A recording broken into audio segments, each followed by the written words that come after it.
everybody. It's just me right on time, as always, wherever you are, however you may be listening. Thanks for making us part of your day. Sorry for being late. Occasionally, I have to stay late with my daughter, and last night was one of those nights. Her mom was out, which doesn't usually happen on weekdays, but she had an event she needed to go to. So I was out. I was up very late, and I have a very ADHD daughter. And she's been spoiled rotten by her dad her entire life with attention. And so she doesn't let me pay attention to other things. So waking up this morning, I was way behind. So I appreciate your guys' grace in letting me be 30 minutes late. And to anybody who was wondering if I was pooping, the answer is yes.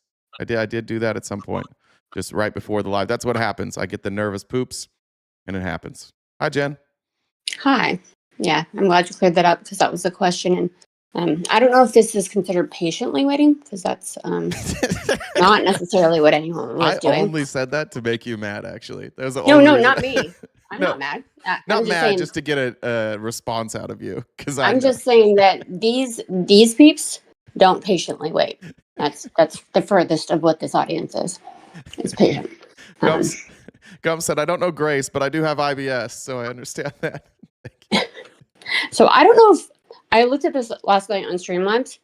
On TikTok, for some reason, you're in a gaming category for live.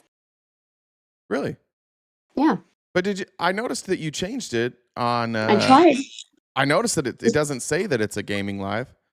It does. I'll show you the screenshot. No, I mean on Streamlabs where you changed it. You have it for like politics or news or something like that. I changed it on TikTok, but it doesn't look like TikTok and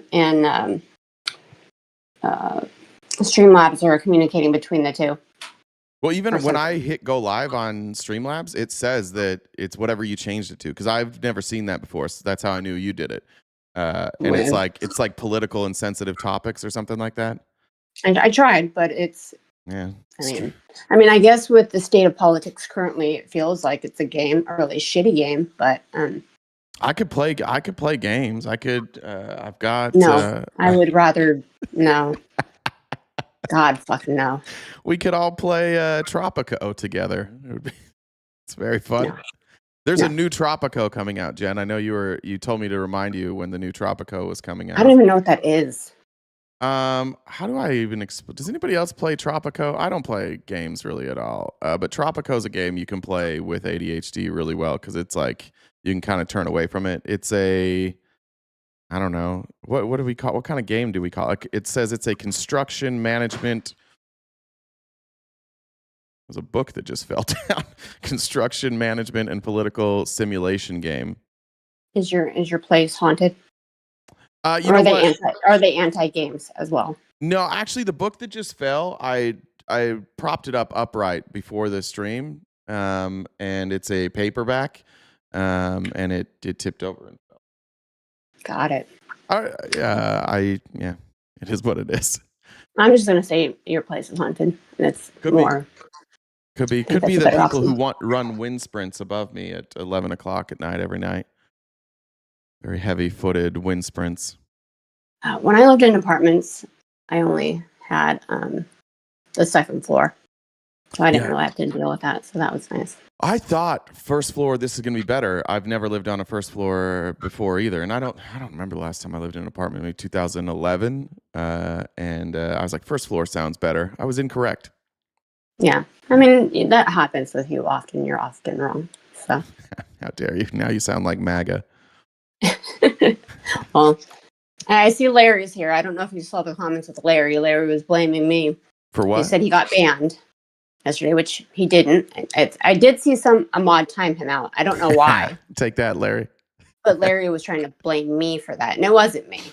Larry, bad idea to pick a fight with Jen. Picking a fight with me is a good idea because I'm doing this and I'm going to forget what you said in 45 seconds. But Jen never forgets and she screenshots everything. In fact, sure. I have it on good authority that the reason that we need all this extra energy for data centers is because Jen is using all the energy for her storage. If I ask Jen a question about something that happened 3 years ago, I usually get a response that says, just a minute, and about 3 or 4 minutes later, she'll have a clip of something that happened 3 years ago on somebody else's stream, and it's so obscure. But she just don't cross her. My memory is disturbingly good. It's gonna really suck when I get dementia when I'm old. I'll be probably extra hostile. I'm gonna fuck with you so much when you get dementia. It's gonna be awesome. Sweet. Yeah. I'm glad I can count on you for that.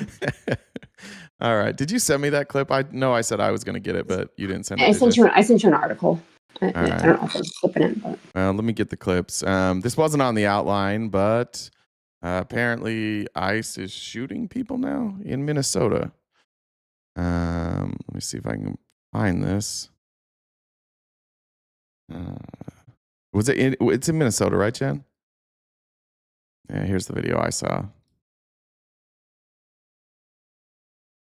think. Yeah. Yeah, I know, man. I get everyone you guys are mad. We'll do something. We're out here doing something. Don't talk. This isn't the video I saw. That's obviously people that are more angry. This is what they're saying. ICE shooting in Minneapolis, city of Minneapolis. Are you showing anything? Oh shit! Fuck, every day. I might never correct this. ICE agent shooting in Minneapolis. The city of Minneapolis says to avoid 34th Street in Portland.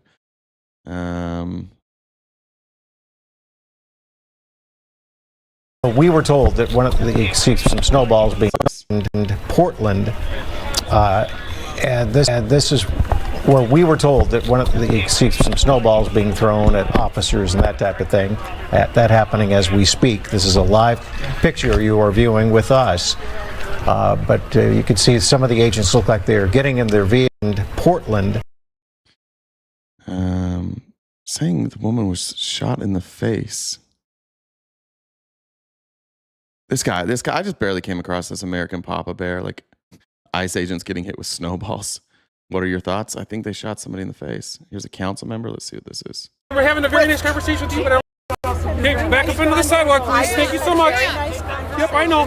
We're having a very nice conversation with you, but I don't want to fall in the street. No, you're not. I asked you a simple question. I asked you why we're presenting. And this is so we can get the investigation started and get more updates.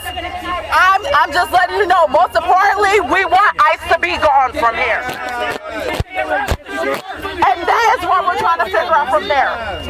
We are trying to figure out from there, but we can't. Someone said, who's saying rubber bullet? I didn't think it was a rubber bullet. Was it a rubber bullet, or did they shoot somebody else with a rubber bullet? Not do that with ICE over here, further escalating and being problematic after already shooting a civilian. So that is our most important piece. So you're right. We're getting updates, and we're trying to get MPD to get them up out of here. That's the best way they can be helpful right now. So I just want to relay that update. Yes. Is the LROD gonna leave? What? Why is the LROD here now? All right. Okay. We're leaving? Let's just leave it. Yeah. Imagine being somebody who's like celebrating this. Like, what are we doing? We're at an all-out war with Minnesota. What are we doing? Patrick, you don't know the details. Shut the fuck up, dude. Seriously, shut the fuck up this morning. Not today, Patrick. You don't know. We don't know. It's okay, Patrick, to not have a knee-jerk reaction to suck ICE's dick right now. You don't know. Nobody knows. What we do know, Patrick, is that there have been multiple instances of ICE shooting at people or harming people and claiming that they tried to hit them with their car, and it didn't happen. And when we go and we get the actual body cam footage, it was ICE's fault, or they didn't ram the car at all, or they didn't try and run them over. I've seen at least five different instances of the story from ICE turning out not to be true when they used excessive force. We saw there was that kid in the Walmart parking lot that was simply just filming ICE, and they took him and slammed him to the ground, took his phone, threw him in the back of the car, detained him, took him to a police station. He was a citizen. He was doing something that was protected by the First Amendment, and they freaked out. They slammed him. And what did ICE say? ICE said they attacked him. or that he attacked them, excuse me, the other way around. And then you find out it's just a lie. I don't get some of you today. Patrick, I don't always get this upset with you. Like, I understand you're MAGA, but if you're here every day accusing people of lying. You're here every day accusing people of altering the truth. You don't know that yet. You have no idea what ICE did. You have no idea what she did, and you're just like, oh, she tried to ram them. Why? Because you don't want to accept this reality. Whether you support ICE or not, look at this. How is this worth it? What if she was here illegally? All this is worth it? All of this? They're destroying communities. Why do you guys want this? What's the point of this? How do you think this ends? They're firing at the protesters and gassing them. We are trying to get those folks leaving. Okay, so I just want to let you all know that so you all aren't in the dark about what's happening. Thank you so much. Thanks for keeping us updated. Okay, let's go. No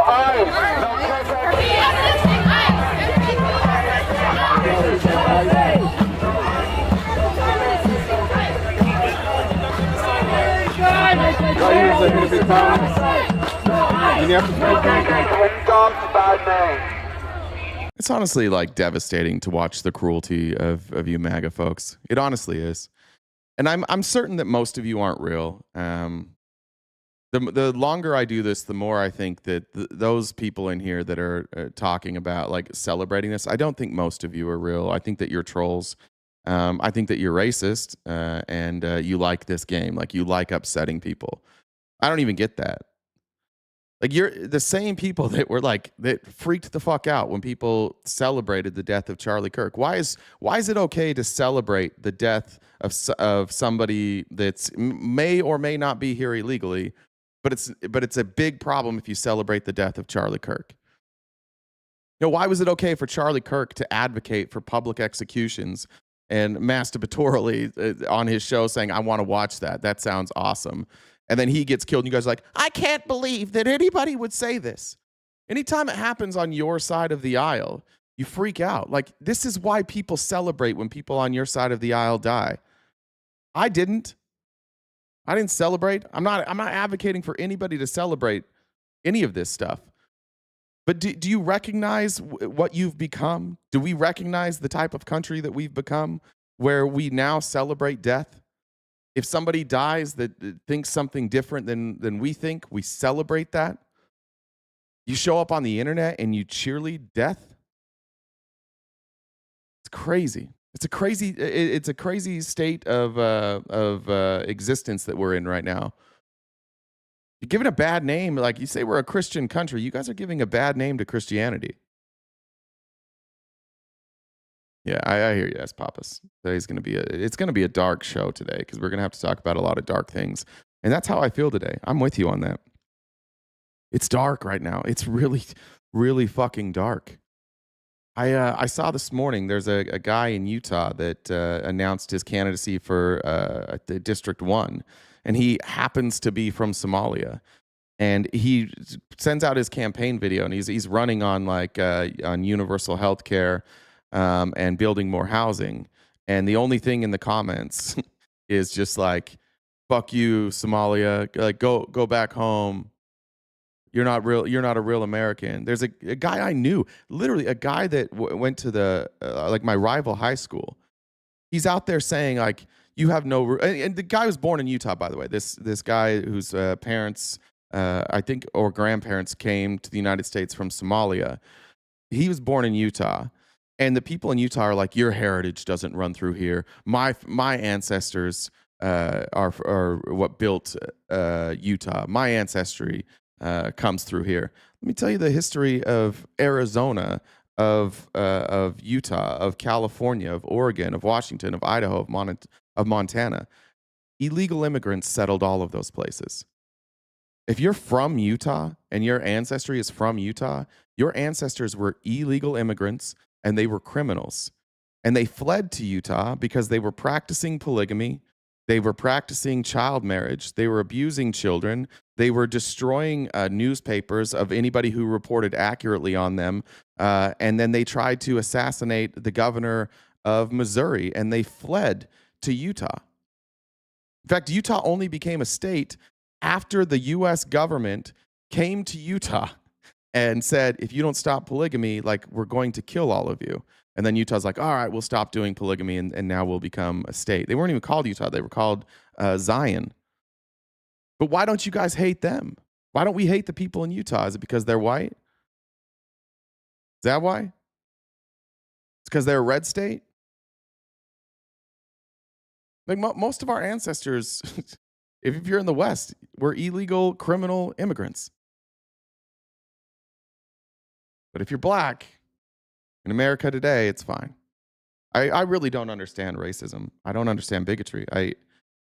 I've definitely in my life participated in that as a younger person with no understanding of anything outside of my own worldview, and I have deep regrets about the things that I participated in. But it was never this. I wasn't celebrating the death of people. Like, I was still a Republican when Trayvon Martin was shot, and I was on the wrong side of Trayvon Martin, and I have deep regrets about that. But I didn't celebrate it.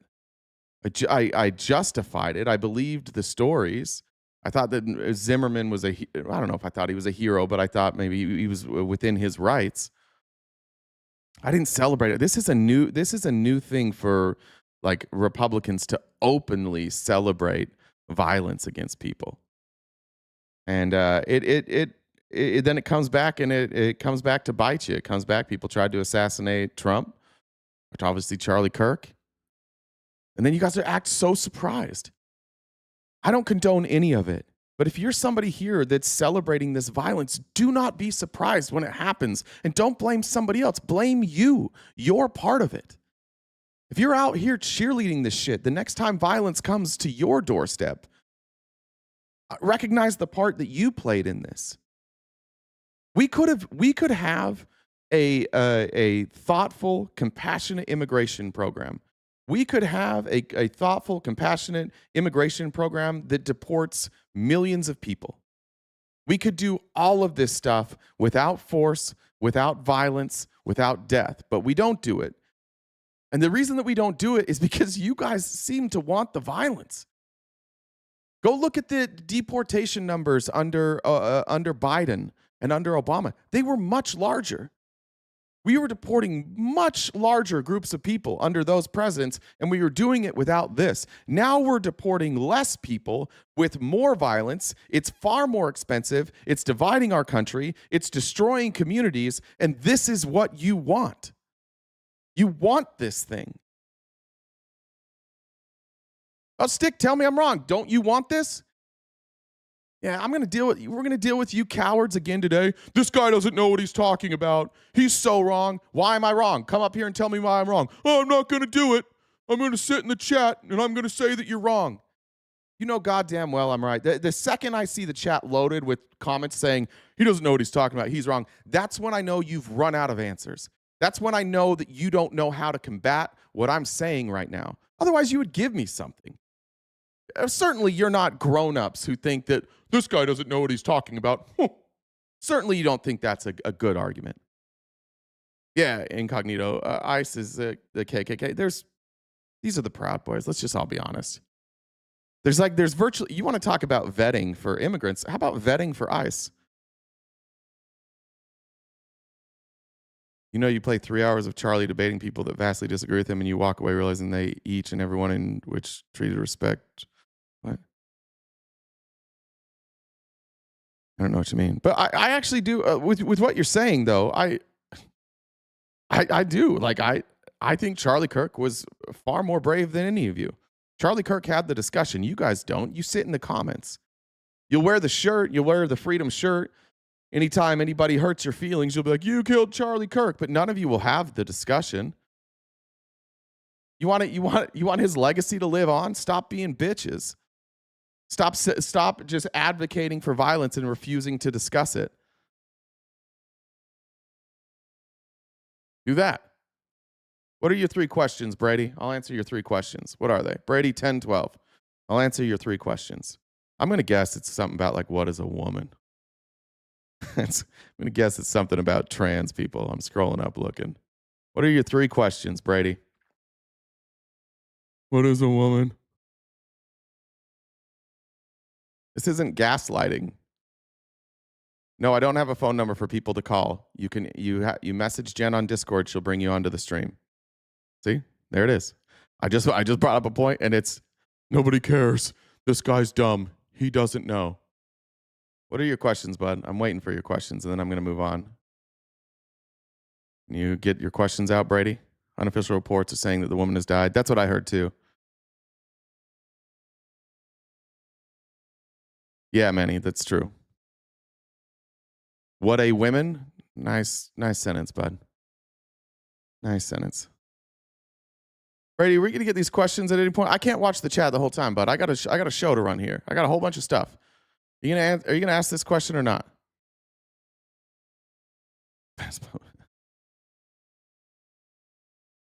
All right. Sorry, I can't just delay the whole show for you. All right. Oh, and just like that, TikTok's not going to let me get paid for views. Great. So we're now restricted on TikTok already. That's pretty cool. Already asked them, not repeating myself. Well,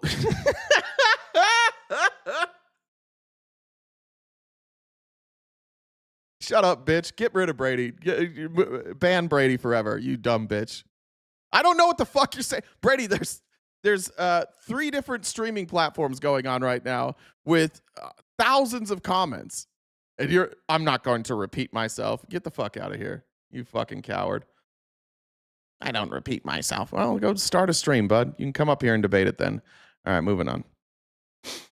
That's it. I want to talk about the obvious cover-up that's happening by our government. Here's Thomas Massey to explain it. As a reminder, January 5th was the date that this Trump administration was required to tell us why they made any redactions. Now, we should have all the files. We have 2% of the files. They're not releasing more of the files. We should have all of them, and we should have an explanation as to why they redacted them, but we don't.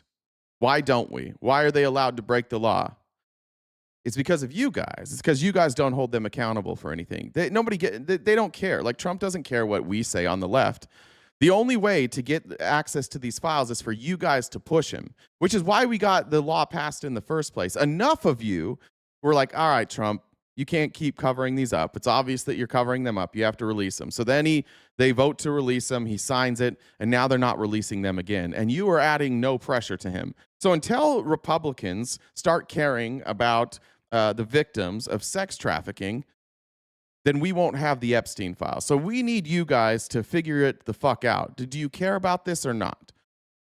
It seems like you don't, but here, Thomas Massey's frustrated. For the fact that these Epstein files still, there are millions of more documents that they're still reviewing at this point. You know, if this were a private law firm with 5% of the resources of the DOJ, this would have been done by the deadline. And they just missed another deadline, which is the report to Congress, which is supposed to list all of the politicians that are in their files. And also, they're supposed to justify all the redactions 15 days after the first 30-day window. But the biggest problem isn't that they're missing the deadlines, it's what they're redacting. So they're citing the Privacy Act, and they're trying to pretend like that overrides a law that we just passed that says you can't withhold records to prevent embarrassment.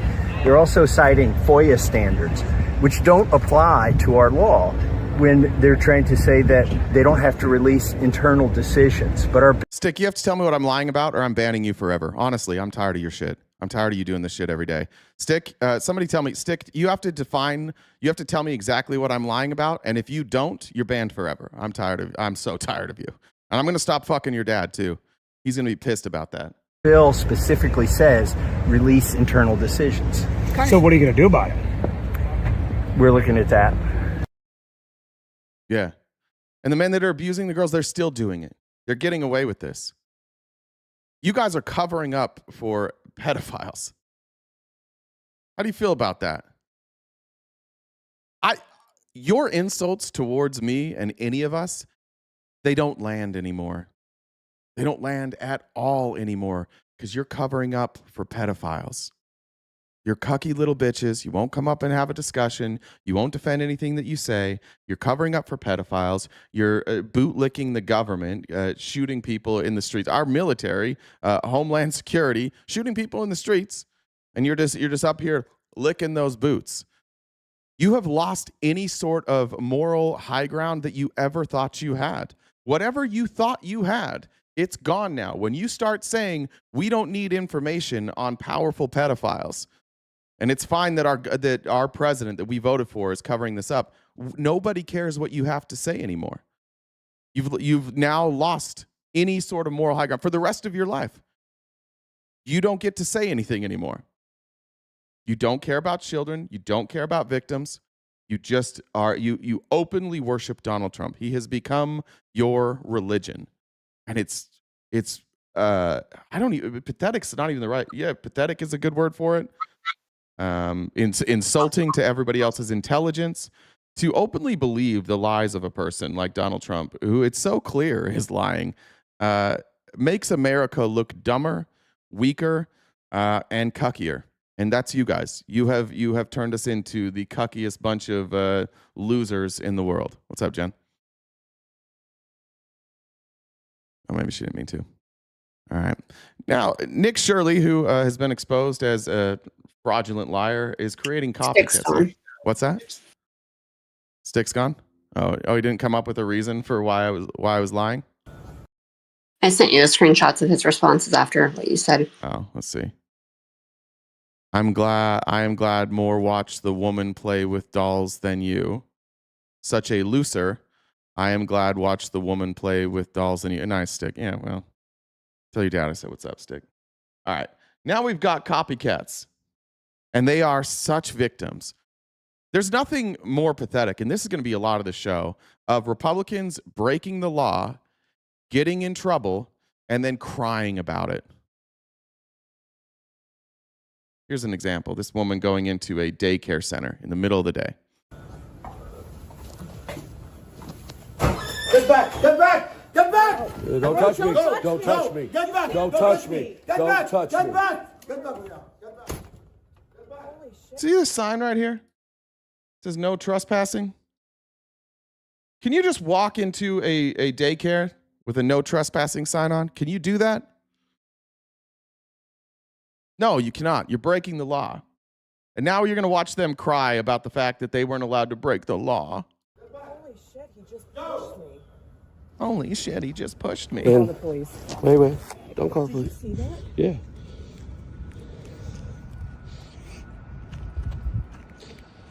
All right. So, the heck, what just happened?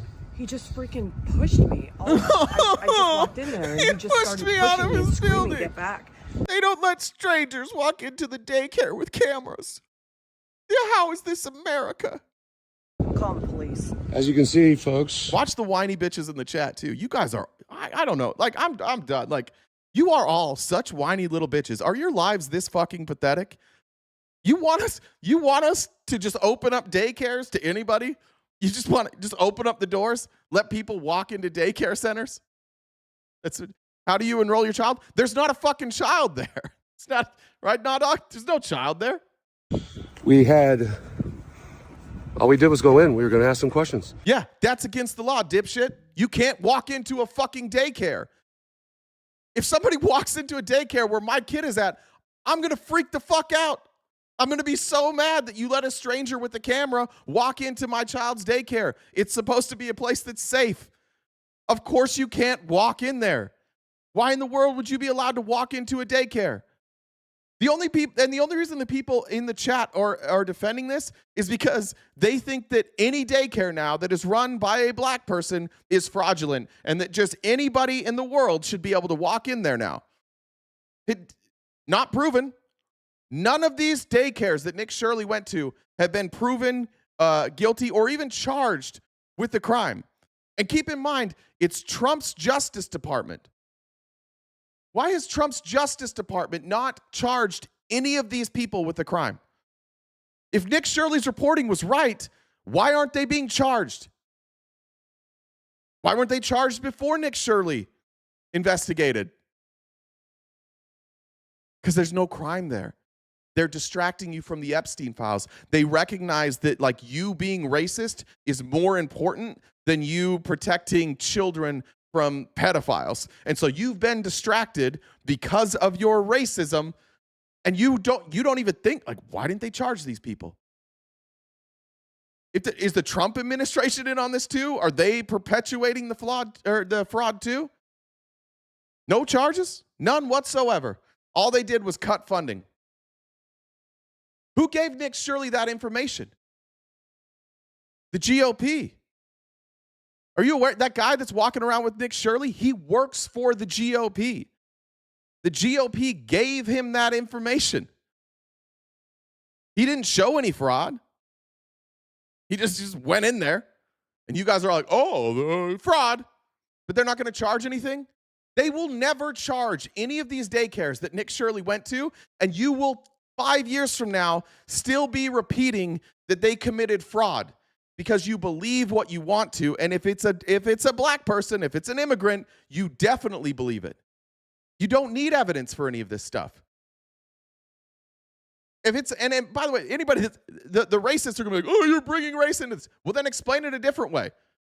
Explain to me why you're not up in arms at the billions of dollars versus of fraud that Trump pardoned, welfare fraud, Medicare fraud. Why aren't you talking about Rick Scott? Why aren't you talking about Medicare fraud in Texas, in Florida, in South Carolina, in Alabama, in Mississippi? Why didn't you care about the welfare fraud from Brett Favre? You didn't talk about that. If it's not racist, then why are you only going after black communities? Just explain it. And then explain the lack of charges. I would love to be wrong. I would love for one of you to come up here and be like, I'm not racist. Let me explain my problem with this fraud and why I don't care about the other fraud. Let me explain why the DOJ hasn't charged any of these people that Nick Shirley uncovered. Then, great, I'll eat my words. All right, fine. Yeah, you're right. That was real fraud there. Any of you have the opportunity to come up here every day and explain to me what the real fraud that Nick Shirley exposed was. What is it? You can come up. If you look at that Venmo username, that's the Discord username for Jen. Come up, tell me what the fraud was. So far, what I've seen is a video of Nick Shirley going to businesses when they're closed and saying, look, nobody's in here. It must be fraud. And you going, yup. And that's it. So if I'm wrong, just come explain it to me. I'm not going to debate you losers from the chat today. I have a lot to cover. In fact, let me do this quick. Pull this up.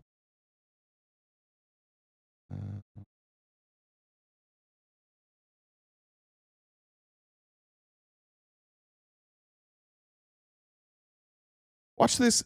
Nick Shirley went on with Sean Ryan. Let me tell you this. Sean Ryan, I wouldn't say is a journalist. He's an interviewer. I think that Sean Ryan has had on some, like, honestly, I've watched a ton of Sean Ryan interviews. I don't agree with his politics, but I do think that he does a good job of letting people talk. And he asked Nick Shirley some pretty simple questions here. And you tell me if Nick Shirley has an answer for this. I actually never even gave my opinions on the internet. However, my hand was forced to start giving my opinions because they came after me. They came after my family. They doxed my entire family. How did they come after you? Be specific. Well, they tried to come after me. They tried to debunk all my whole entire story. They fact-checked me. They then... Who's they? All the news. Just get more CNN, specific. CNN, who within CNN? CBS. Who's the reporter? I don't even know her name because she's irrelevant. Nobody knows who she is. I know who she is. And she caught you lying, and I'll show it to you. I actually never even gave my opinions on the internet. This is what I mean. You guys are such crybabies. Somebody fact-checking you is now an attack. They're attacking me. How? They're checking my facts. Mag is like, yeah, you don't check Nick Shirley's facts. Where is this? Here's the interview he's talking about, where he got fact-checked and admitted that he lied.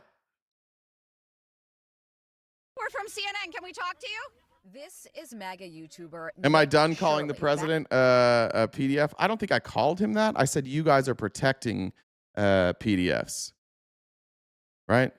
I said that you guys don't want the information out there of Trump's friends. Now, Trump is accused in the Epstein files of being a pedophile. Definitely accused of that. And for some reason, you don't want all those documents out. But here's Nick Shirley getting caught in a lie by CNN. And this is the attack. This is the attack on Nick Shirley. How is it an attack? So Nick Shirley goes to unsuspecting businesses and says stuff about them. That's not an attack. That's journalism. CNN comes to him and asks him questions about his journalism, and that's an attack. Your biggest, I think that you guys know this inherently, and we all lie to ourselves from time to time. We all do it. We've all done it. You're lying to yourself right now, which is why your biggest enemies in the world are fact checkers. Anybody who ever fact checks anything your party says, they are immediately the enemy. It's why you hate me. It's why you're mad at me every single day, because I simply take your words and fact check them, or your people's words and fact check them. I do, yeah, Ryan, I do wish I had the following of Nick Shirley. That's true. I think that truthful journalism is important. But Nick Shirley's, every journalist, every piece he's ever put out before this has been fact checked, and he's been caught lying. This is a kid who was raised to believe things that aren't true and that there's no evidence for. Let me ask you, do you believe that, do you think that if somebody is raised to believe lies, that further, like later in their life, they will be conditioned to believe lies? I just want to know that. Not about Nick, just say me. Like if you believe that somebody's conditioned to believe lies without evidence, do you think that that can go on the rest of their life? Because just so you know, Nick Shirley believes, all you Republican Christians out there, every one of you, Nick Shirley believes that all of your religions are fake. He thinks that all of you are fake Christians. He thinks that you worship a false god. He thinks that Joseph Smith, a treasure digger, literally a con man treasure digger, spoke to God, and God said, and I quote, all of the religions are false.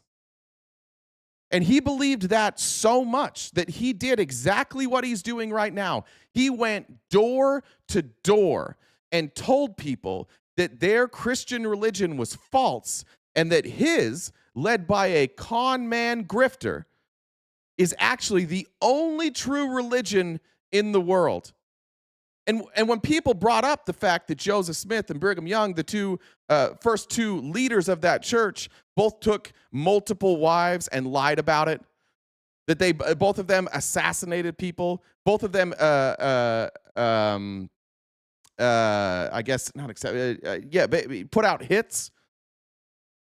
Brigham Young killed men, women, and children, innocent men, women, and children, marched them out into the desert and killed them. And he tells you that none of that happened. And it absolutely happened. That's what he believes about all of you. You know how I know that? I was raised in his same religion. You know how I know that? I talked to a guy that grew up 2 doors away from him. His family has committed fraud time and time again. His mother is a fraudster. This is a fraud family that believes deeply in a fraudulent religion. And spoiler alert, Nick's ancestors in Utah are communists. They were the original communists in this country. Illegal immigrants that came to this country and tried to put in polygamy and child marriage. And Americans ran them off, so they went to Utah, where they practiced polygamy. And they also practiced communism. And Nick believes that at some point, the Constitution of the United States will be hanging by a thread, and it will be saved only by his religion. And what they will do is they will institute something called the law of consecration. You guys think Sharia law is a problem? He wants the law of consecration. The law of consecration says that everything you have goes to the central figure, and he decides who gets what. They will then pass that out. They'll divide it out however they want. That's Nick Shirley's beliefs. This is an actual communist who wants all of your religions to die and his religion to rule. I hope you guys don't like liquor. I hope you don't like coffee. I hope you don't like sex outside of marriage. I hope you don't like 10% of your income because that's going to go to him and his people. He's literally a propagandist for a communist religion that says all of your Christian religions are fake, and you're up here mad at me. And look at them. They say I'm full of shit. You all say I'm full of shit. I was born and raised in that religion. I taught this shit. I went door to door and sold it too. The difference between me and Nick is I figured it out. Nick didn't. I want you guys to practice your religion. I don't want you to have to live under Mormon rule. Nick wants you to live under Mormon rule. And when you ask Nick about this, if anybody ever asks him, you know what he'll do? He'll lie, just like Mitt Romney lied about it when Romney was running for president. Just like every Mormon lies about this. But it's true. It's their doctrine. It's what they believe. We're taught it from the time we are children. We're taught it from the time we're children till the day that we die. That America will be run by the Mormons under the law of consecration, which by definition is communism. But yeah, for sure, I'm your enemy, for sure. Me, who doesn't want communism. Me, who doesn't want socialism. Me, who just advocates for a mixed economy. I'm the problem here, not Nick. But now let's watch Nick admit that Nick now here will admit that he lied about something, and the chat will tell me I don't know what I'm talking about after Nick himself will admit that he lies. We're from CNN. Can we talk to you? This is MAGA YouTuber Nick Shirley. Back at a daycare in Minnesota, he alleged was a fraudulent facility in a now viral video. People are going to say this is a left or right issue, but no, fraud is fraud. And so I'm not out here trying to put it. I like that you said that. They don't practice it because it didn't work. Wrong again. The Mormons don't practice the law of consecration anymore because the U.S. government came in and said, you can't do it this way. You have to pay taxes to us. We're in charge. That's why they don't practice it anymore. The government said, no, you can't do this. Yeah, our government has a history of taking people who don't want to share their money with the government and taking them over. But part of that, once they decided that they wouldn't live it anymore, they said, don't worry, it will come back. And the prophecy is that the Constitution will hang by a thread and that the Mormon church will come in and save it. And then we'll all live the law of consecration. Go back to this. He alleged was a fraudulent facility in a now viral video. People are going to say this is a left or right issue, but no, fraud is fraud. And so I'm not out here trying to put a twist on things. Shirley's viral video released It's over coming the up. weekend in which he says he's uncovering tens of millions of dollars in fraud at Minneapolis daycares run by the Somali community was retweeted by Elon Musk and Vice President J.D. Vance. In the video, Shirley tries to open locked doors and talk to people at various daycares he claims are frauds. Did you come during their normal operating hours when you came to visit? I came at 11 a.m., I believe, and I also came the following day, later in the day. The point of it... So no. He came at 11, and I think it was like 1 or 1:30, and they open at noon. So no. Those videos he showed you of an empty building were outside of business hours. They were closed. He lied. Is not whether or not I came at the right time of their operation hours. The point is that blacked out doors, they can't give you any information. You call that number, no one answers. I wasn't trying to go inside, and there should be a way for somebody to actually be able to call that number and somebody be able to answer. These aren't real businesses. But surely you don't think a daycare should just be unlocked. You shouldn't be able to just walk into a There daycare. should be a reception. No, they open at 2, not noon, dipshit. Jesus. They open at 2. The pokey pinballer. I swear to God, you guys just want to be right so bad that you will just make shit up. 2. They open at 2, not noon. I said noon? Okay, my bad. Did I say noon? Fuck, my bad. I apologize to all of you. It's 2. They open at 2. No, every daycare is locked. And so, okay, you bring up a fair point. Then why can't they actually give me information how to enroll a child? Federal law enforcement has been investigating fraud in Minnesota for several years. Both Attorney General Pam Bondi and FBI Director Kash Patel said on social media they've indicted dozens of defendants. DHS has posted... What daycare opens at 2? An after-school daycare. School gets out at 2:15. He said between 2:15 and 3 o'clock is when school gets out. They are an after-school daycare. They don't work during, like, kids go to school. So they're open from 2 o'clock until 10 p.m. Listen, I did say noon. I did see, but this is the point. Like, I'll misspeak, I'll correct it, and then they won't address that Nick lied. Now they want to just focus on me. They won't address. This is what I'm talking about. You'll talk about anything other than Nick lied. You don't think it opens at 2? Do we want to look it up? The Learning Center hours of operation. What is this in Minneapolis?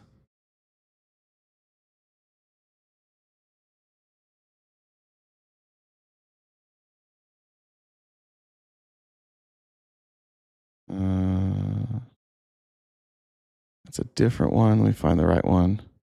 Is it in Minneapolis? It is? Okay.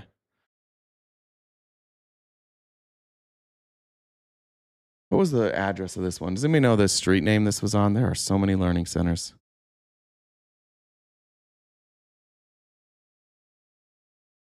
Go here. Oh, Quality Learning Center. Thank you. Quality Learning Center. I thought it was the Learning Center. Thank you.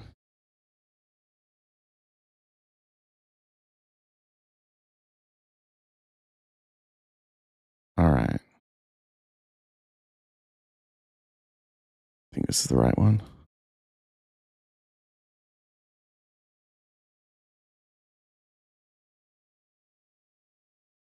This is the address? 1411 Nicollet Avenue. Hours. Wednesday, Thursday, Friday.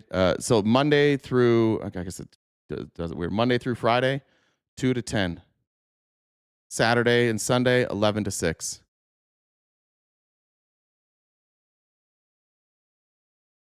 Those are their hours.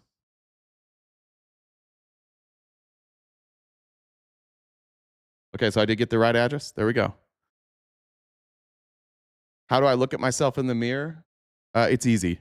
I tell the truth. And you guys don't tell. And you guys, when you see the truth, you get mad about it and you insult me. Did multiple videos of agents they say are conducting a massive fraud investigation. All right, that's Do we you don't need think the that rest. federal law Oh, enforcement I guess there was hasn't more. done enough? I mean, they would say, look, these fraud cases have been going on, but they've already done like 80 indictments. The cases have been going on, for years. And why did I show up one day in Minnesota and go to all these daycares, no children? They're receiving millions of dollars. We uncovered nearly $110 million in fraud in one day. What fraud did he prove? He did this for a publicity stunt. That's why he did it. The guy that was with him the entire time is a GOP operative. He's not, this isn't grassroots journalism.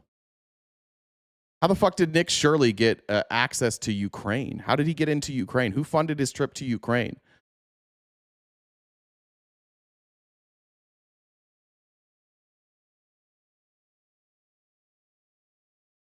Yeah.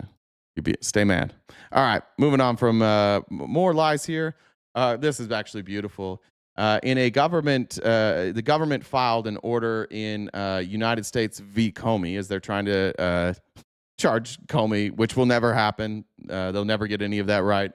The judge said, for these reasons, the court hereby directs Mrs. Halligan, the attorney, to file within 7 days of issuance of this order a pleading explaining the basis for Ms. Halligan's identification of herself as United States attorney, notwithstanding Judge Curry's contrary ruling. She shall also set forth the reason why this court should not strike Ms. Halligan's identification herself as the United States attorney from the indictment in this matter. Ms. Halligan shall further explain why her identification does not constitute a false or misleading statement. She is no longer the United States attorney. The courts have ruled that she can't be the United States attorney any longer, and the Trump administration keeps sending her out there, and she is now filing court cases as a United States attorney, which is fraud. Probably don't care about this fraud though, right? We don't care about this fraud. We don't care about the billions of dollars worth of fraud that Donald Trump has pardoned. No. Why is it, do you think, that you have only been made aware? Let's just take this aside. Let's say that you're not racist. Why is it, do you think, that you don't know about any fraud from red states? Why do you not know about the Medicare fraudsters that Trump pardoned? Why do you think that is? It's because they don't show you that. And you guys have been now, you're in such a cult that you've been conditioned to not believe anybody that says something contrary to this administration. So when I show you proof of fraud, when I show you proof that Nick Shirley's lying, it doesn't change your mind. This is what I'm like struggling with. I was up, I swear, I was up all night last night. I barely slept. I don't understand how your minds work. How can you go about your life when you are confronted with facts? How do you just turn off your brain? How do you do that? How do you just say, no, thanks, I'm going to keep believing a lie? For the record, for any of you who are seeing me for the first time, I've been talking about the fraud in Minnesota long before Nick Shirley. Long before Nick Shirley. We covered it first in January. It's a year ago was the first time we covered it. A year ago. I covered it when Governor Walz talked about it. Governor Walz asked the Minnesota legislature for more, because they have oversight, and he asked for them to grant more authority to him so they could get the resources and investigate this fraud, because the legislature was moving too slow. And the Republicans rejected that request. Biden's administration indicted 80 plus people. 80. So when Nick says, why isn't anybody being indicted? Why are they not doing anything about this? They are. They've been doing it for 7 years.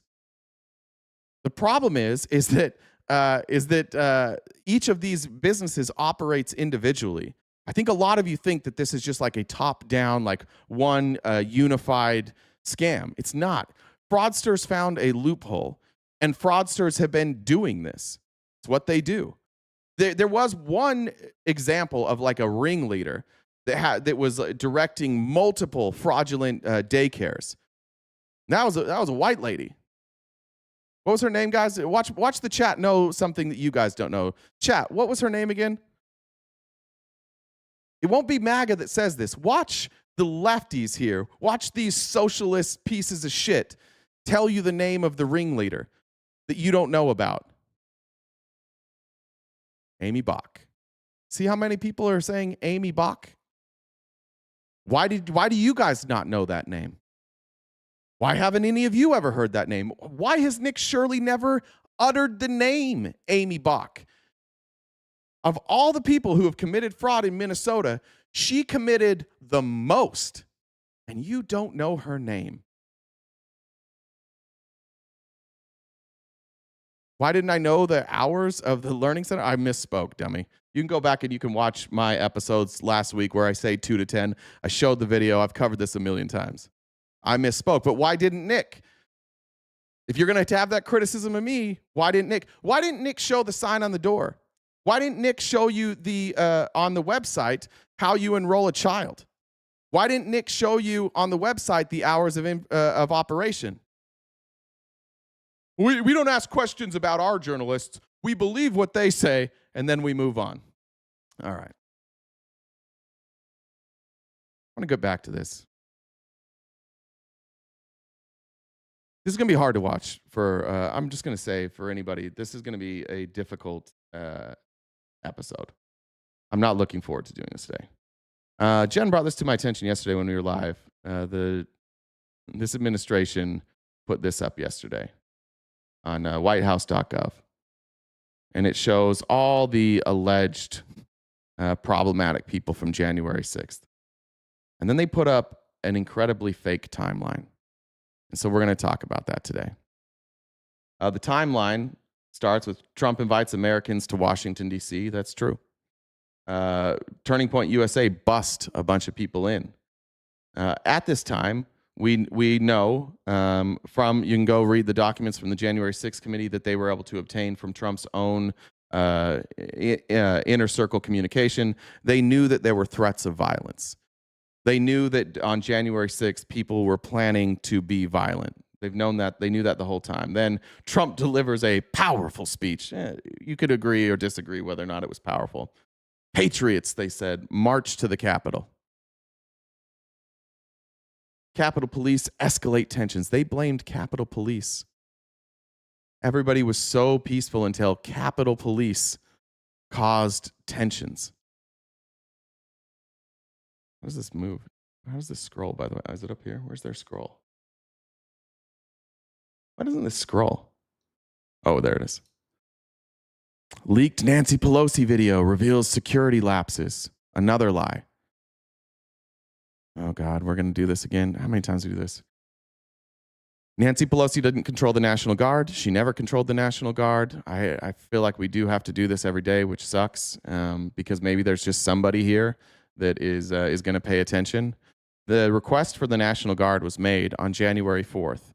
Muriel Bowser requested the National Guard be on standby on both January 5th and January 6th. And Christopher Miller, who is the acting Secretary of Defense, wrote a letter back to Muriel Bowser saying they are on standby. Here's what they're allowed to do. I'll show you the letter. I'm going to try and stay really calm here because I'm going to send this to some... I'm going to send this to my mom, actually. I'll just be full transparency. So I'm going to try and be calm because my mom doesn't like cuss words. And I'm going to send this whole outline to my mom. Because the last time I talked to my mom about why she voted for Trump, she said, and I quote, because I really like Mike Pence. That's what she said. That's why she voted for Trump. She doesn't like Trump. She voted for Trump because she likes Mike Pence in 2024, which is crazy. So this is a letter that Christopher Miller wrote back to Muriel Bowser, said that we will have the National Guard on standby from January 5th to January 6th. Here's what they're not allowed to do. They're not allowed to be issued weapons. They're not allowed to interact physically with protesters. They can't employ riot control agents. They can't share equipment. They can't use ISR assets. They can't employ helicopters. They can't do searches, seizures, arrests, or any law enforcement activity. And they can't seek support from any non-National Guard units. And then he says at the end, at all times, and this is where you know that they're lying about Nancy Pelosi, because at no point is Nancy Pelosi above the Secretary of Defense unless both Trump and Mike Pence are incapacitated, because that's how this works, right? You have the commander-in-chief. If the commander-in-chief is incapacitated, then you have then Mike Pence, the vice president, would have stepped in and been the commander-in-chief. And if Mike Pence and Donald Trump are incapacitated, then the Speaker of the House would be in charge of the armed forces. That is the only scenario in which the Speaker of the House can direct the National Guard to do anything. There's no other way for Nancy Pelosi to direct the D.C. National Guard. Only Donald Trump can do that, and Christopher Miller says, you've got to go through me. He says, at all times, it will remain under the operational administrative command and control of the commanding general of the D.C. National Guard, who reports to the Secretary of Defense through the Secretary of the Army. The Secretary of the Army is Ryan McCarthy. I don't remember who the head of the D.C. National Guard was at that day, the commanding general, and says you can employ these QRFs only as a last resort and and in response to a request from an appropriate civil authority. So the appropriate civil authority in this case would have been Muriel Bowser, who has already asked. Nancy Pelosi is not an appropriate civil authority to call in the National Guard here. She has no ability to do so. So now when we go back and we watch this video of Nancy Pelosi, let's listen to what she says. At any point here, does she say, I should have called in the National Guard? Or are you taking this out of context? We have responsibility, Terry. We did not have any accountability for what was going on there, and we should have. This is ridiculous. You're going to ask me in the middle of the thing when they've already breached the inaugural stuff that should we call the Capitol Police? Why is she talking about the Capitol Police and not the National Guard? Because she does have the ability to call in Capitol Police. That's where her authority extends. She can call in Capitol Police. They were there. You'll notice she didn't say National Guard here. Did you notice that? Did you notice in this whole thing, she's not going to mention that she could have called in the National Guard? She says specifically Capitol Police. I'm not responding to the comments today, but if you want to come up and have a discussion with me, you're welcome to do so. But I have a show to run, and it doesn't do me a lot of good when because every time I answer you guys' questions, you just say that I'm lying. So kind of pointless. But if you have a specific question, you can come up. You can also send super chats. I mean, the National Guard. Why weren't the National Guard there to begin with? Why wasn't the National Guard there to begin with? Why? What are you saying? What do you mean she declined the National Guard? Here's the National Guard accepting that they will be there on January 5th and 6th. Have you guys ever seen any evidence that Nancy Pelosi refused the National Guard, or do you just say that? Amy said, if Shirley is correct, then his administration's Justice Department's incompetent. Danielle says, little girls don't lie about. Great. Trump is a PDF file. Paris Jackson says, watch that video. You scared to be wrong? What video? Trey said, if they ever drops their pride and acknowledge they were conned, they might be able to move forward. They want to continue to be weirdos there. Oh, go watch the new video of Venezuela immigrant talk about what it's really like and how much you Dems are wrong about this fantasy of letting Maduro go. None of us think that Maduro should be let go. Parrish. So my opinion is that Maduro should be tried for his crimes. I have no opposition to Maduro being tried for his crimes. If we indict somebody, they should go through the process. So I appreciate you saying that. And maybe you're speaking to a different left-leaning creator who said they should let Maduro go. I'm not one of those people. I think Maduro should stand trial. I have no problem with Maduro being under arrest whatsoever. Birdie said, proud to support you. Thanks. Johnny said, when you get dementia. That was to Jen. Sorry, I was late on a lot of these. I get locked in. We'll check over here too. Denise said you keep your chat updated. Alex said you need to watch Nazi Town USA. It's wild. I watched that the other day. Yeah. It's tough to watch. Andrew said, please start calling people defending Trump on Venezuela neo-cucks. I like that. All right. Moving on. Can you guys just point me? I'll pay attention to the chat real quick. Can you please point me to where Nancy Pelosi refused the order? Can you just show me? Give me what would I Google? What if we just do this? What if I just go to Perplexity? That's my AI of choice. Did Nancy Pelosi refuse Trump's offer for the National Guard? Because I don't think you'll give me sources, but if you have one, let me know. Let's see what it says. It's obvious she's referring to the police. The intel suggestion from intel community from Trump's office 10 days out suggesting 10,000 National Guards. You can't get around the written truth.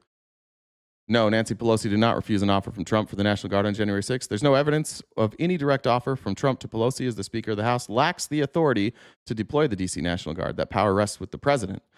The claim, the origins, Trump has repeatedly claimed he offered 10,000 National Guard troops to Pelosi, who allegedly rejected them.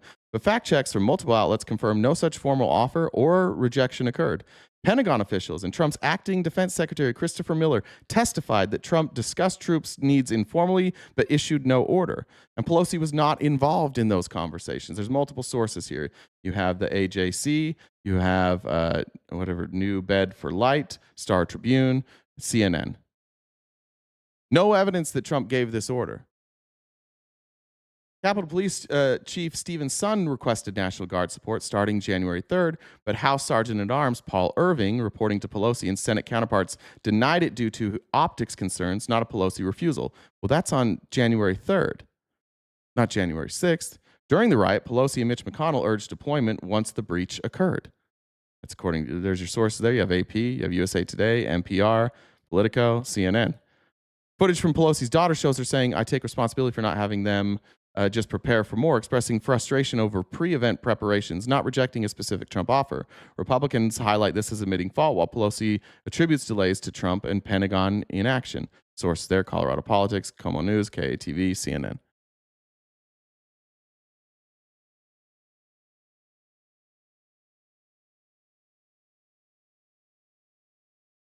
So, do you guys have a source for me?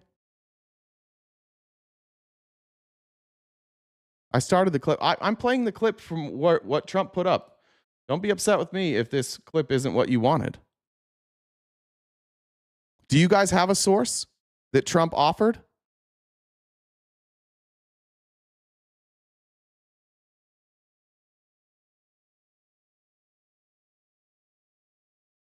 No, Christopher Miller says that didn't happen. Christopher Miller, who was the Secretary of Defense, said Trump discussed troop needs informally but issued no order. So his own Secretary of Defense is lying to you? This is what I'm talking about, and this is why, like, I get frustrated. And admittedly, like, for my friends and family who voted for Trump, they'll never get this information. Their news doesn't tell them this. Their news just lies to them and tells them, oh, this was actually not Trump. Still no source from any of you. I'm watching the whole chat.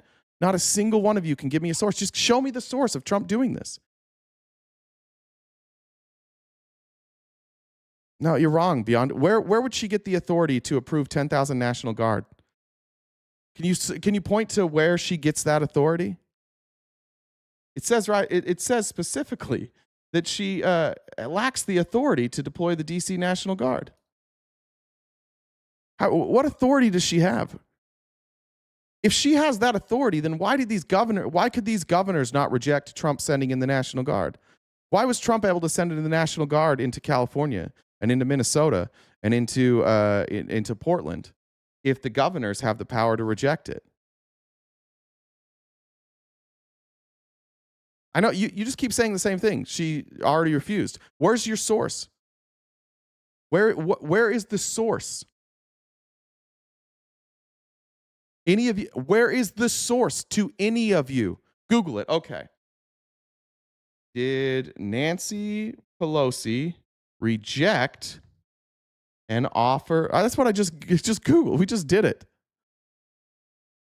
Isn't that what did Nancy? Okay, we'll do reject an offer of 10,000 National Guard troops. We'll try this. I'm doing all your work for you. No, Nancy Pelosi did not reject an offer of 10,000 National Guard troops from Trump ahead of January 6th. Fact checkers confirmed no formal offer was made by Trump to Pelosi. Again, she lacked authority. The suggestion of 10,000 troops, it's just something that Trump said. Trump told you that he offered and you believe. And that's it. Capitol Police board members, including House Sergeant at Arms, all deny this.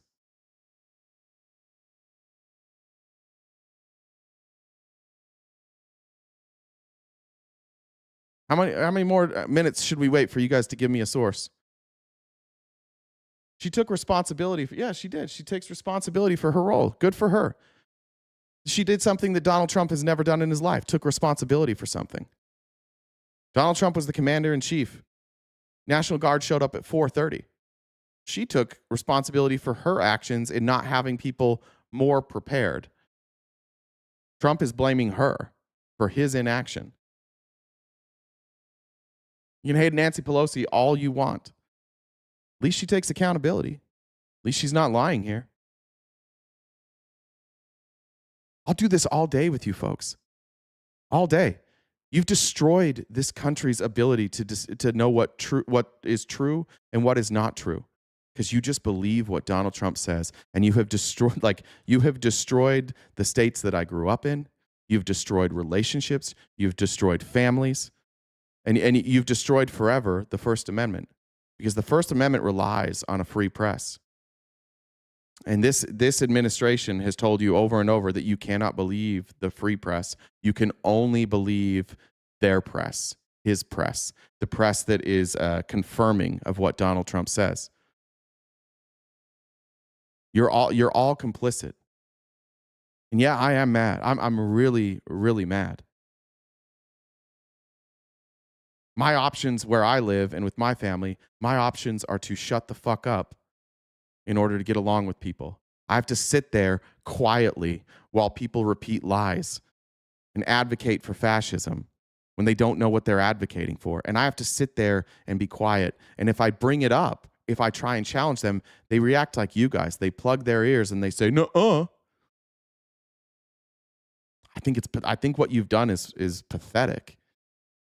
And I'm watching this chat now, and yeah, you guys are saying cope. Yeah, I am mad. I'm very mad. I don't have any qualms saying that I'm mad.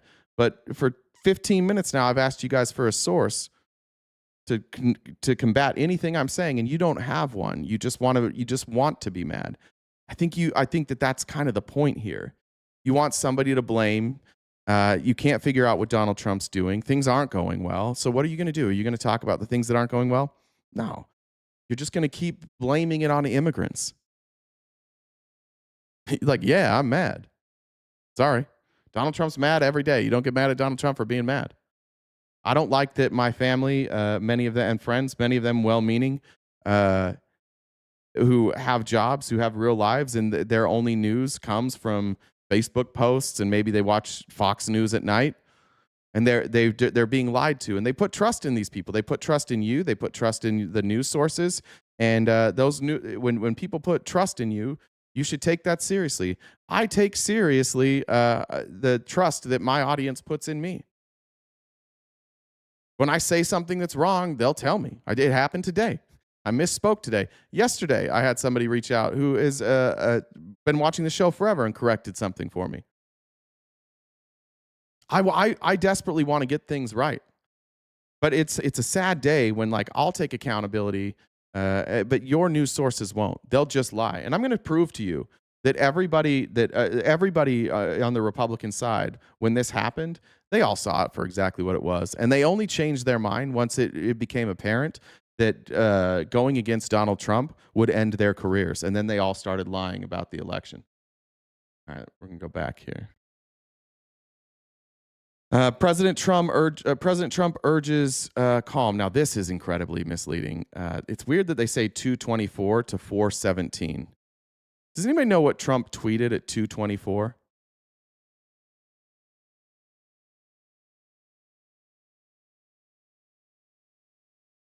Anybody? I've got it.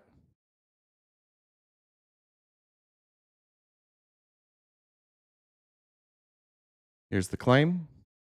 President Trump urges calm. As events unfold, President Trump repeatedly calls for peace, tweeting support for law enforcement and releasing a video telling supporters go home in peace while reiterating love for them and election concerns. He consistently promotes nonviolence despite the attack on attendees and emotions running high. That's true. He did send that video out later. But weird that they included 2:24, because at 2:24 he said this. Mike Pence didn't have the courage to do what should have been done to protect our country and our Constitution, giving states a chance to certify a corrected set of facts, not the fraudulent or inaccurate ones, which they were asked previously to certify. USA demands truth. Is this advocating for peace? In real time, you can watch videos. And I know you guys didn't watch any of the January 6th committee hearings, but in real time, you can watch videos of people getting this tweet and getting on megaphones saying, reading this out, that Mike Pence didn't have the courage, and the crowd erupts and starts chanting, "Hang Mike Pence. Hang Mike Pence. Kill the Vice President of the United States."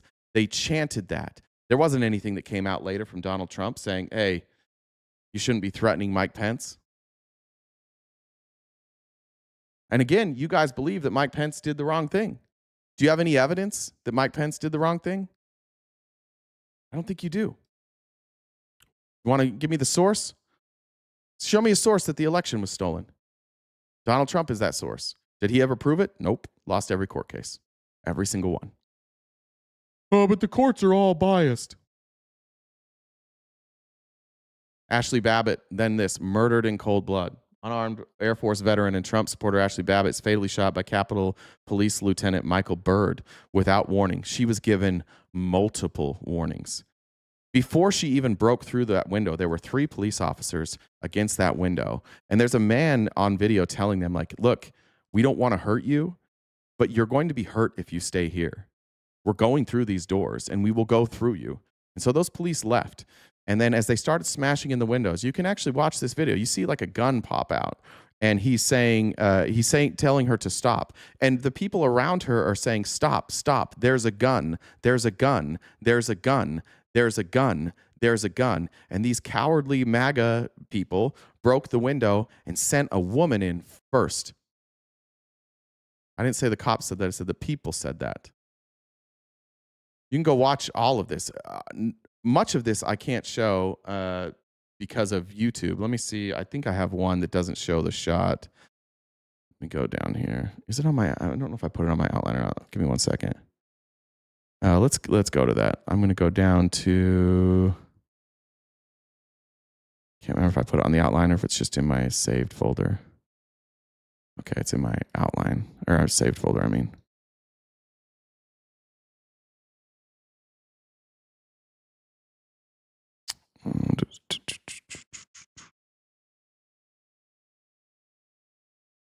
See.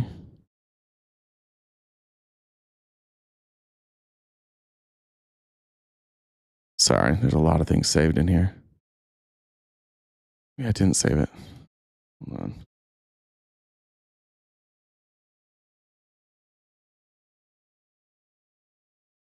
I think it was just on one of the threads, actually.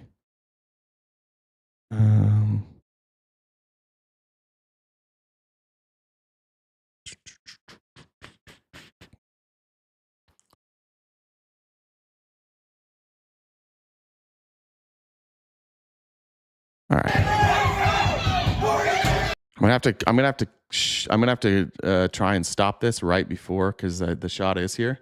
Here are the 3 police officers I'm talking about. Now you can see behind this door. So this is the door they're trying to break down. These are members of Congress leaving. That's how close they are to members of Congress. See that? They're screaming at members of Congress and trying to break down this door. That's how close they were. Okay? Now listen to what they say to you'll hear a man talking to these police officers.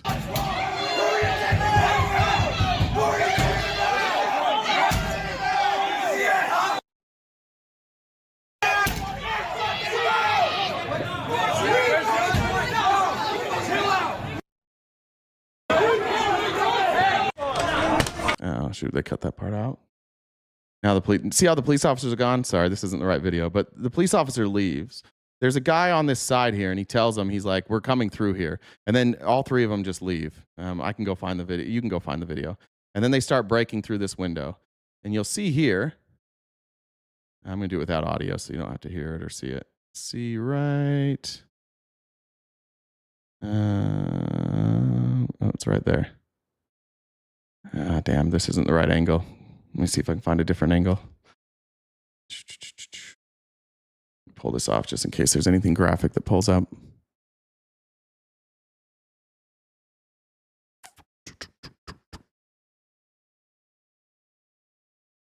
This one might be it. Oh, that's on Reddit. That won't let me pull it up. God, I should have saved that video.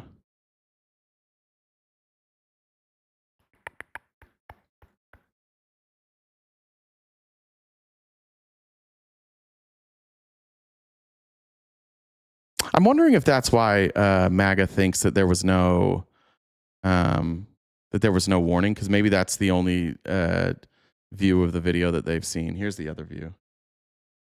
So here you can see an arm here. There's a pistol, and in the video you can hear them yelling, "There's a gun! There's a gun! There's a gun!" You can see it right there. And then she climbs in, and then she is shot. Is that it? How's this angle? Man, no. How about that? Are these warnings? That socialist bitch, you're gonna kill patriots and put this. What's wrong with you? That's Mark Wayne Mullen right there. That's Mark Wayne Mullen, a senator. That's how close they are. You see that? He's now saying it's no problem. Play the real videos of the peaceful people. We're not talking about the peaceful people. If anybody was arrested that day that was peaceful, I have no problems with their charges being dropped. But we're talking about this, where they said that that there was no warning, that Ashley Babbitt was shot with no warning. I'm going to mute this actually for a minute until they... America's about to so you better watch out, boy. And I don't know if that's Troy Nels. I don't know who that is. That's somebody with a Texas face mask on. That's socialist. And you can see here somebody's pointing a gun at them. Now, are these people just being walked through? When MAGA tells you that these people were escorted in, does this look like people that are escorted in right now? Somebody mentioned it. Yeah, the doors are barricaded there. I can't hear what this guy's saying. Hey, what are y'all saying? Ashley Babbitt never climbed through a window? Okay, well, you guys are going to learn some stuff today. Where are your friends? Yeah. Why? I don't think they're going to gas this. No, we just got pushed up the front. I've never had a ticket in my life. Hold on, man. Ever. I've never broken. You want my license number? We're real American citizens who are sick of this. And we're making it knowing that we're sick of it. Okay? 30 years. Would you? Huh? And I've never had people act this way. Say again? I've been in law enforcement in Texas for 30 years. Talk a little louder. That's because you've never seen corruption like we have seen this last month. I'm ashamed. And I'm ashamed of my Congress people. They don't even stand up for it. They're giving away They're giving away my grandchildren and your grandchildren's freedom. You need to back up. Freedom is at hand. Is that a warning? At gunpoint saying you need to back up? Go find another door, everybody. Do you understand we're fighting for? There's the warning, Proud Boy. Proud Boy's proud of your boy. Oh, proud of your boy. There's the warning, proud of your boy. I'll take that apology. Yeah, I ought to put the guns down. We're not going to do anything. You know? This coward will not talk about the J6 committee destroying all of the evidence. This is the evidence. It's obviously not destroyed. This video is from the J6 committee. I'm showing you the evidence from the J6 committee, and you believe that it's destroyed? Dumb. the Constitution, not these fucking socialist kids. Hey guys, you gotta breathe. You guys can get the same paycheck when the government gets replaced with real governors. Yeah. A good Real this is not going to be good for your future, man. Real Congress people. They are fake. It's all fake. Listen. This is about fucking this up. This is about scaring a civil war. If this doesn't, This isn't a warning enough? Telling them to back up repeatedly at gunpoint, that's not a warning? if this doesn't happen, there's going to be a bigger civil war, and a lot of And I'm saying if you don't let us in, we'll have a civil war. Look, what do you mean? There's no way for you saying like I'm only showing narratives that fit my beliefs. Like my belief is that people violently stormed the Capitol and that most of the people that were there to hear Trump speak didn't. The overwhelming majority of people on January 6th that were there, they believed lies, but most of them didn't. Like behind here, there's like 60 people. This isn't indicative of everybody that was there on January 6th. Most of the people there stayed outside. So this isn't narrative. Like I agree with you guys when you say that like not everybody there was doing this. A lot of people were peacefully protesting. That's true. But these people obviously are not peacefully protesting. What is this stuff on the guardrail here? It's broken glass. How did the glass break? Why are these doors barricaded? Why do these members of Capitol Police have guns pointed at them? Because they broke in. They were trying to get into Congress. They were trying to stop the certification of the vote. These people did. I understand that if you were there on January 6th, you didn't go in, you weren't part of this, then no, this doesn't apply to you. But it does apply to the people right here. And this is the place where Ashley Babbitt got shot. we don't want that. We don't want more bloodshed. Is there anybody in there? Yeah. Who's in there? Who's in the house? Can you see who's in there? No, ma'am. I can't see who's in there. Yeah, it's Mark Wayne Mullen standing right there. They don't even know who they're looking at. Oh, look, a socialist. Are you getting paid by China? She just called Mark Wayne Mullen a socialist. You guys are not going to lose a paycheck if we come in the building, man. And nobody's going to get hurt. But you can only kill so many of us. Now come on with that shit, man. We don't want nobody killed. We don't want, this is our house. We paid for it. Why don't you get that? Now, the reason their phones are going off is because there was a state of emergency declared. That's why all their phones are buzzing right now. There were loudspeakers going off saying everybody needs to leave. Like this is, if you are here now, you are committing a crime. Please exit the building. Please leave the premises. It has now been declared as a state of emergency. And there were loudspeakers out there and everybody was booing the loudspeakers saying, don't listen to them. Keep going, keep going, keep going. You know it's true. I'm fighting for my son and my grandchildren. Yours too. What is wrong? All right, let me go see if this part gets to Ashley Babbitt. I'm not sure. All right, this isn't the one that gets to Ashley Babbitt. Let's go back.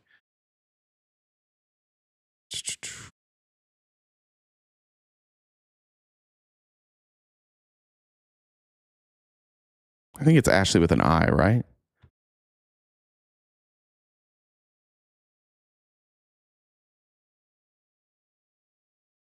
Let's see if I can find this video anywhere.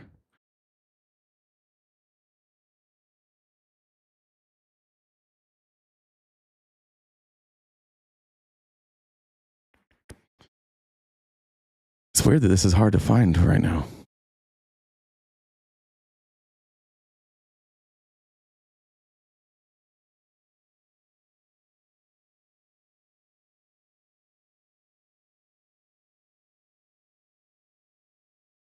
Is this one? I think this is the one I showed earlier. Okay, actually, here it is. All right.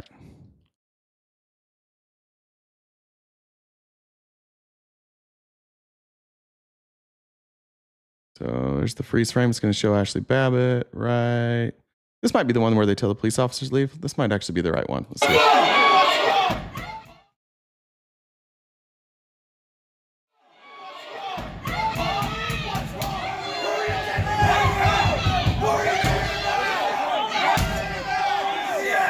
I think this might be her right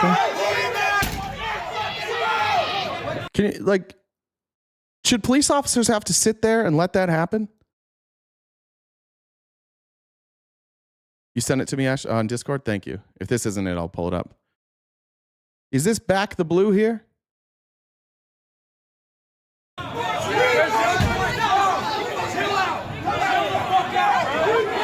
You can even hear some of the people like telling him to chill out. They're leaving. They're leaving.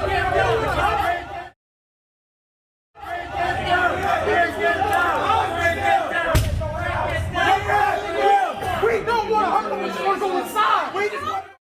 There's Ashley Babbitt. This is the guy that's saying, we don't want to hurt you. We just want to go inside. You just heard him.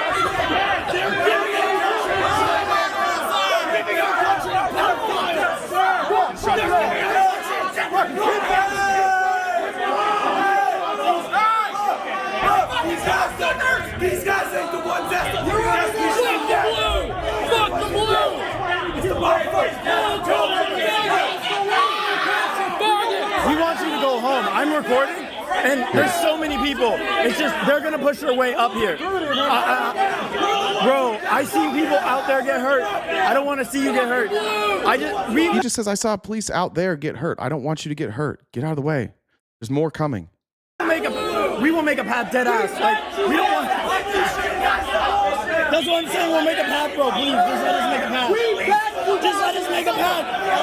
When the whole country hates you, I want you to go home. Go. Let's go. Get this shit.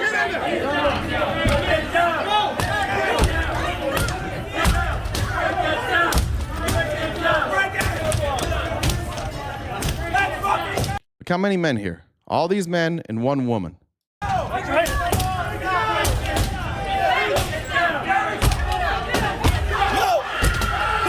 These people all got pardoned, by the way. Now hear this. Watch them now say, there's a gun. There's a gun. There's a gun. There's a gun. Hey, he's got a gun.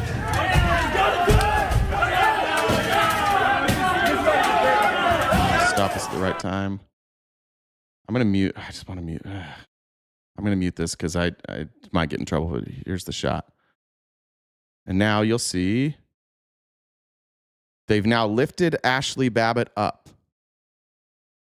All these men send in Ashley Babbitt first.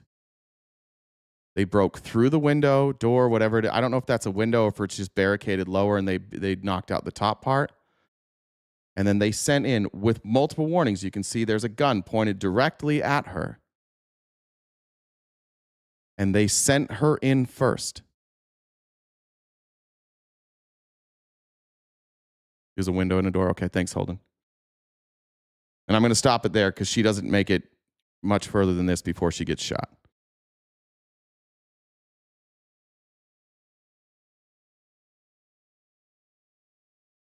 No tour guides. Plenty of warnings. They're all threatening the police. They're all committing acts of violence. Why did these people get a pardon? I would love to show it, Nunya, but I'm afraid I don't think that I think it might be against YouTube rules. I would show it because I agree. I think people should see it. But I think I would potentially lose my channel if I showed that. Why are you guys allowing these MAGA folks, Donald Trump, to tell you that this is a hero, that she was a peaceful protester, that she was given no warning? Why did all these people get pardoned?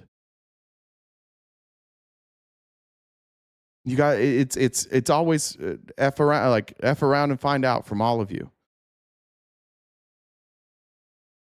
This is devastating. Like, this sucks so bad to watch because this is so obvious that this was wrong, and we all in real time at the moment knew that this was wrong. And you've allowed Donald Trump, because he won't take accountability, to completely rewrite history to the point now where you don't believe any of this happened. I'm showing it to you and you don't believe it happened. Yeah, that's Kira, exactly. They just sacrificed this woman. She served in our armed forces. And she's there and angry because she believed lies about the election being stolen. Nobody needed to do this. The election wasn't stolen. It's never been proven. And they just sent this woman in to die. And then Donald Trump has the audacity in this administration to say unarmed Air Force veteran and Trump supporter Ashley Babbitt is fatally shot by Capitol Police Lieutenant Michael Byrd, blaming him without warning as she climbs through a broken window toward the speaker's lobby. If you break down a barricade, you don't even deserve a warning in the first place. It's not like she was just walking around merrily. I'll show you actually the way that this has been covered up, and the reason that the reason people think that Ashley Babbitt was innocent. When you go to MAGA accounts and you look at like why they say that it was unjust, they're going to show you videos of her like walking around. Here's one. Pull this over here. They show you this video instead of the one where she's shot. Show you this.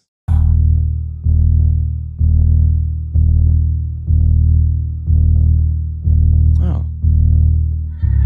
At 2:42 p.m., journalist Taylor Hansen is walking behind Ashley Babbitt.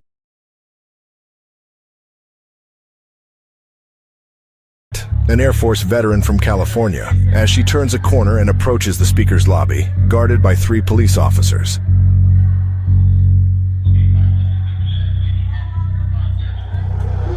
MPD officer Luke Foskett approaches a window and looks out upon the crowd on the western side of the Capitol building. You're live, right? Yeah. Moments later, members of the House seek shelter in the gallery while officers barricade entry into the chamber. It is at this moment that the only firearm to be discharged inside the Capitol that day can be loudly heard.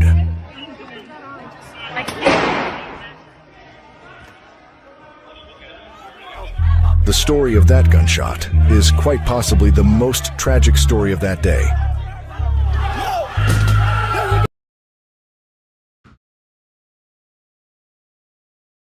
Why even show any of that other stuff? It's an attempt at a narrative.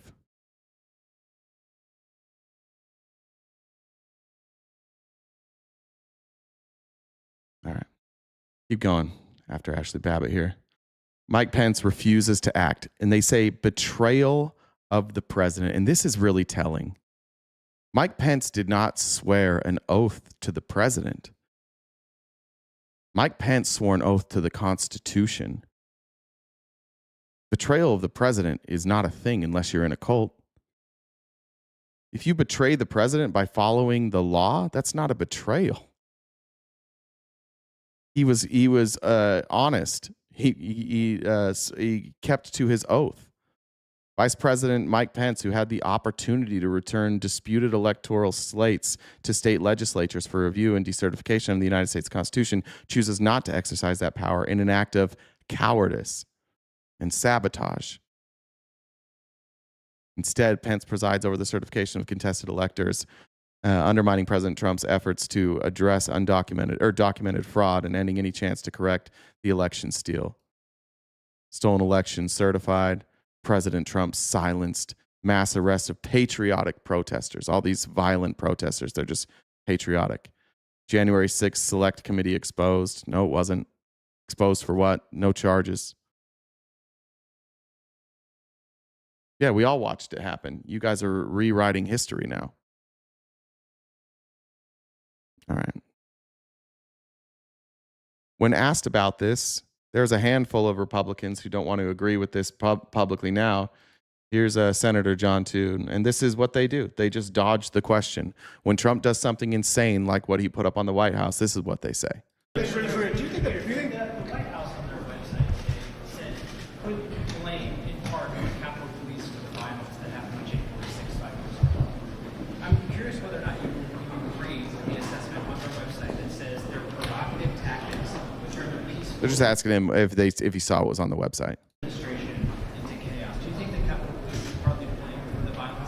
I haven't seen what they put on their website, but the Capitol Police do a great job around here.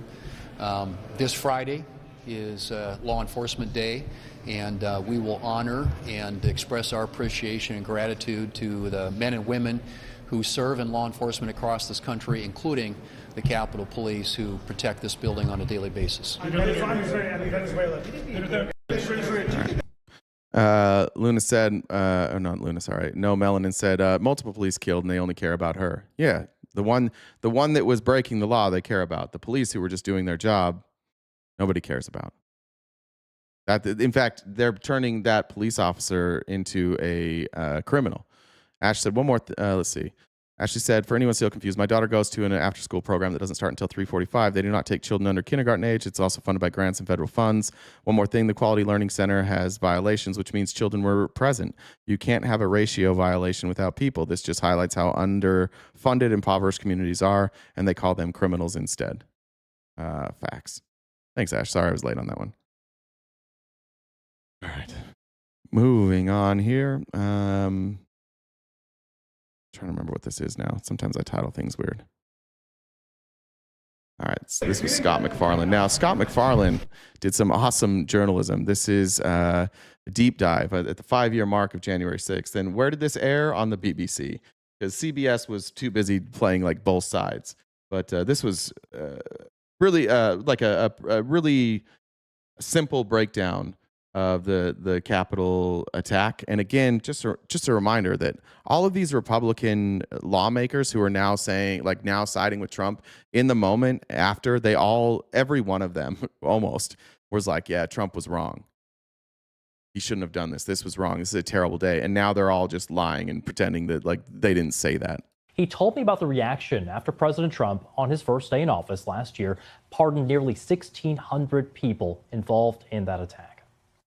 That development surprised even people inside his own party, because days before he took office, you may recall, the vice president, Vance, some of his key allies in the Senate, including Eric Schmidt of Missouri, said they didn't expect him to pardon everybody, that he'd go case by case and look line by line to ensure the pardons were righteous.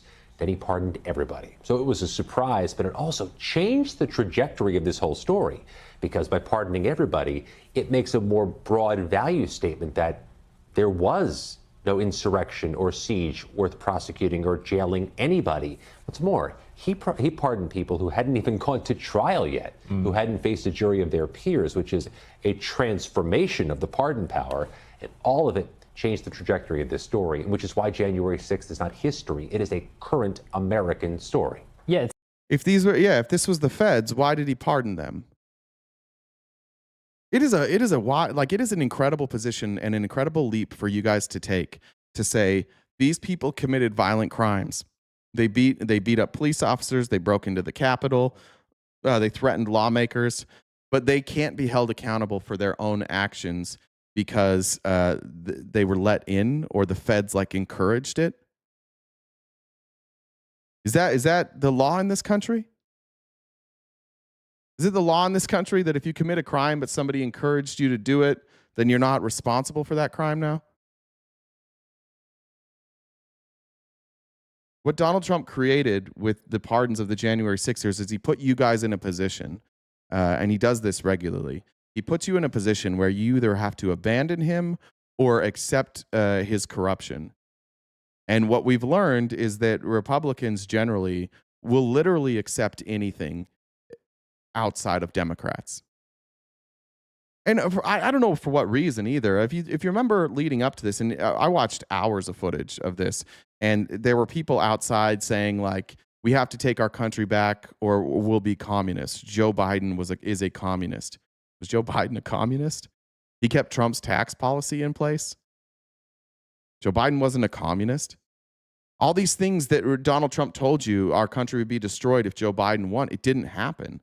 All these things he said would happen, you would all get locked up. None of you got locked up unless you were at January 6th. They sold you this fear that all these things were going to happen. None of them happened. Told you the election was stolen. They never proved that. Told you that Joe Biden was a communist, that we wouldn't have a country. He literally said, we won't have a country anymore. None of that happened. And then when he comes back 4 years later and campaigns on the exact same thing, you're like, yeah, this time. He ran on that in 2016, 2020, 2024. And what that allows Republicans to do is not be educated voters. All they have to know is, holy shit, these guys are so evil. I don't even care. I don't give a damn what Donald Trump does. I don't care at all because the alternative is so bad that everything he does is fine. And yet none of the things that you guys claim were going to happen ever happened. It didn't happen. Obama was going to bring in Sharia law. Trump was saying that. Trump was saying Obama would bring in communism and Sharia law and our country would fall apart and there would be world wars. Never happened.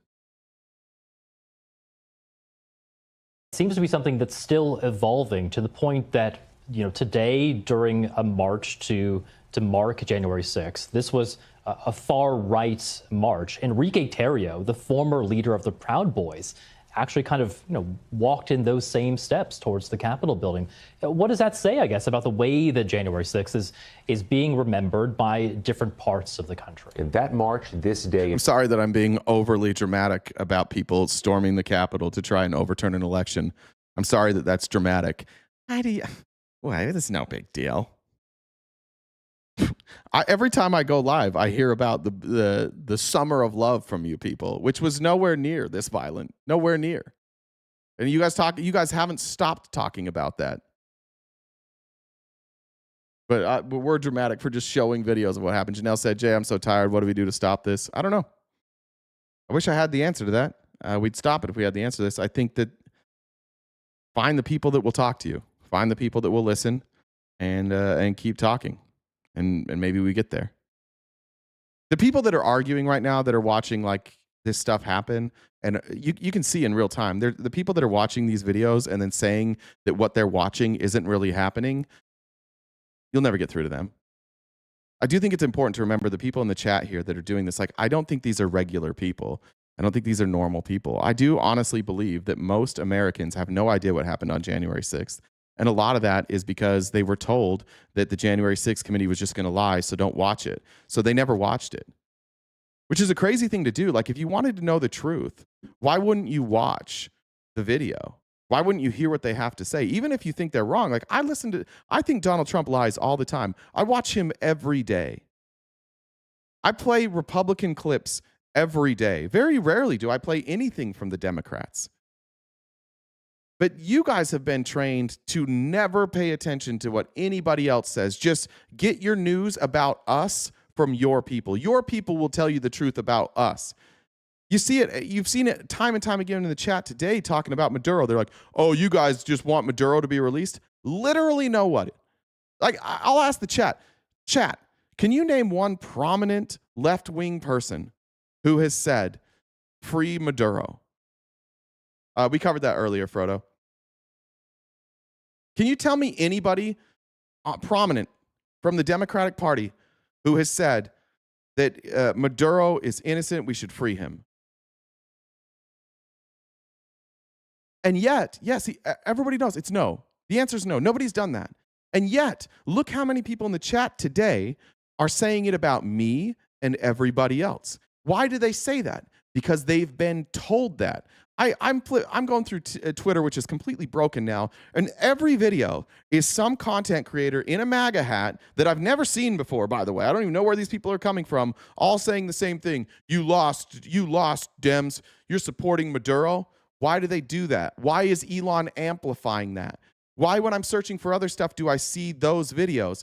Because that's what they want you to think, and it works. We're watching in real time like how powerful propaganda is, how powerful it can be to get your news from an organization that you trust and never branch out and say, should I fact check this? Because Fox News said that. Did Fox News show you a single clip of somebody on the left saying free Maduro, Maduro's a good guy, Maduro's innocent? No, nobody has said that. In fact, the only person I know of that said Maduro's innocent is Maduro when he pled innocent. That's it. But if you go over to any right-wing podcast, you go into any live, you go into any news organization, you listen to any Republican elected leader, they are going to tell you that that's what we're saying. And I'm saying again, unequivocally, Nicolas Maduro is a bad guy. None of us care that he was arrested. We think that he should be arrested. We think that he should face trial. Ironically, we've also been saying that the drug boats that you were bombing indiscriminately without trial deserved due process. So it's alarming when you guys are watching in real time Maduro getting due process and it doesn't register. Oh, wait. If you're a drug trafficker, you go to court? Oh, unless you're just a poor person, unless you're just a foot soldier delivering the drugs, then you don't get court. Everything, your entire ideology is completely incoherent because there isn't one. The ideology is left bad, and then they lie to you about what we say and do. In Washington epitomized. Democratic socialists have demanded it. I'm sure some people have demanded it, Dirty Laundry, but I asked you for one specific person. And in this chat, not one name, not one specific name has been dropped in the chat. There's over 1,000 people here. Not one of you has given me a name of somebody who's saying that Maduro should be released. All right, back to this. The broader story, which is that we're 5 years later. 1,500 people have been pardoned. The damages in terms of progressing away from January 6, 2021. Trump is back in office, so there was no political consequence to block him from resuming presidency. But our politics are fiercely divisive. They're toxic, if not poisonous. January 6th remains a wedge issue somehow, some way politically. And all of it, including today's march by pardoned rioters, is rooted in the same thing January 6th itself was rooted in. Baseless, false claims and disagreement over facts. There's also the issue, of course, of those who tried to defend the Capitol building on that day, the police forces there. There, of course, were many people injured. How, 5 years later, is that part of the story being told? Some of those injured officers could not come back. These injuries were too severe, and the trauma that blended in for some of them was too acute. So some of those 140 plus officers who were injured were permanently removed from police duty. Others have healed. Others are back. It doesn't count the officers who died by suicide in the days after January 6th. There were several officers who died by suicide after defending the Capitol and experiencing that. I think it's the denialism about January 6th, which is ongoing, including on a White House taxpayer-funded webpage today, which peddles... Is the stream getting glitchy? I know it is on TikTok. That happens. YouTube, is the stream glitchy?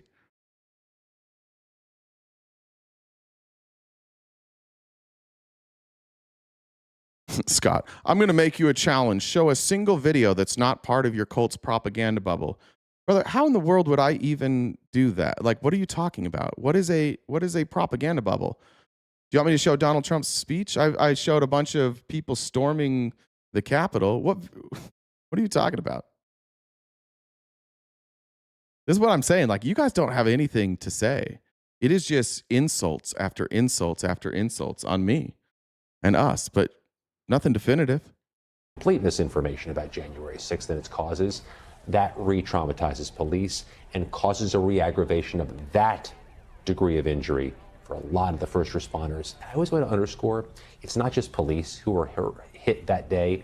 There were a lot of congressional staffers hiding beneath tables, behind barricaded doors, texting their moms and dads they weren't coming home possibly. They're living with this now still too. You know, we heard a bit about the Republicans and President Trump and the way potentially they're working to reframe January 6th. What about the Democrats? There was a hearing on Capitol Hill today. There's no two sides to this issue. There's like one half of a side. Republicans were mute about January 6th today. Let me point this out, Josh. I try not to stop it all the time, but Josh says I can tell you with proof that my wife and I were both sent 4 mail-in ballots. And this is where like we have to have the discussion. Let's say that I'm going to take you at your word that somehow you got 4 mail-in ballots.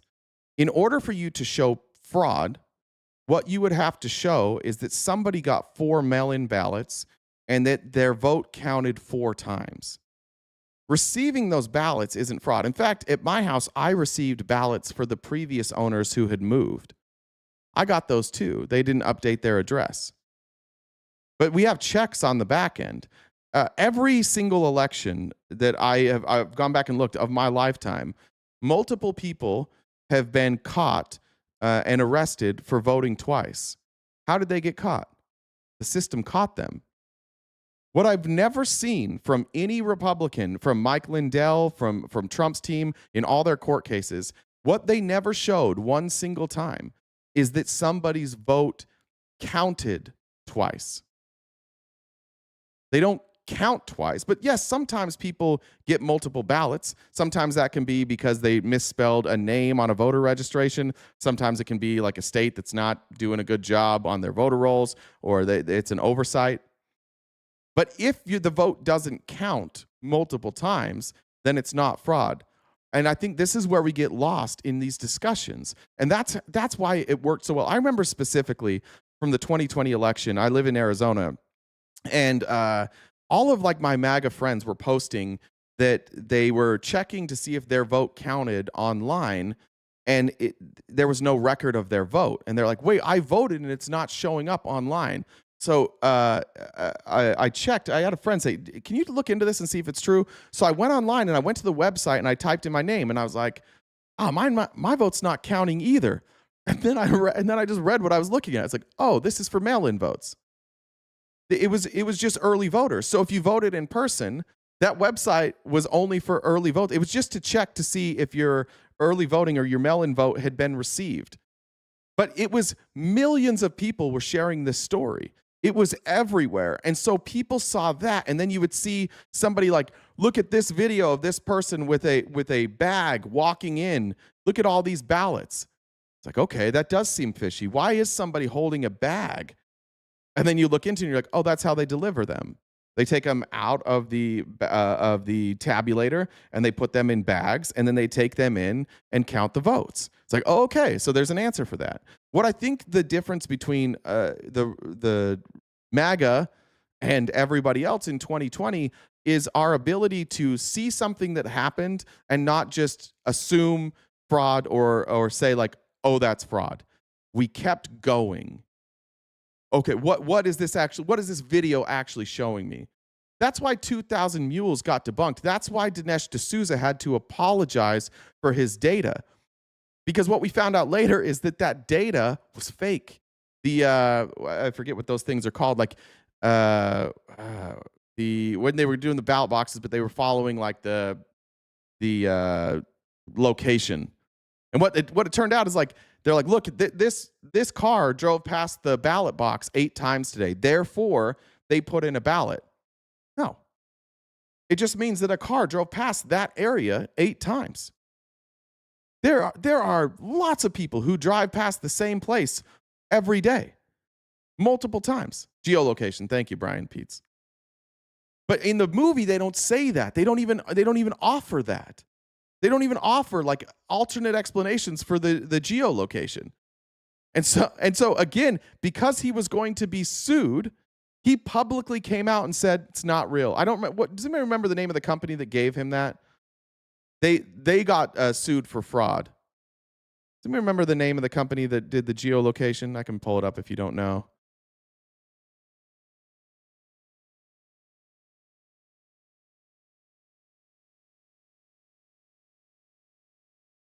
I'm looking in there. Yeah, it could be DoorDash. True the Vote. And they claimed to have purchased $2 million worth of anonymized cell phone pings from various commercial data brokers. We don't know why. But in 2024, Dinesh D'Souza acknowledged that the data provided to him was flawed following lawsuits and investigations that found no evidence to support the firm's claim. If you don't believe me on that, by the way, I can show you the admissions here. Here is the fact check. Anonymous accounts and improper analysis of cell phone location data, which is not precise enough to confirm that somebody deposited a ballot into a Dropbox, according to experts. The movie was produced by conservative filmmaker Dinesh D'Souza and uses research from the Texas-based nonprofit True the Vote, which has spent months lobbying states to use its finding to change voting laws. Neither responded for requests for comment. Actually, I should have went up. A film debuting in 270 theaters across America this week used a flawed analysis of cell phone data and ballot drop surveillance footage to cast doubt on the results of the election. Praised by Trump as exposing great election fraud, the movie called 2,000 Mules paints an ominous picture suggesting Democrat-aligned ballot mules were supposedly paid to illegally collect and drop off ballots in Arizona, Georgia, Michigan, Pennsylvania, and Wisconsin. Here's the claim. The fact says that True the Vote didn't prove this. The finding is based on false assumptions about the precision of cell phone tracking data and the reasons that someone might drop off multiple ballots. That's another point to bring up. You can drop off multiple ballots. Different states have different rules, but you can have multiple ballots. I've always, when I was married, I always dropped off my wife's ballot. Every single time I would go and I would drop that off. I'm allowed to do that. Ballot harvesting is what they call it, is a pejorative term, but it's illegal. It's something that's legal. Notice how they like make up new terms for it because it sounds scary. Oh, ballot harvesting? That sounds bad. Again, the practice is legal in several states, but largely illegal in the states True the Vote focused on, with some exceptions for family, household members, and people with disabilities. True the Vote said it found 2,000 ballot harvesters by purchasing $2 million worth of anonymized cell phone geolocation data, the pings that track a person's location based on app activity. So they didn't even know who the people were, right? It was just anonymized cell phone data. Can't even tie it to anybody. Then, by drawing a virtual boundary around a county's ballot drop boxes and various unnamed nonprofits, it identifies that cell phones repeatedly went both ahead of the 2020 election and after. So this is like days worth. If a cell phone went near a Dropbox more than 10 times and a nonprofit more than 5 times from October 1st to Election Day, which is a whole month, if you drive past the same place more than 10 times, I drive past a ballot box every single day. Every single day, the place I drop off my ballot box, I drive by. There, Monday through Sunday, every day. That would be 7 times a week. I would have made up that 10 times in a week and a half. That was their evidence. True the Vote assumed its owner was a mule. It's named for someone who engaged in an illegal ballot collection scheme in cahoots with a nonprofit. The group's claims of a paid ballot harvesting scheme are supported by the film only by one unidentified whistleblower said to be from San Luis, Arizona, who said she saw people picking up what she assumed to be payments for ballot collection. No evidence, provided no evidence. Experts say cell phone location data, even at its most advanced, can only reliably track a smartphone within a few meters, not close enough to know whether someone actually dropped off a ballot or just walked or drove nearby. This is what Trump was relying on, by the way. It's not like this was the evidence.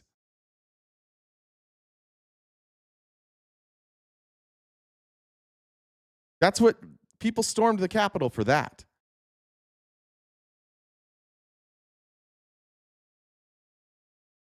Scott, I've questioned all of this.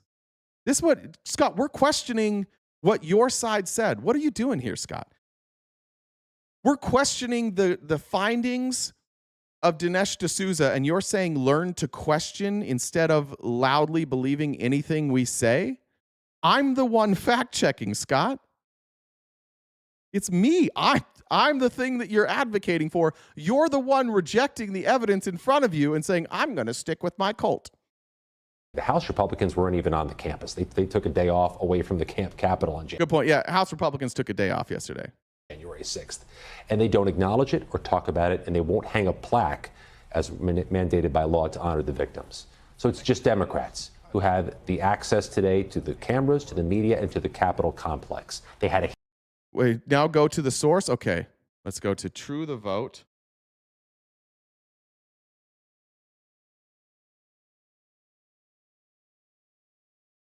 Let's go to Dinesh D'Souza. Let's get Dinesh D'Souza's quote here.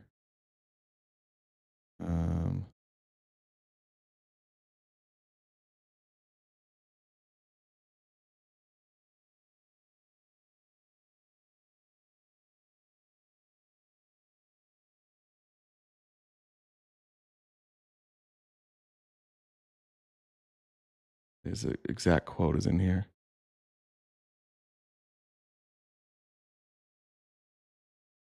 Can you just give me the full statement? Let me see if I can get this full statement.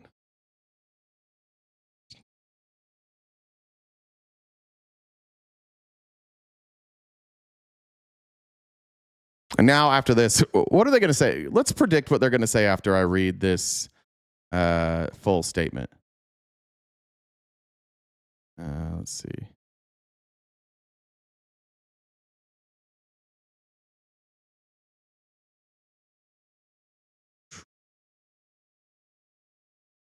Shit, that's behind a paywall.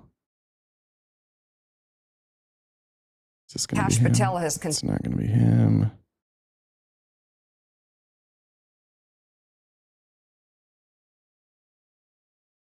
I know that if I just bring up a news source without, I'll use Perplexity. We'll do that.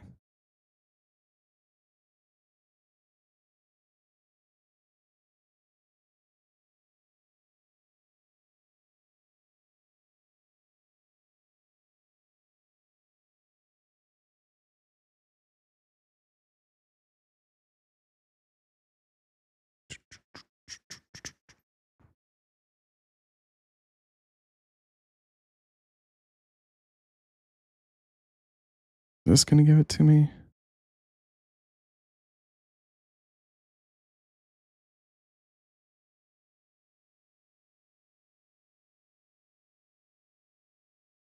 All right. Well, I'm trying to find the full. Jen, if you can find the full quote, let me know, will you? Right now, I have NPR.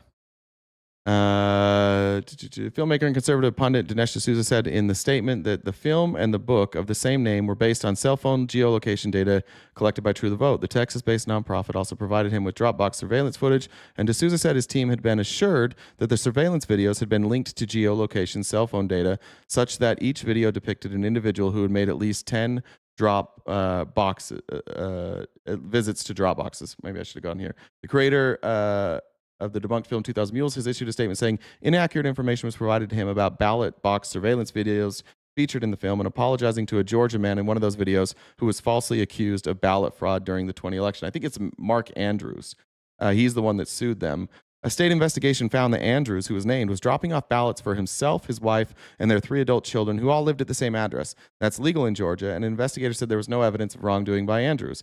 The film suggests that ballot mules aligned with Democrats were paid to illegally collect and deliver ballots in Georgia. D'Souza's statement says interviews in the film make clear that True the Vote was correlating the videos to geolocation data. But, he wrote, we recently learned that surveillance videos used in the film may not have actually been correlated with the geolocation data. He acknowledged that the firm and book create the impression that these individuals were mules and that had been identified as suspected ballot harvesters based on their geo-tracked cell phone data. Though their faces were blurred, Andrews has publicly come forth and sued over the use of his image, and D'Souza said he owes Andrews an apology. He said the video surveillance in the film was characterized on the basis of inaccurate information provided to me and my team, and that if he'd known they weren't linked to geolocation data, I would have clarified this and produced and edited the film differently. True the Vote issued clarification on Monday's statement saying it says the central premise of the film remains accurate, but it says it had no editorial control and didn't select the videos or graphics used. Andrews was not part of the geospatial study. True the Vote did, a fact that was communicated to D'Souza's team. So True the Vote's like, yeah, we didn't tell him that. It looks like D'Souza just did this on his own.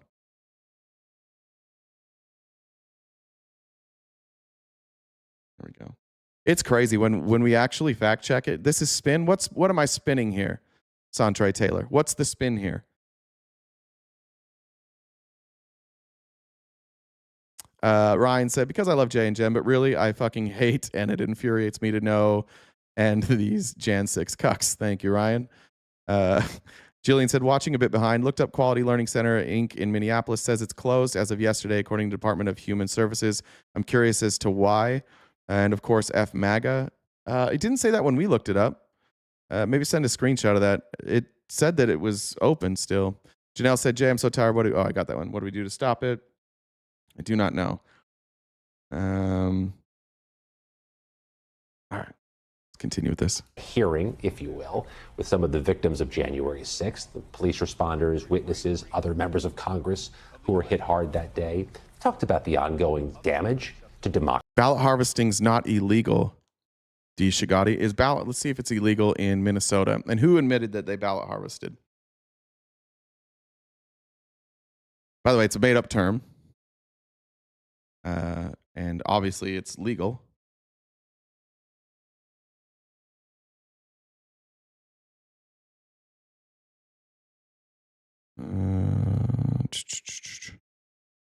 Let's check here.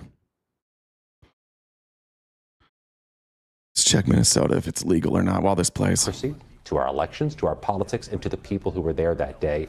But there's only one voice speaking on January 6th in Washington. It's the Democrats.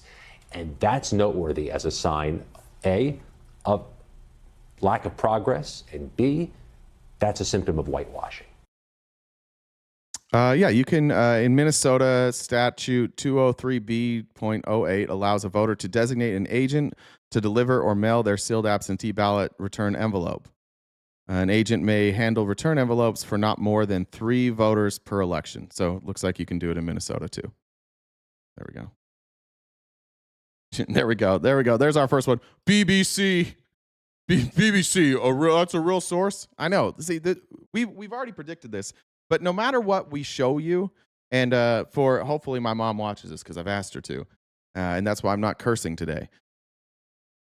Hopefully people are watching this and then seeing hearing the responses from MAGA in the chat and watching them spiral. No matter what we show you, you're just going to go after this. Oh, PBS. Oh, CBS. Oh, BBC. You're never going to, not once do you guys ever attack the claim. It's always the source. And that's a scary place to be in as a country. Like, you don't want to be in a country where people say, I only accept sources that fit my narrative. I only accept sources that are praising Donald Trump. But if somebody's critical of Donald Trump or somebody associated with him, I do not accept that narrative. I just thought this was funny. This was somebody from January 6th. Of course, the Democrats held a hearing yesterday, and no Republicans were there because they took a day off. There was a candlelight vigil in memory of January 6th. By the way, Congress voted to memorialize the Capitol police officers with a plaque in the House. It's a law that has been passed, and Mike Johnson refuses to put up the plaque. So they're also defying that. They would rather celebrate the people breaking into the Capitol than those police officers who defended the Capitol. And so we don't have that. But they're out here taking questions. And this man, I didn't get his name. He says he's a January 6th defendant, asks this question, and Benny Thompson has a great answer for him. I just liked it. Was a January 6th defendant. And if I could respectfully ask, why is this committee only composed of Democrats? I'm glad you asked. Why is this committee only hosting Democrats? Because no Republicans participated. You're not part of the thing. Because they all went home. They all took the day off. They don't want to answer your questions, bud. They all said, we don't really want to be involved in this, so we're all going to take the day off today. There we go. Here's Michael Fanone showed yesterday. Or we didn't show Michael Fanone yesterday, but I do want to show this. We showed the other Capitol Police officer talking about going over his body cam footage and narrating it. Here's Michael Fanone on this day, remembering 5 years ago, Michael Fanone was beaten mercilessly, wound up in the hospital after being beaten by multiple January 6th attackers. And all of those people who beat Michael Fanone got pardoned. Listen to him tell you, a police officer, remember you guys are the Back the Blue crowd. Listen to him tell you what happened to him on that day. Can you imagine being beaten as a police officer and then having the president come in and be like, oh, you guys, you didn't do anything wrong? No. Take in my case, for instance, there were 6 individuals that. Is that true? Did Mike Fanone, was he a Republican voter? Somebody said that. I don't know if that's true. Charged with violent felonies for violently assaulting me. One individual, Daniel Rodriguez, who took a stun gun and drove it into my neck multiple times as I was 6 times. He was? Okay, thank you. 6 times a man took a stun gun and drove it into his neck. 6 times. I want you to think about that, MAGA. I know you're not going to, because self-reflection is not something we're going to do today. But think about you being attacked by a mob of people and having somebody take a stun gun and drive it into your neck 6 times. Trained by, countless other violent protesters being beaten almost to death. I suffered a heart attack and a traumatic brain injury. Those individuals, Daniel Rodriguez, Thomas Civic, Albuquerque Cosperhead, none of those individuals rejected their pardons. And these were people who were obviously guilty of violent crimes against uniformed police officers. How am I supposed to take Donald Trump, Kristi Noem seriously right now when they talk about people shouting? Remember that video of Kristi Noem on the rooftop screaming at the man dressed in a chicken and calling them terrorists for yelling? I bet we've been covering the ICE protests, and you guys have been saying that it's okay to use force against people who are shouting at ICE, who are standing in their way. That's fine. Or fine. You all said, fuck around and find out. You can't stop what they're doing. You were all on board with police beating up protesters that were protesting ICE. But these protesters, Michael Fanone and others, were just guarding a building. They weren't being yelled at and then attacked. They were violently attacked and fought back. I did this stream when I showed protesters in Portland, and there's this red line that they're not allowed to cross. And a lady steps a foot over that line and then goes back behind the line, and the officers sprint and tackle her and drag her into jail. And I said, that was excessive. And you guys said, fuck around and find out. But when it comes to your people attacking and violently beating Michael Fanone, he's the enemy. It's why I'm frustrated, because I don't like you folks. I think that you're sick. But the people that you follow and the leadership of this country is like you. And my friends and family, who I know I'm giving them more credit than you guys are giving them, and that's fair. I know them. It's privilege. I get all of that. But I don't believe that my parents are bad people. I don't believe that my parents would support this if they saw it, and I know they've never seen it. I know my friends have never seen this. They've been specifically told not to view this, and they believed it. They believed that we were lying. I know for a fact they have not seen this.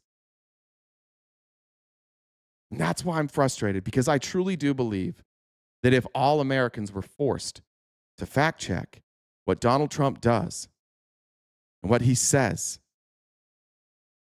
that people would stop supporting him. I really believe that. And maybe that's just me. Maybe I'm too optimistic. I don't know. I desperately long for the days when I'm arguing back and forth about healthcare. Should we do single payer or private? I wish we had those days again.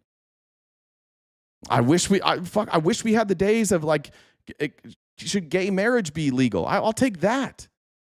I'll take any of these other days. Should we tax the rich or not? But we can't even get there because we're nowhere near the same reality. We're in this reality now where, like, on one, if you yell at a police officer for arresting immigrants, you're a terrorist. If you beat the shit out of a police officer because you think the election was stolen, you're a patriot. So there's no way to even level set here. Ban girl dad. Girl dad, you're done. You've lied. I've already done this with you. Somebody ban girl dad. You don't get to spread lies about me on the internet and try and put my life in jeopardy and then come in here like you're welcome. You are not welcome here. You have tried to cause harm to me and my family. Those are the people that Donald Trump and the MAGA movement have aligned themselves with. They are the patriots. And by the way, girl dad, I know everything about you. Everything. And I had to stop people from doing what you like. I had to stop people from doxing you. Multiple people. When you came after me, multiple people figured out who you are, where you live. They know your family members. They know the people you work with. And I stopped them from doxing you. So you're welcome. I'm not like you. You're sick. It's of the MAGA movement. Violent criminals who committed insurrection.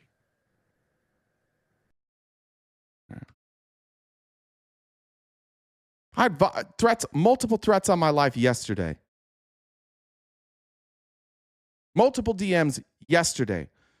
Somebody with my old address yesterday texted me and said, I'm coming for you. I had to submit it to the police yesterday. Why? I don't like Donald Trump.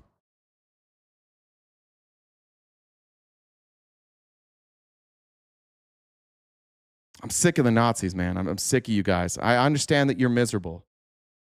I understand that you worship, like Nick Fuentes has this hold over you, like whatever. But holy smokes, going after families. Let me tell you another thing about girl dad. Now that he's not here, he doesn't have. Maybe he's still here. I hope he's still here. If somebody send him a clip of this, he doesn't have real friends. When girl dad, the person who tried to put my life in jeopardy, who comes in here every day in the chat and says these types of things, when he had his baby, when he had his little girl, guess who he texted? Guess who he sent pictures of his little girl? Guess who supported him? Guess who he asked for advice on how to raise a little girl? Me and Jen. He didn't have real friends. He went to me and he went to Jen, not text, sorry, message, DMs, not text. He didn't have my number. He's that lonely that he came to me and Jen. He's in here every day saying this shit, and he's so lonely. His own group won't give him any love. He went to me and Jen to ask for advice about how to be a parent.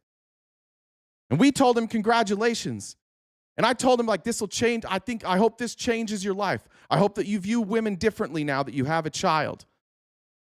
And 2 weeks later, he's taking a clip of mine out of context and posting it all over the internet from different sources, trying to say that I'm advocating for violence against police. That's who we're up against. We're up against these types of people. You have to be careful, like even who you accept being nice to. This is somebody I knew his views. And he kept saying like, oh yeah, well, I'm changed. Like, I appreciate what you're saying. I'm starting to change my mind. Didn't last very long. These are sick. It's a sickness that we have here. And what happens is that he leaves and he goes out into the internet and they just lie to him all day about what we're saying. And then he comes back the next day enraged because he's just been scrolling through the internet and the internet's been telling him how we're after him and we're coming to get you and how we're communists that want to take away your freedom and we want to trans your kids. And it's like, I know where it's coming from. It's coming from Trump. Trump says it every day. And then his minions go out and they repeat it and they just convince you every single day that we're trying to ruin your lives.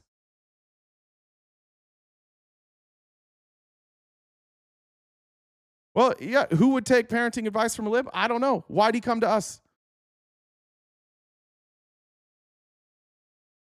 I think I'd get parenting advice for libs. Maybe if some of these people had liberal parents, they wouldn't have tried to shoot Donald Trump. Maybe if these people had liberal parents, they wouldn't have shot Charlie Kirk. How about that? Maybe if they had liberal parents, they wouldn't have shot Ronald Reagan. Did you know all of those shooters had conservative MAGA or conservative adjacent parents? Did you know that? Yeah, compassion and empathy. That's why I'm talking to him. That's why you guys go, oh, this man's evil. I'm talking to him because I have compassion and empathy. Because I think people can change. That's why he talked to me. That's why I didn't talk to you guys. How in the world can you have a daughter and then be like, I'm going to go ask some of these conservative content creators who believe women shouldn't have the right to vote. I'm going to ask them how to parent my child. What do you say to your kid? What do you say to your kid when you're like, hey, I'm glad I have a daughter, but you should not have a job. You should stay at home and you shouldn't have the right to vote. That's a depressing way of life, to think that about your own kid. Your own daughter shouldn't have the same rights. It's tough. This is Michael Fanone after the attacks, by the way. After having a stun gun shoved into his neck, he suffered a heart attack, almost died. MAGA has no sympathy for this man. Man who voted for Donald Trump allegedly, I guess, in 2016. Man who just showed up to do his job and protect the Capitol. He didn't do anything wrong. He was just doing his job. And Trump pardoned the people that put him in this condition. He almost died. I know this story sounds like BS to you, Santre. I tell you what, though, if you DM'd me, guess what? I'd be nice to you. I'm a kind person. I have compassion. I have empathy. I get criticized sometimes for giving people too much of a leash. My criticism of my side of the aisle is that sometimes we preach empathy and we don't give empathy. But if you DM'd me, I'd be nice. That's the kind of person I am. I'm not. If I DM a right-wing creator, I asked a right-wing creator. I'll tell. His name is what is his name? He's the guy that always does like repost the Ryan Mata. I messaged Ryan Mata about the stuff he was covering with Candace Owens, because Ryan Mata doesn't believe that Charlie Kirk was shot by Tyler Robinson, and we had a good discussion until I brought up that I thought there might be that I wondered why they hadn't connected their Egyptian connection to Tim Ballard, because Tim Ballard had worked with Egyptians and Tim Ballard and Turning Point USA, and all these people were connected.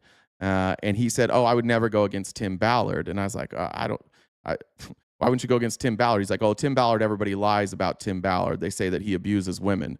I personally know 2 people that Tim Ballard abused. Personally, I know them. I've had discussions with them. I've seen evidence that is publicly available that he abused them. And then he stopped responding to me. It's a difference.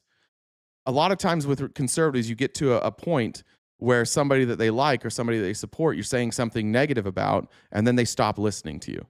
There's not a single person on the left I'm not willing to hear evidence against that they were a bad person, by the way. You guys are welcome to DM me kindly. If you're just going to come in and yell at me, I'll just ignore you. But if you want to have a real discussion, if you want to schedule a discussion with me, I'll come on your live stream. I'll go anywhere to have these discussions. But that's why. And you'd be shocked how many people on the right reach out to me regularly and want to have discussions. I missed that. Let me check messages real quick. Just a reminder, guys, we got plenty of time left. We got an hour and a half, maybe 2 hours. We are crowdfunded, so if you'd like to help us knock out our gift goal, that'd be greatly appreciated. And Melvis says, thank you. Appreciate that. Alfredo says, for the Deport J6ers to CCOP fund. Natalie said, the way they have rewritten January 6th is disturbing. Yeah, I'm with you. It's not just that they rewrote it. It's that it worked. And it's so obviously a lie. It's so provably a lie. That's the hard part to stomach. Like, it's not like a simple Google search. We've shown it today. Everything that anybody has asked me to search, I've searched, and like they can't back this up.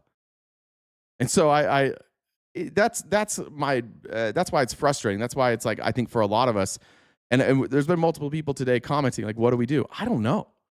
I have no idea what to do when people will only believe what they want to believe and not the evidence right in front of their face. I don't know what to do with that.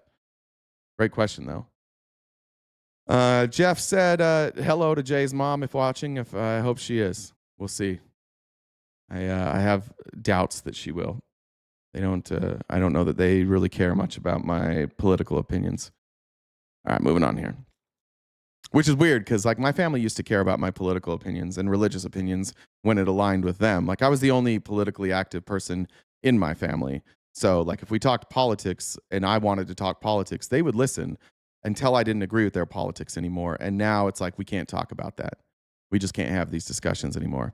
And it's devastating. It's been like a really hard 5 years. I love my family. I don't want to be like separated from my family. I like how and I'm this type of person, like I want to have the conversation. I want to get the right answer. And that's pretty hard to do. I talked about Rosie and Ashley today. I don't know who Rosie is or Ashley, unless we're talking about Ashley Babbitt, in which case, yes, I did talk about Ashley Babbitt. All right. So a bunch of J6ers, criminals, who then got pardoned, went back to the Capitol. But before we get to that, I wanted to just show you a couple more things about this peaceful protest. This is on the west front of the U.S. Capitol. And you'll hear this. Like, these are the peaceful protests. Now, again, look back here. See all these people back here? Peaceful protesters. People here that haven't moved past the barricades? Peaceful protesters. I have no problem with any of this. These people, they have already, they're trespassing. I don't know what went on with them later, but they're trespassing. This is where the president gives his inaugural address. So that's why like this is set up. These people fighting with police, these people, not peaceful protesters. But listen to the guy recording this video and what he says. And explain to me why this guy should have been pardoned. It's over! You better run, cops! You better fucking run!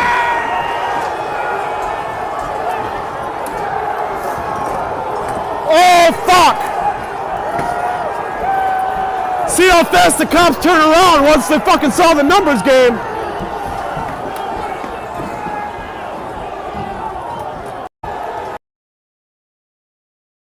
That guy definitely deserved a pardon, right? And there's this idea of like that everybody was just let in. Can you explain to me like how this is the cops letting them in here? I understand there are videos, by the way, of police letting people into the building. And you can go watch the J6 testimony from those exact police officers, and you can follow like the chain of command. They're communicating, obviously. And the communication behind the scenes was, open these doors, try and get people away from this entrance. Let's start moving barricades and see if we can move people in the other direction. You've all seen the video of the QAnon shaman being walked around with Capitol Police. Why do you think that is? Because it's because they were moving him away. So they were trying to keep him in good spirits and like, oh, well, let's go this way. And they just kind of guided him away from where the problems were. These people were heroes. These Capitol Police officers were absolute heroes. Can you hear me, honey? I just explained that I saw the doors get unlocked. I just explained this, Kevin. Yeah. Listen to this woman right here, though. This woman now is calling her family, who doesn't seem very impressed, and saying, like, I'm about to break the law. Can you hear me, honey? Yeah. Okay, I love you. Tell everybody I love them. My wife be going to jail tonight. That's okay. And somebody who has money to bail me out if I survive. Okay, bye. We're taking our state capital back. Taking our capital back. I love you all. Can you hear me, honey? Yeah.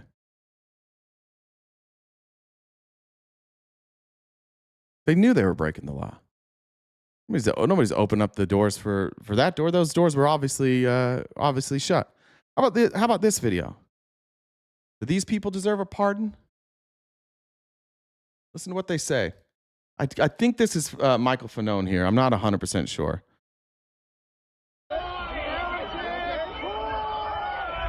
Right here. This is a Capitol Police officer. Watch what this man's doing to him. Take his helmet off. Oh, that's not Fanone.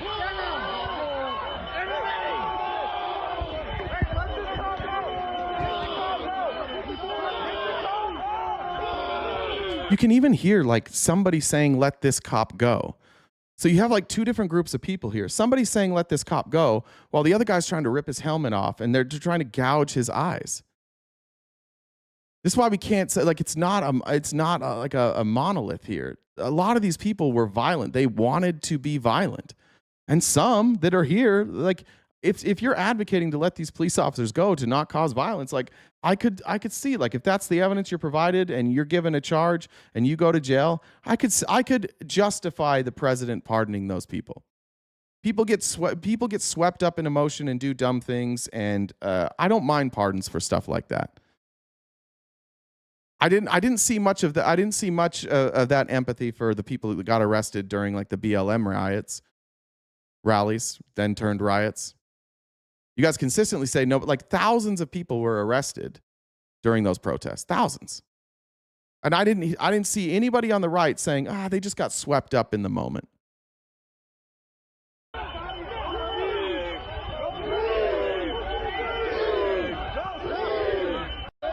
There were 1,600-ish people who got arrested on January 6th. The question you're asking, I don't know exactly how many were violent, but the violent ones got pardons too. So that's the thing. Like, you don't really have a good argument if you're saying like some of these people should have been pardoned. Fine. I wouldn't care if some of these people were pardoned, but why are we pardoning violent mobsters who are beating on police? Why pardon those people?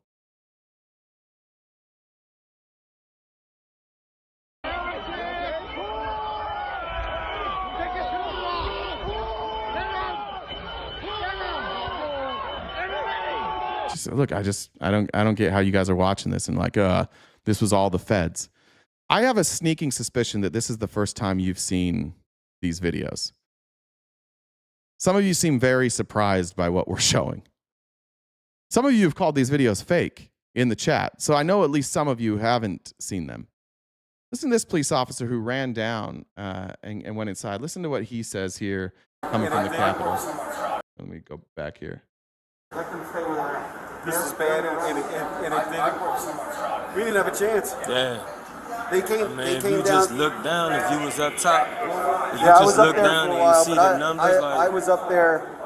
I came outside. I was up on the West Terrace as he was, right after he was still giving his speech, and I just had to leave because he was basically just telling people to come down here and rip this place down.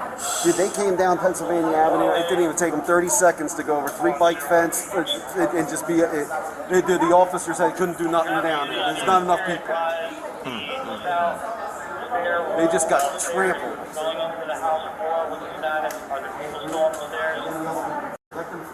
A good question. Just wondering, the people that got arrested in BLM riots, did they spend 2 years in jail without bail? Who spent 2 years in jail without bail? Let's figure out. Let's look this up. Did any January 6 defendants spend 2 years in jail without bail? Now, before we get the answer here, are there reasons that you would be in jail without bail? Do people sometimes go to jail without bail? Yes. So we probably have to agree here that there are some crimes that would keep you in jail for 2 years without bail. But let's see. Checking the records. Okay. Jake Lang. Jake Lang beat a police officer with a baseball bat.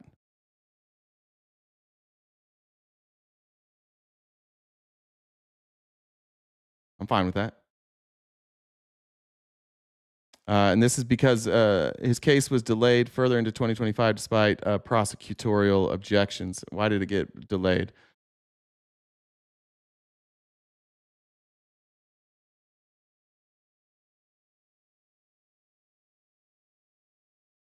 Judge delayed his trial. Okay. So, yeah, I have no problem with that. The judge delayed his trial. If we have a problem with the judge delaying it,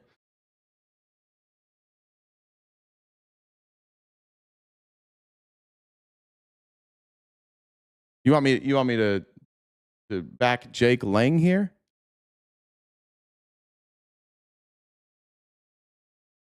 I mean, Enrique Tarrio, he was convicted for seditious conspiracy. You got a timeout warning for the Twitch page? I don't know anything about that. Jen, maybe check with One Love. I don't know what a timeout would be for the Twitch page. Yeah. Why shouldn't Jake Lang be in? Like, you can't let him out. You can't let a violent criminal like that out on the streets. Do you want violent criminals out on the streets? Didn't he also commit a crime since he's been out? Let me show you what Jake Lang was doing yesterday. They were beating on a woman yesterday. Here's Jake Lang yesterday. He's right back at it. Threatening police officers yesterday. This is why this guy should have been in there. This is what he says about this police officer. Brutality you did on Victoria White. Do you think that was the kind of behavior that an animal does? Don't you think animals like that, like a pit bull that bites, right? Doesn't that kind of a pit bull deserve to be put down? I think you're a diseased, disgusting animal. Isn't he making an argument for himself being put down? He's trying to hit police with a baseball bat, and he's saying that these police officers who fought people should be put down. He did the same thing, right? Beat up an innocent, poor, defenseless woman, and you need to be prosecuted for it, for treason, and hung right here in front of the Capitol. Now, here's more evidence that none of them know what they're talking about. If you were going to be prosecuted for beating up a defenseless woman, that would be assault, not treason. He wants this person to be hung for doing the exact crime that he did. National TV. We'd love to see that. You're an animal, and you're a disgrace. You beat women up, wearing that badge, using your baton, stabbing at Victoria White. You left her disconfigured. How do you face yourself? How do you wake up every day? How do you put on that uniform? You're a stain to the uniform. You're a slug lower than the lowest dirt. And on January 6th, I stood against you with a baseball bat. And by God's grace, you will be taken down by the hand of the Lord, brought to swift justice. You deserve to be put down like a dead dog. Disgusting animal. This man right here is the reason why treasonous traitors in America, we have the right and the duty to take care of animals like that who beat women for the world to see. You also ordered the shooting of ammunition into the crowd. A bullet that ripped through Joshua Black's face was by your command. How do you wake up? These guys attack the Capitol and then come and confront the police for doing their job. Not a bullet, by the way, a rubber bullet. This is what they did on the 5-year anniversary. They came back to threaten police more. These are the people that Donald Trump pardoned. They can't walk away. They're doing their job. These are the people that we pardoned. And look yourself in the mirror. Disgusting. You deserve to be in that same prison cell, rotting away 900 days of solitary confinement. That's what you deserve. Staring at 4 whitewashed walls the rest of your life. You're a disgrace to the uniform. As long as people like you are on the Capitol Police Force, we will never have justice in this country. You and Michael Byrd, tie a freaking anvil to both of your ankles. This was yesterday. And throw you into the freaking Potomac, both of you. Disgusting animals. Public executions. It's the only. It's weird that you bring up sticks and stones, Corn Pop, because he used a stick to assault police officers, a baseball bat. Interesting that you bring up sticks and stones. The only solution for animals like you is public execution. Hitting a woman is disgusting.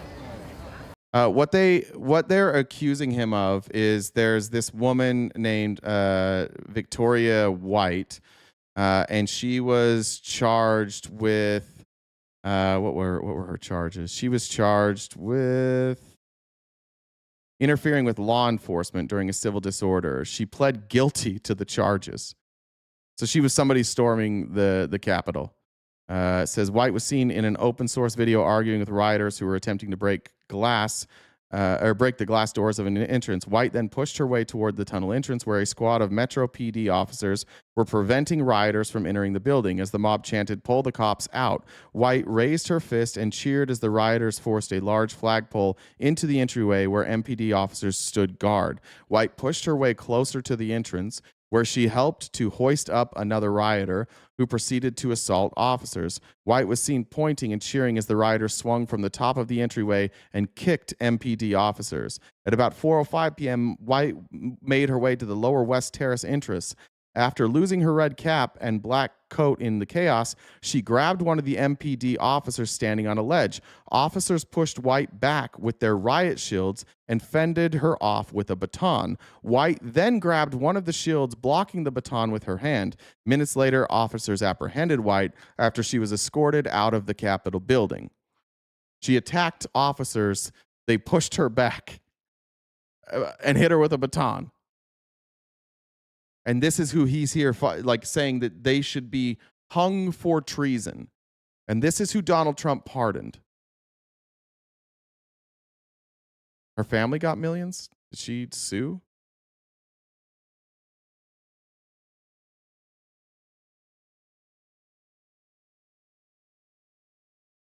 Let's see.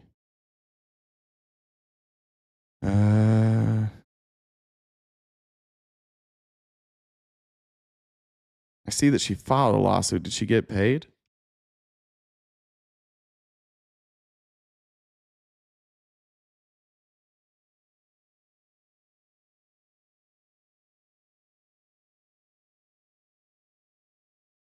No, she didn't. It says she filed a civil lawsuit in 2022 alleging excessive force. And she did not win her lawsuit, and then she pled guilty. So she pled guilty. She's like, yeah, I did it. Took lesser charges, by the way. I guess they were too nice to her. They charged her with, what was her charge? Like disrupting law enforcement or something like that. Yeah, it looks like they gave her, let her off easy. 10 days in jail for assaulting a police officer.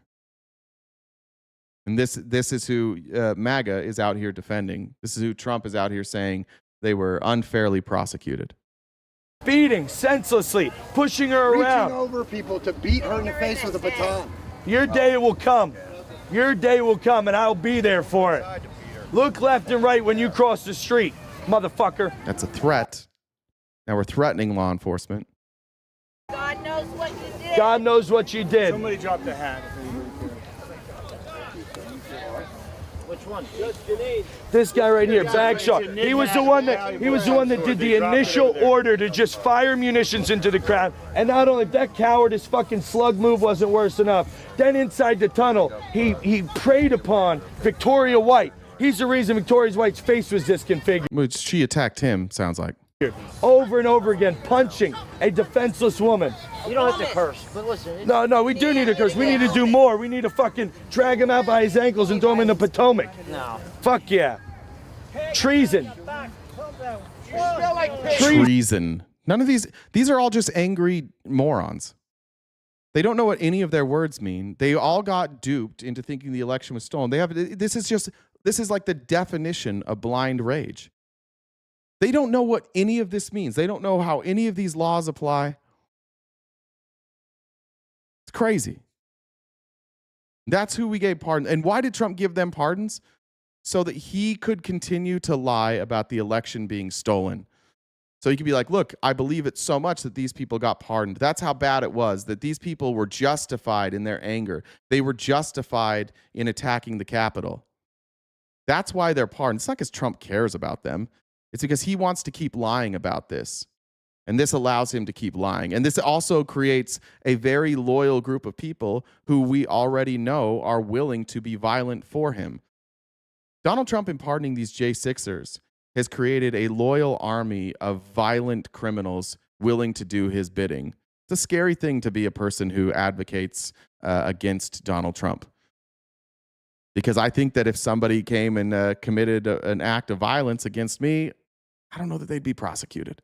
As long as they did it because I was talking about Trump, they could just go and be like, this guy was lying about you, sir. Be like, that's fine, you're pardoned. Treason against your country. That's another good point. Referencing God here.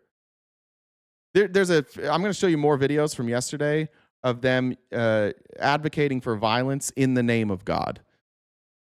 When I've said previously that my fear with the MAGA movement is that it's become intertwined with people's religion, it's that people believe their religion so deeply and it's so real to them that like once it's intertwined with politics, the actions become the same.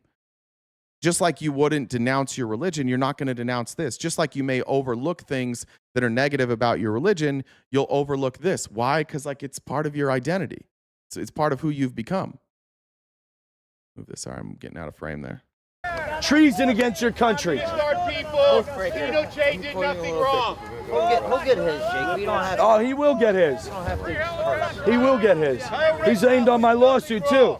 You got served, didn't you? They hate Trump. They hate America. There it is. They hate Trump. They hate America. That's why they protected the Capitol. If they really loved Trump and really loved America, they would have just let us in there to stop the certification. Just let them right in. Here is a counter-protester named Patricia Eugenio. Now, as bad as all of this is, they have the right to protest, these J6ers. They have the right for their freedom of expression. Now, I would argue that in that video, Jake Lang committed multiple crimes, and he should be prosecuted for that. Those are threats. He's threatening law enforcement, and he should be prosecuted for that, and they probably won't because D.C. police is probably worried about any time they go against Donald Trump or any time they arrest somebody that is pro-Trump. So this right here is Patricia Eugenio, and she went there, which silly decision by her, with a megaphone, and she was trolling them, and then they surrounded her. And watch what they do to her. We rebuke you in the name of Christ, Satan! We rebuke you, Satan, in the name of Christ! In the name of Christ, we rebuke you, Satan! We rebuke you, Satan! We rebuke you, you demon! You fucking demon! You evil fucking demon! Fuck you, demon! Fuck you, demon! Fuck you, demon! Not one of these good MAGA men are going to step in. They're just going to scream that she's Satan while this lady tries to steal her megaphone. Where are the good Christian men? Do you guys not protect women anymore? It is perfect pause. She took a tumble. All these men, just like they did with Ashley Babbitt, sacrifice the woman. Sacrifice the woman. Push Ashley Babbitt through the door first. Let her die. Let this woman, let her commit a crime. We're not going to step in and stop a crime. Because none of these people want anything to do with justice. They don't care about free speech. They're just pissed off. And they got away with crimes at the Capitol one time, so why would they come back and think that they can't get away with crimes again? Stay the fuck away from me!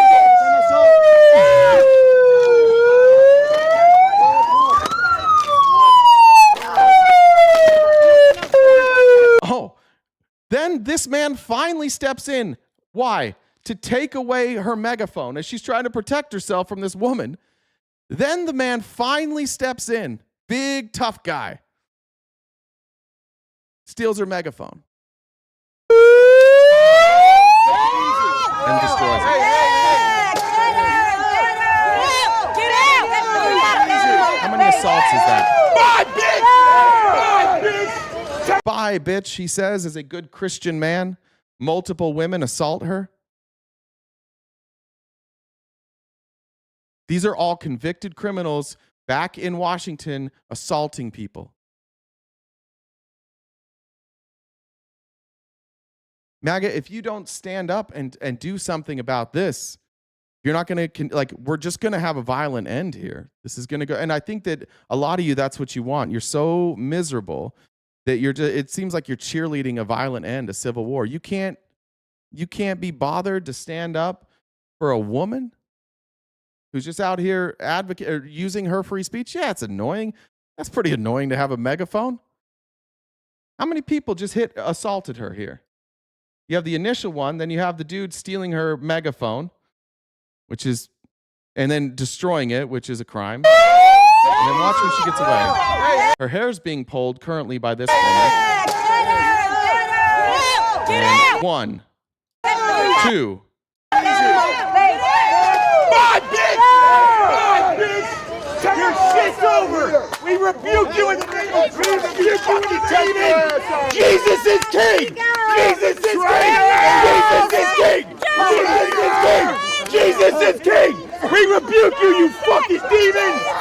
Fuck you. I got the cops on. I'm prepared for assault. Go home, bitch. Go home. Go home.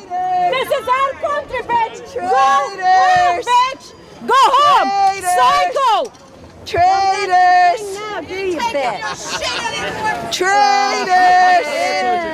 Traitors. Mental illness 101 right here. How's that job at the NIH going? Yeah. I have another job. Yeah, and I have another job now. New patient. Traitors. It's so much quieter. Look at what they did. And then there's Enrique Tarrio. Enrique Tarrio, right here. Pardoned criminal. Enrique Tarrio, convicted of seditious conspiracy. He and his dipshit friends had plans to overthrow the government. They had weapon caches outside of the city, and their plan was to overthrow the government in the name of Donald Trump. That's Enrique Tarrio right there. Go check out his court case. Overwhelming evidence that he was trying to overthrow the government, and he didn't get it done because he's stupid. It's one of his people that threatened me, by the way. Not the first Proud Boy that's threatened me. These are the people that Donald Trump is pardoning. There'll be nothing will happen here. Just cheerleading violence. Not a single condemnation from a single Republican in this chat today. If you're a Republican, and maybe I missed it, but if you're somebody who voted for Trump in 2024 and you condemn this, will you just give us a little sense of hope and just give us a thumbs up? Only if you're MAGA and you voted for Trump, or if you just voted for Trump. If you voted for Trump in 2024 and you condemn this and think this is wrong, can you just give us a thumbs up in the chat so we think at least some of you care about this stuff? Some of you think this is wrong. It's really disheartening to watch people defend it all day long. Look at what they did, this motherfucking Thank you, Willard. I appreciate that. Welcome. weak ass pussy bitches. Pussy bitches. I appreciate it. Thanks, Corn Pop. Thanks, man. Appreciate that. I'm glad there's some humanity left. I hope you see what I'm seeing, though, Corn Pop Manderson. I hope you do see, though, that this is why it's like, for us, sometimes it feels like you'll just support everything, because I think that the people that are on the internet that are representing you guys, like, how many people have you seen here say, like, the Civil War's coming, you're about to get yours, fuck around, find out? How many times have you seen somebody threaten me in the chat today? It's a lot. There's a lot of, like, vague threats in the chat today. It's every day. I want to show you one way I think that you can handle, I don't want to say well-meaning. It's Mike Pence. Like, human Republicans. This is David Axelrod. He worked for the Obama administration. I forget what his exact role was. And he's good friends with Scott Jennings. And the way that he frames this is brilliant, because he gives Scott Jennings no out here. And maybe perhaps this is a way that we can talk to our sensible friends who voted for Trump. They're blaming the Capitol Police, which I thought, I mean, the other parts, Mike Pence refuses to act, yada, yada, yada. That is not that surprising. I mean, that is what we've heard at length. But when it says Capitol Police response escalates tensions, I mean, that's blaming the cops for what happened that day. Is it not, Scott? Yeah, I mean, that's how you could read it. I have a point of view on this that's somewhat different than the president's. And look, I also don't treat it like It is just, I want to point out before we get there, look at the fear that people have just to disagree with Donald Trump. I have an opinion and it's different than the president. The opinion, like that, your opinion is that the president's opinion is that the Capitol Police caused this. Why can't you just say he's wrong? Scott Jennings every single day on CNN says people are wrong. All the time. He says it all the time. They're just wrong. They're lying. But not when it comes to Trump. It is frightening how afraid people are to publicly say to Donald Trump, I disagree with you.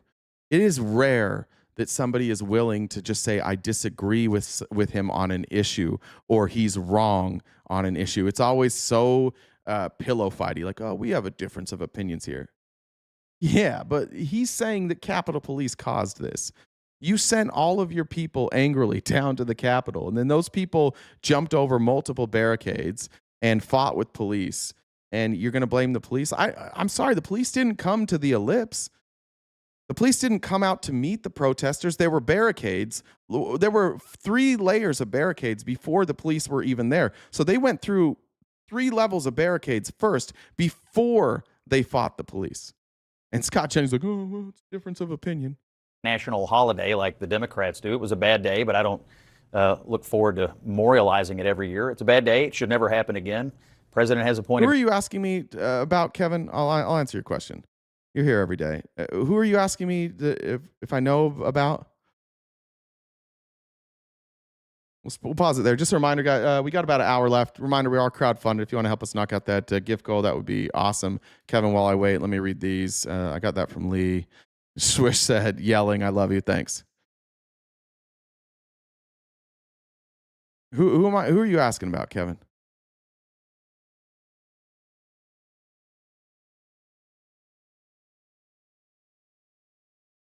Kevin, I'm asking you, why are you just still Roseanne Boyland? I do not know who Roseanne Boyland is, but I'm happy to look her up real quick. I did actually look that up earlier when you said Roseanne Boyland, and I didn't know who it was.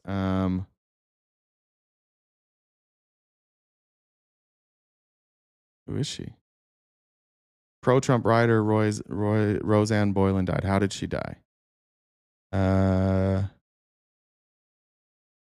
34-year-old Roseanne Boyland, a 34-year-old Trump supporter from Georgia who died during the attack on Capitol on January 6th, appears to have been killed in a crush of fellow rioters during their attempt to fight through the police line, according to videos reviewed by The Times.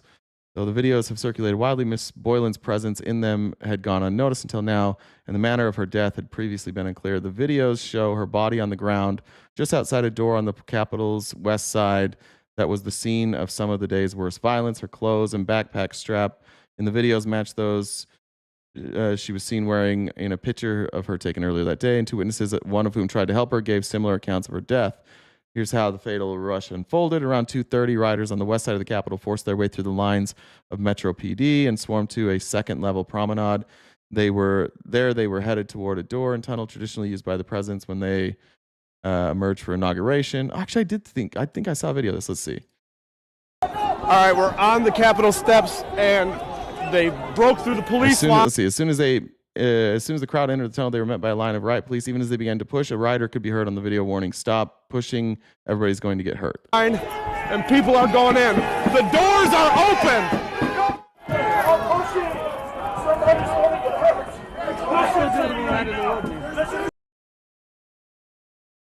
Okay. Within half an hour, the hallway became packed with riders. Around 2:50, an independent journalist, Joe Farina, entered and began filming. The mob, which can be seen massed together in a dangerous crush, attacked officers and attempted to use the weight of their combined bodies to push the officers back. The battle inside continued. Where's the part? Okay. Visible among these new arrivals is Miss Boyland, identified on a YouTube video wearing her American sunglasses. So let's pull that up. Oh. There's a picture of it. She appears to be in the crowd. I'll see if I can find another video of this. At 4:19, the mob can be seen making another push into the doorway. Less than a minute later, the police push back, and the mob can be seen tumbling out the door, down the steps. Mr. Winchell, in a bright blue hooded sweatshirt, is now visible at the top of the steps. For the next 7 minutes, he can be seen pulling people away, appearing to search for Miss Boyland. Let's see. What's she wearing? She's got on glasses. Is she in this video? We're going to be looking for Mr. Boyland or Winchell in a bright blue hooded sweatshirt. I'm going to guess that's this person. Right here, I think. So this person is, I think, is who we're looking at. That's her right next to him. Okay. Hold on. This is her, right? We scroll up. What's she wearing in here? Maybe not. Does she have on a scarf? Okay, I don't think that's her.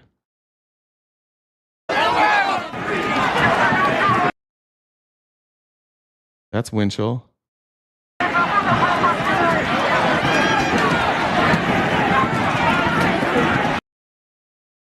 Okay, so it looks like she was knocked down right there. We go back. The police are inside the doorway. There's no police out here. So these are all MAGA people. So these aren't police that are. So she's going to be right in here, right? Wherever she goes down is somewhere right in there. This is him right there. Does she have on? No, she doesn't have on fur.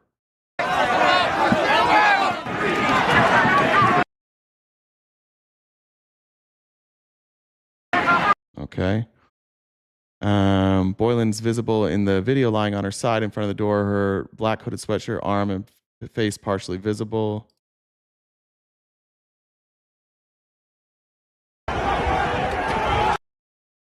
So that's her right there.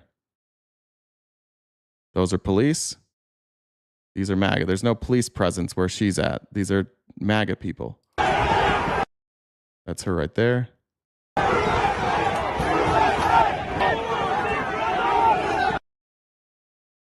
Man reaches to help her.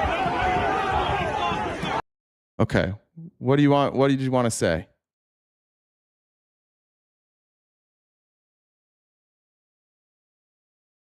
There you go. Looks like MAGA killed that woman. I think he's trying to say that it was Capitol Police who did this. I don't think so. All right, back to Scott Jennings and the dismantling. It every year. It's a bad day. It should never happen again. The president has a point of view on it. He's got a messaging point of view on it that he's never backed away from. And the American people, frankly, adjudicated these questions in the 2024 election. And he's a sitting president. Let me say a few things. First of all, I don't think it should be treated as a holiday or a cause for celebration. It should be a cause for remembrance. It should be a cause for a day. And let me tell you something. You and I have been friends for a long time.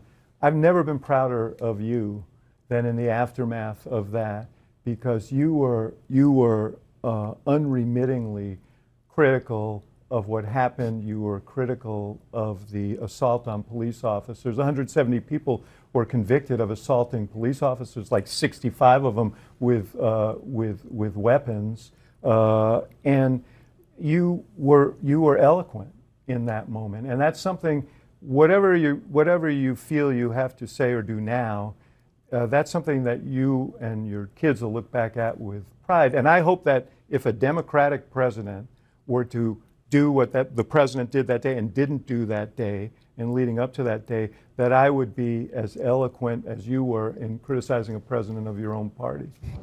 Well, look. Whoops. Scott, exactly, Jackie. Scott, that is the last thing Scott wants to hear. Hey, Scott, you were great on January 6th. I was so proud of you. You were so eloquent in condemning these attacks. That was awesome. You were great. Now what do you do, Scott? Now you've just been complimented for the way that you were willing to stand against your party on that day. Now what do you do? You know, it was a bad day. And, you know, I don't ever want to see it happen again. I mean, you want election days and days that sort of mark time in our democracy to go off as smoothly as possible. I'm very thankful that we've moved on from that day. I'm also thankful that the American people looked at all of these issues in 2024 and made their political decisions, and then Donald Trump transitioned back into the White House in a relatively normal manner. I think one thing we've learned today is that the American people didn't look at this. In fact, they were instructed by Republicans specifically not to look at this. They didn't watch the J6 hearings. The amount of times today that somebody has said something that they believed to be true, and then we play the video, has been alarming. They didn't. That's the problem with what happened in 2024. And that's what I would say to my family and friends. If you ever watch this, which I'm asking you to do, did you watch this? Did you know anything about this? When Donald Trump told you the election was stolen, did you believe it? Did you fact check it? After January 6th, when they said that this was a Fed insurrection, when they said don't believe the J6 hearings, did you watch it? Because it's pretty obvious that most of you didn't. And I know for a fact that you were told not to. And I know for a fact that when it was covered on the news sources that you watch, they would preface it by saying they're lying. These are all liars. It's pretty obvious today, isn't it? In the chat. And I appreciate those Republicans here that have been engaged honestly. And I think you guys know too that it's pretty obvious that most of the people didn't know any of this stuff.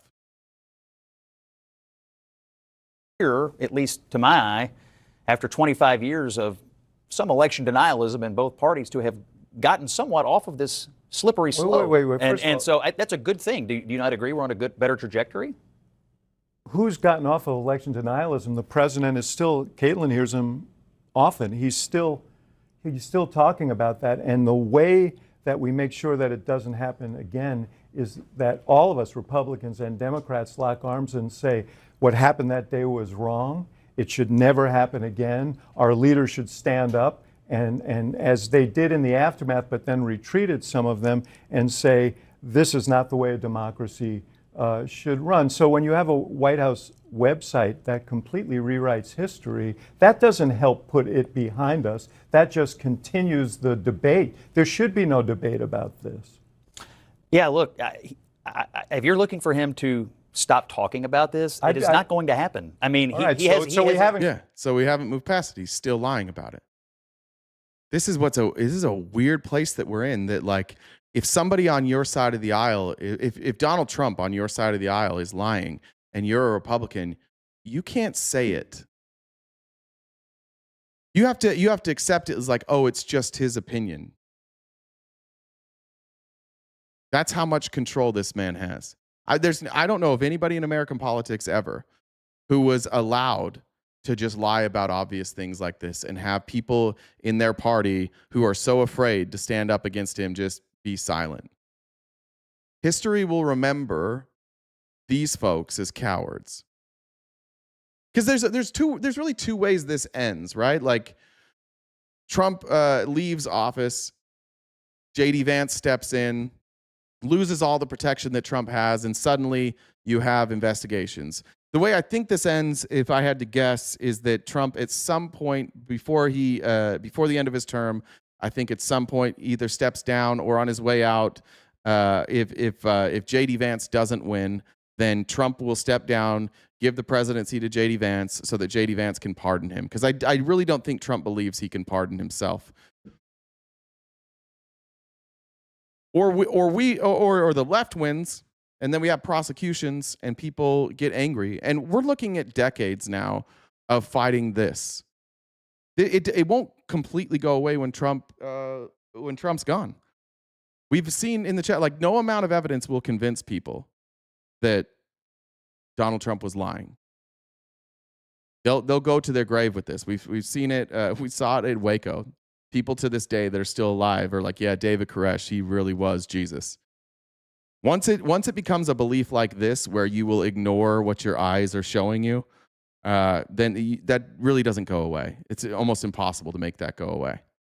And these people, the cowards that aren't necessarily at that point, that know the truth, that's how history will remember them, is enabling cowards. Gotten past. All right. I want to show this. I got to be honest about something here. I think I was possibly wrong about, and maybe I was right.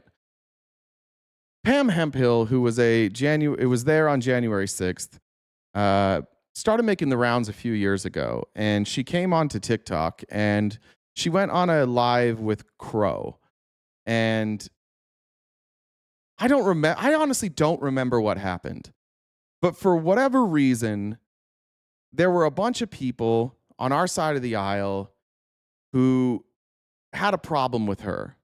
And she kind of got run out of TikTok. And I honestly don't remember what happened. So I just want to say, I don't know much about Pam Hemphill. There may be people who know stuff here, but I'm going to play this testimony because she is in front of Congress now as somebody who was there on January 6th, who rejected a pardon. She said some racist stuff. Okay, well, look, she's a former MAGA from Idaho. That is not shocking at all. I don't know any MAGA from Idaho who don't occasionally say racist things, so that doesn't surprise me. I'm not justifying it, but that's not surprising. What's up, Jen? You probably She, remember. she was good friends with our most favorite border agent. Oh, that's right. She was good buds with Bobby. That's right. I don't Yeah. remember what she said. What did she say? You may know what she said. I don't remember exactly what she said, but yeah, she made some pretty racist comments. And Got it. Okay. I didn't remember what it was. I just remember at one point she wanted to come up on a panel and I didn't bring her up because everybody's like, don't, red flags. So I don't, anyways, she testified in front of Congress. She rejected the pardon. Whatever we want to say about her, it sounds like she's said some racist things. I don't know if she's apologized for those things, but she was better than all these other J6ers. She has apologized for her actions that day, and she's here. She didn't accept the pardon, and I don't want to tell anybody how to act. But for me personally, I will take this. At this point, like these are the types of concessions that we need to like celebrate. Other people need to feel like they can at the very least say I was wrong. And I do think sometimes we take people's words and actions and we just cancel them entirely. I think that this is an important message to get out there. My name is Pam Hemphill. I'm a mother and a grandmother and a cancer survivor and a retired addiction counselor. I am also a convicted criminal for what I did on January the 6th, 2021. Thank you for having me back to the Capitol today.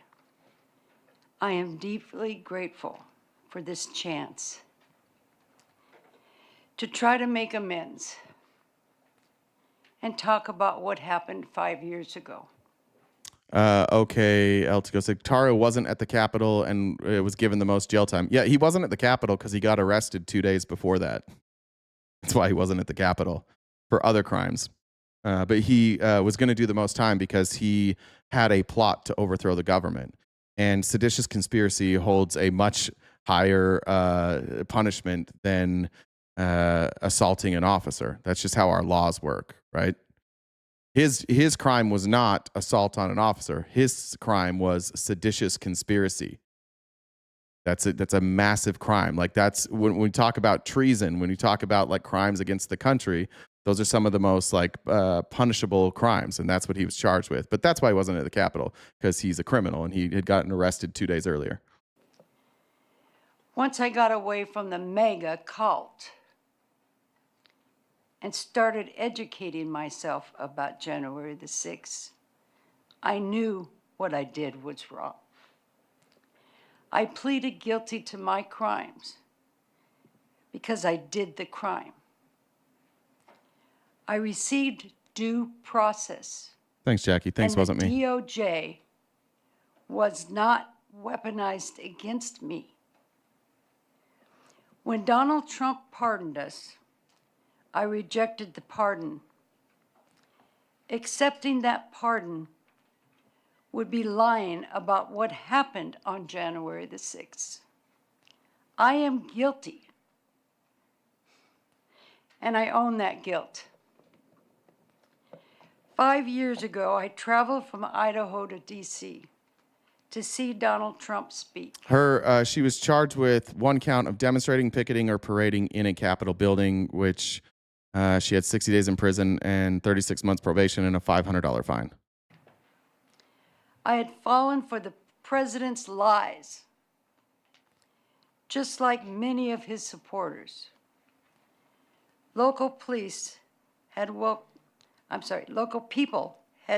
welcomed me. MF, just real quick. You said, I've yet to this day have a lib explain to me how a moron was going to overthrow the government. How does the play out? The military just lays down a few egghead. It's still a crime. Like, seditious conspiracy is a crime no matter how fucking stupid you are. They don't take into account, like, could you pull it off? Obviously, they didn't pull it off. They weren't even close to pulling it off. That's why it's conspiracy and not sedition. He would have been charged with sedition if he pulled it off, but he was charged with seditious conspiracy. The attempt of sedition is a crime. He is an idiot. I agree with you. Being stupid doesn't absolve you of punishment for crimes. If you stupidly plan a crime, you're still guilty. If you stupidly do a crime, you're guilty. If I go in and I try and rob a bank with a chocolate chip cookie, I still get charged with trying to rob a bank even though the chocolate chip cookie wasn't going to help me. I'm just a dipshit. That was him. He was just a dipshit. Yes, he was dumb. Yes, their plan was dumb. They still had a plan. Into the circle when I was around them. I heard them saying things like, the Democrats are trying to turn this into a communist country, or the radical left wants to do away with our Constitution. The gaslighting caused a lot of fear, and I was scared. With that fear in my heart, I came here on January the 6th. I went from Trump's speech to the Capitol because I thought Mr. Trump would go to the Capitol with us. Which he said he was going to do. Remember that. I'm going with you. Nah. I heard people saying that Trump was going to walk down to the Capitol, so I went. Well, as you know, Donald Trump never showed. But the rioters did. And the attack began. Well, Kevin, if there's no chance to overthrow the government, then I would recommend you go check out the court case of Enrique Tarrio. He was convicted by a jury. Like, this is the thing. Like, you're just saying there was no plan. You've never seen his plan. Go read the court case. They had a plan. They're just, all of these people were kind of dumb. You have to be kind of dumb to believe Donald Trump. You have to be kind of dumb to hear what he said and go attack the Capitol. You had no shot of overthrowing the government. You have to be dumb to do all of this stuff. It's not helping your argument when you're like, oh, yeah, that's so dumb. Yeah, these people are dumb. That's why they did what they did, because they're dumb. Yeah, no chance. Kev said, no chance I'm going to read something I don't read. The police officers were the heroes. They protected the Capitol and everyone inside the Capitol, and even people like me. I was trampled on by the rioters. And if it weren't for the Capitol Police helping me that day, I might have died. To the Capitol Police officers sitting, if I may address you for a minute. I am truly sorry from the bottom of my heart for being part of the mob that put you and so many officers in danger. I want the Capitol Police to know how truly grateful I am to them and how deeply sorry I am. I can't believe people are still disrespecting you and trying to lie about January the 6th. I will do everything I can to stop the lies about our brave officers like you who protected us during the attack. Thank you. Speaking about January the 6th has caused a great risk to my personal safety. I have been doxxed online, harassed, and physically assaulted. But I am here, and I don't care. I won't let it stop me. I can't sit here while Mr. Trump and others are lying. I also want others who feel like me to know that we must stop the lies being pushed by the Republican leaders and Trump himself. Thank you again for having me here. I am glad for the opportunity to speak to you and answer any of your questions. Whatever you want to say about that. She did something most of these people on January 6th didn't do. She refused to pardon. She admitted she was guilty. She apologized. And that is a sign of weakness for a lot of people. A lot of people expect somebody's political ideologies to never change.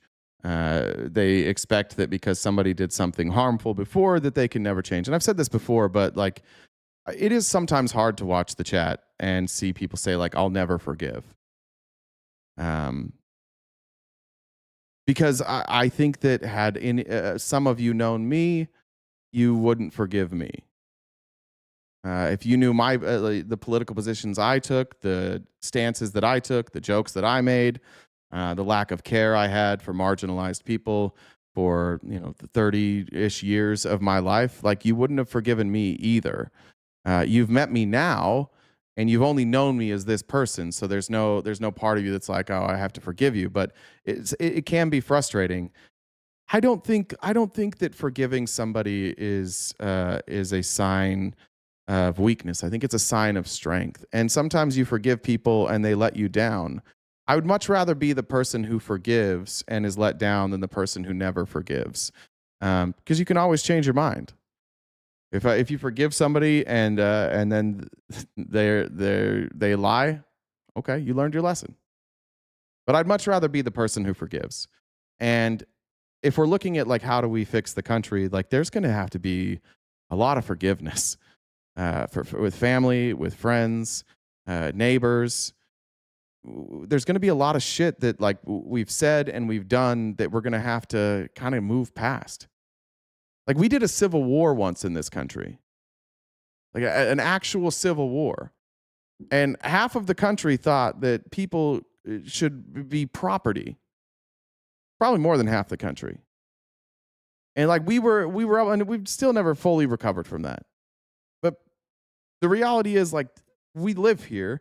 People aren't going anywhere. If we can't figure out a way to get around this, then we're just damning ourselves. And then what? Like, do we just want to live the rest of our lives like this? Do we just want to be fully divided forever? You embarrass me? Well, great, Adam. I wasn't looking for your approval. I'm talking about forgiveness, and you're talking about embarrassment. That's fine. I'm not telling anybody else how to live their life. I'm just telling you my opinion. I believe in forgiveness. I think it's hard to be. I think it's hard to be a party that talks about empathy and consistently points out the lack of empathy from other people, and then we don't give empathy.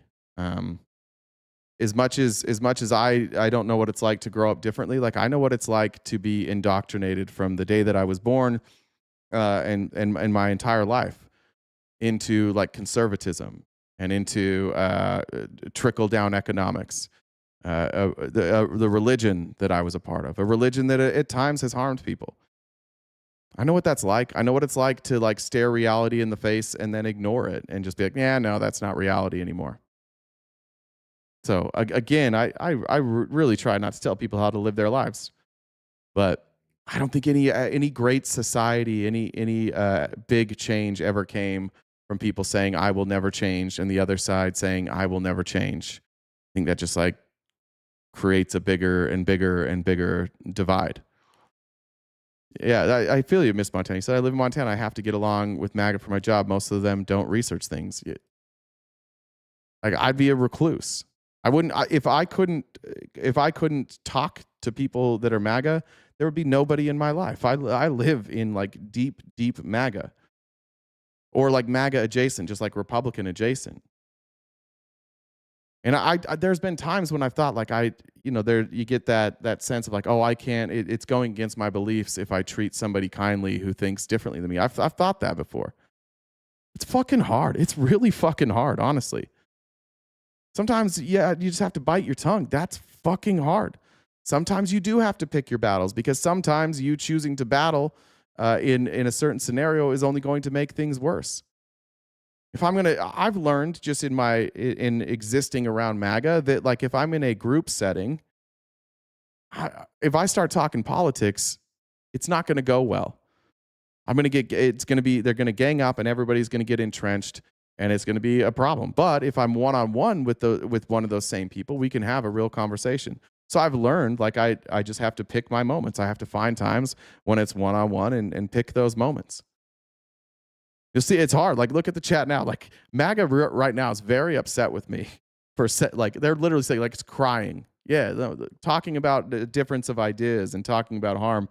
It's a hard thing to figure out. Glad you were raised by a leftist family. Yeah. And look, but that's what they'll say about their family too, right? That's what Republicans say about their family too. I'm glad I was raised in a Republican right-leaning family.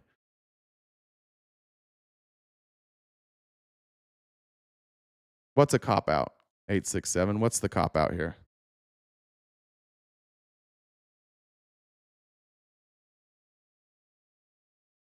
Feel like we might anger some of my audience today. But I guess if we got multiple sides mad at me, that's good. What's the cop-out here?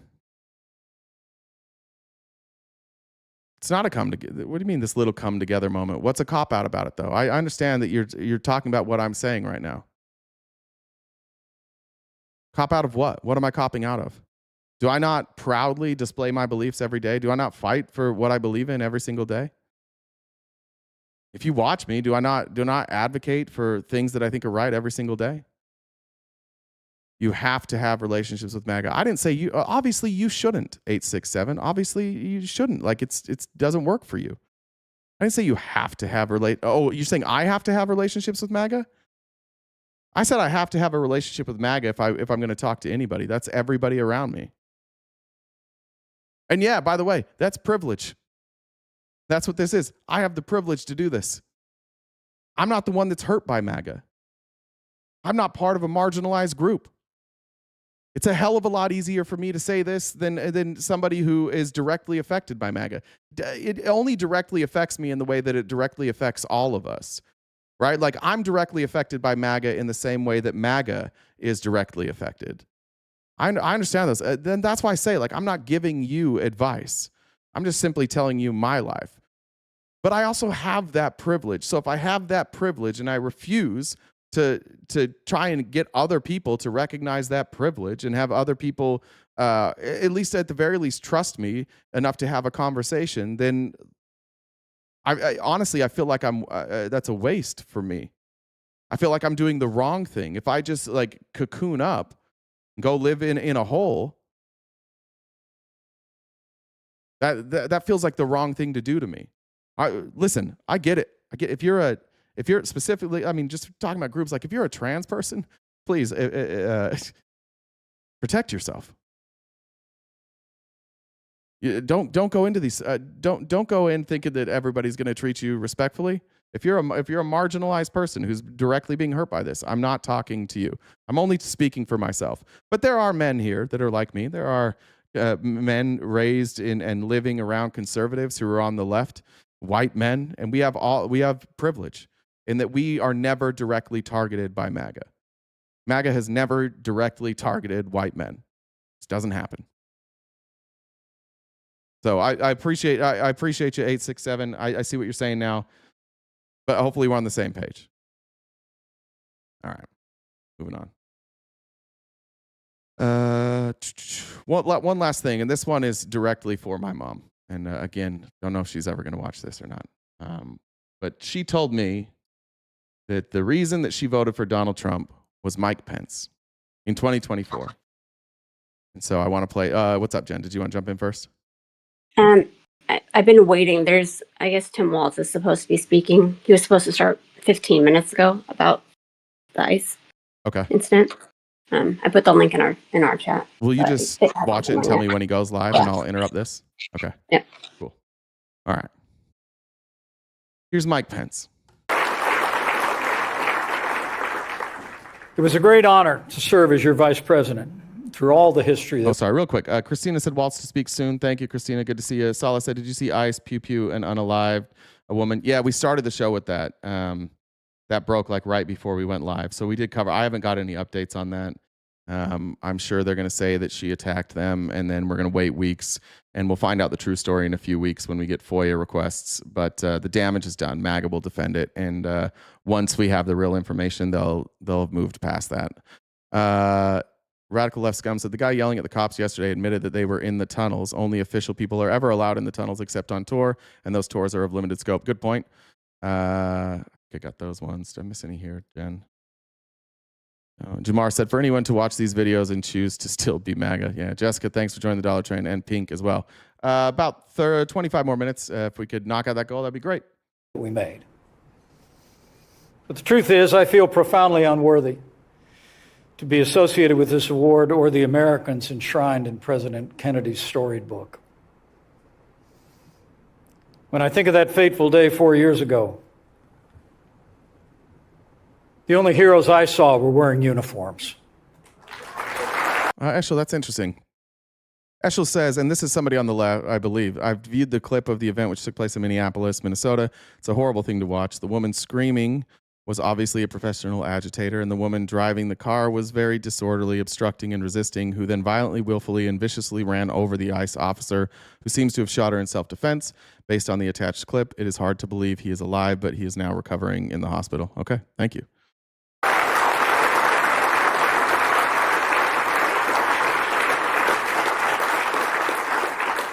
And while I cannot see myself among those noteworthy Americans in the president's book, I haven't seen the video. Just so you know, I'm not lying. I just haven't seen the video yet. So the video had not come out when I started the show. So I'm not making a judgment on any of that. I'm surprised that a video is already out. I didn't. I would have expected that a video would have been out before that. I thought all we were going to get was body cam footage, but sounds like somebody was recording it. So I haven't seen it yet. I'm happy to watch it, and I apologize. I do think that I probably jumped to a conclusion there, saying that we wouldn't get that. I should have been more careful with my words. If there's a video out there, that's my bad.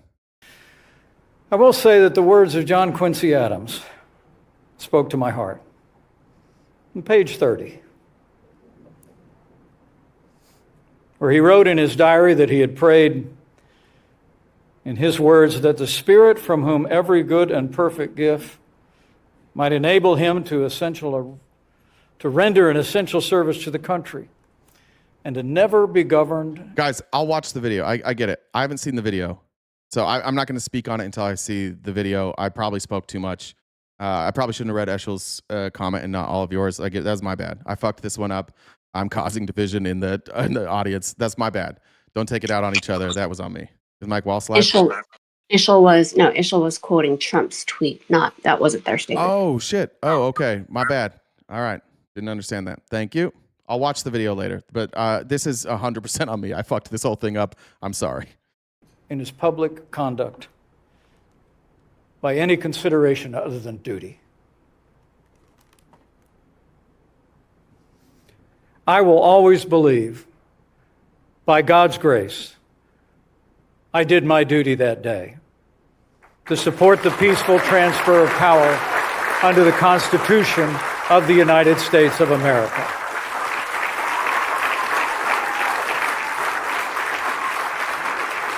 There's no incentive for Mike Pence to lie about this. There was actually no incentive for Mike Pence to certify the election politically. He gained nothing from this, and he lost everything.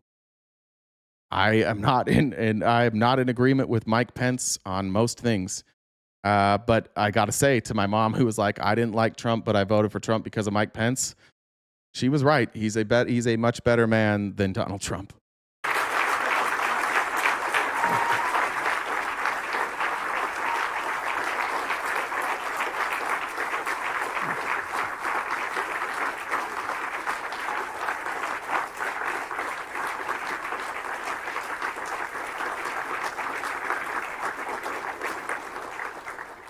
The Bible says he keeps his oath even when it hurts. I know something about that. So in accepting this award, I hope you permit me to give honor and glory. Starting? Okay. All right. You sent me a link?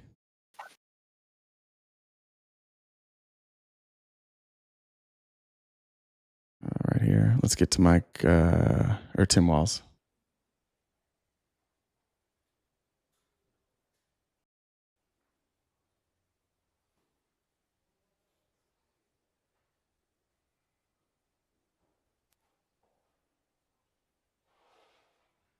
I don't remember him giving Trump a pass shortly after, salty one. That doesn't ring a bell to me. I'm not sure. Is it that bad? The video? I don't know if I can handle seeing another video, Dave, but I will. Eshel, yeah, thanks. Sorry for getting you in trouble there, Eshel. That was my bad. I probably sicked the whole chat on you. I just feel sorry about that.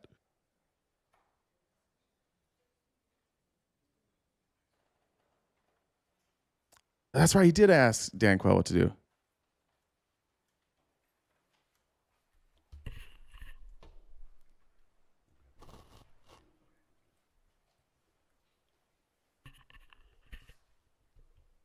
Good afternoon. Today I'm joined by Department of Public Safety Commissioner Bob Jacobson, Colonel Schaefer of the Minnesota National Guard, and Colonel Bogojevic of the Minnesota State Patrol.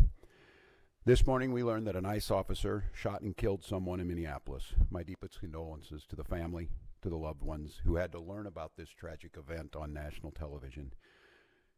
We have been warning for weeks that the Trump administration's dangerous, sensationalized operations are a threat to our public safety. That someone was— Sorry, it's quiet. It's as loud as I can make it. —get hurt. Just yesterday, I said exactly that. What we're seeing is the consequences of governance designed to generate fear, headlines, and conflict. It's governing by reality TV. And today that recklessness cost someone their life. I've reached out to Secretary of Homeland Security Kristi Noem, and I'm waiting to hear back. Let me be clear. Donald Trump and his administration may not care much about Minnesota. That's been pretty evident. But we love this state. We won't let them tear us apart. We'll not turn against each other. To Minnesotans, I say this: I feel your anger. I'm angry. They want a show. We can't give it to them. We cannot. If you protest and express your First Amendment rights, please do so peacefully, as you always do. We can't give them what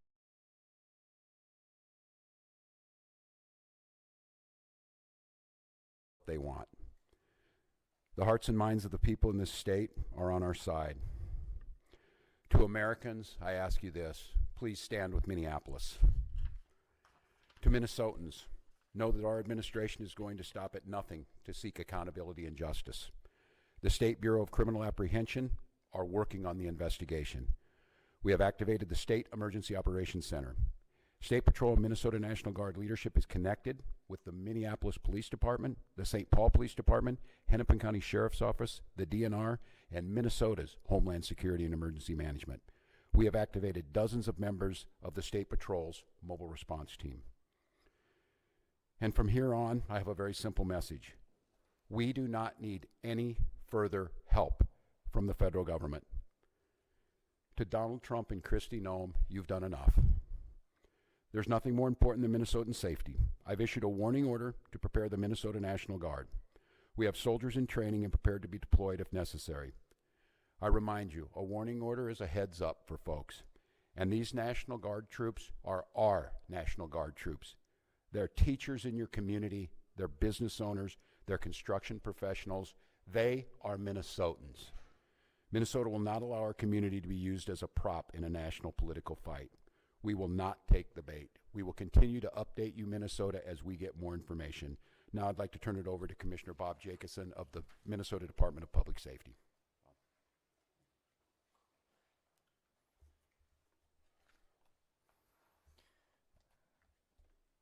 Thank you, Governor. As the Governor mentioned, my name is Bob Jacobson. It is my honor to serve as the Commissioner of the Minnesota Department of Public Safety. First of all, I want to acknowledge the reason that we are all here. The loss of life is not anything anyone would ever want. We fully expect that the community will want to peacefully demonstrate their anger or frustration. Minnesota residents and visitors have the right to peacefully demonstrate. We recognize that demonstrations are often driven by strong emotions, beliefs, and certainly a desire to be heard.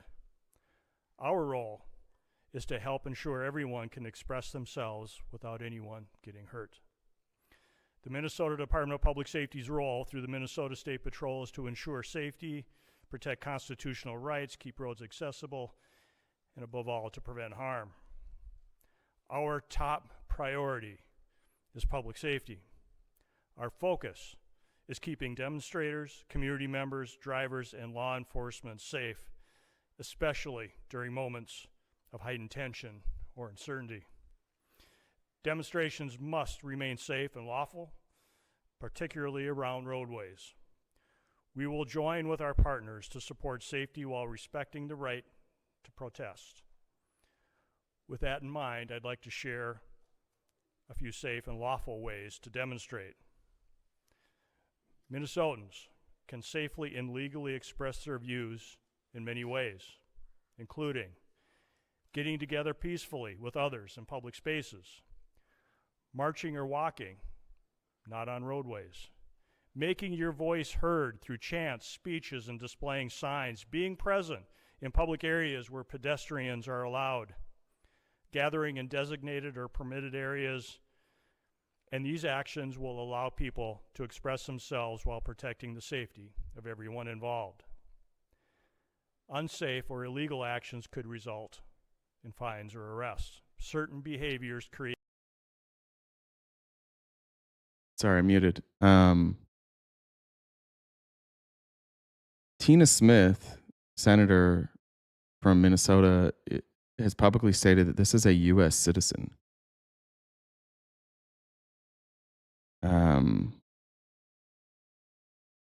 If this is a U.S. citizen, there is no authority to even stop her.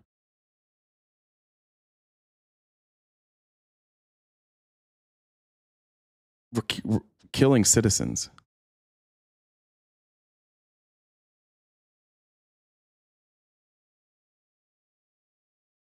I don't know what to do with this. The Trump administration is not going to do anything about this. I'm sorry. Yeah, I am behind. Serious hazards that threaten public safety, disrupt emergency services, or put people at risk.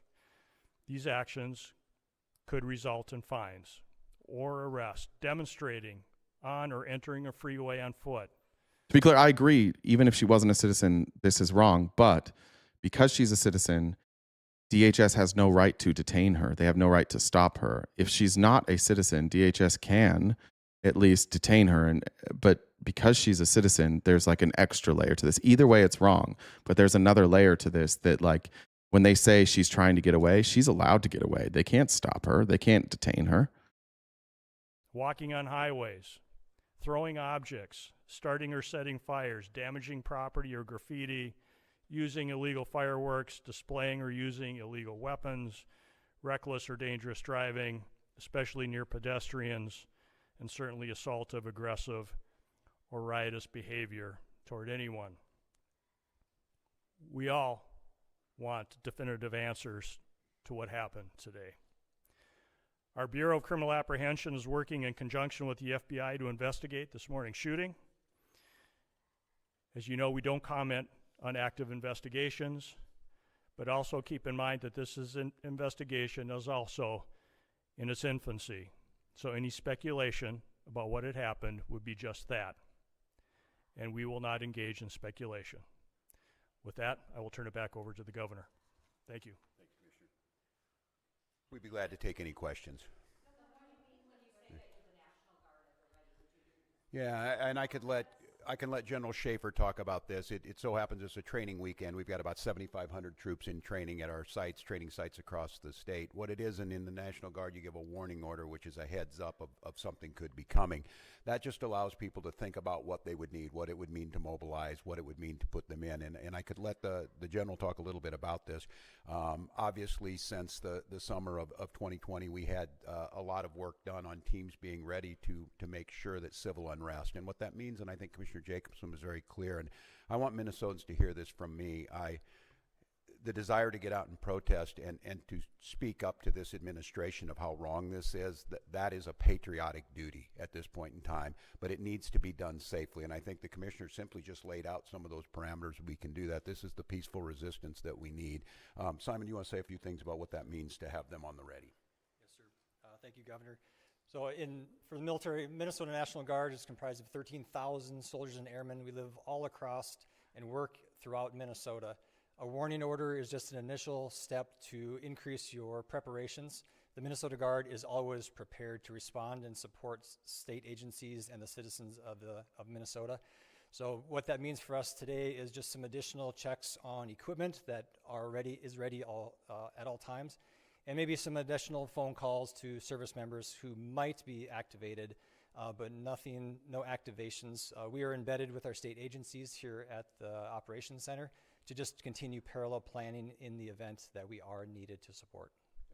And I would make note, Mary, and to Minnesotans on this about the National Guard, they're there to protect you and protect your constitutional rights.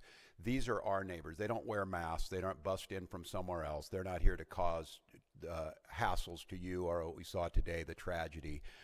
Having them at the ready to make sure, because when we see these types of things happen, and we saw it after the murder of George Floyd, there's folks that want to cause chaos. There's the disruptors in it. And while the vast majority of those protests were peaceful expressions of their First Amendment rights, there were those that destroyed property and put people at risk. The National Guard is there to make sure that peaceful protests are able to be done, and that those that want to do the destruction are stopped from doing that. Yes? Yeah.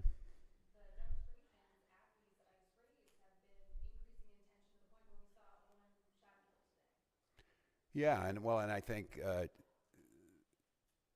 apparently by a federal agent, not by Minnesotans who were there to express their First Amendment rights. I think we've seen this to have folks ready. The gatherings that were down there today, I think this shocked everyone. People showed up as they should. There's people putting flowers down on a memorial. There's people expressing their anger. It's just as these situations develop, we decide when we need to move these people out. And I think the local reporters know well on this. Both unfortunately and for us, the upside of this is that we're very good and we've had practice at this.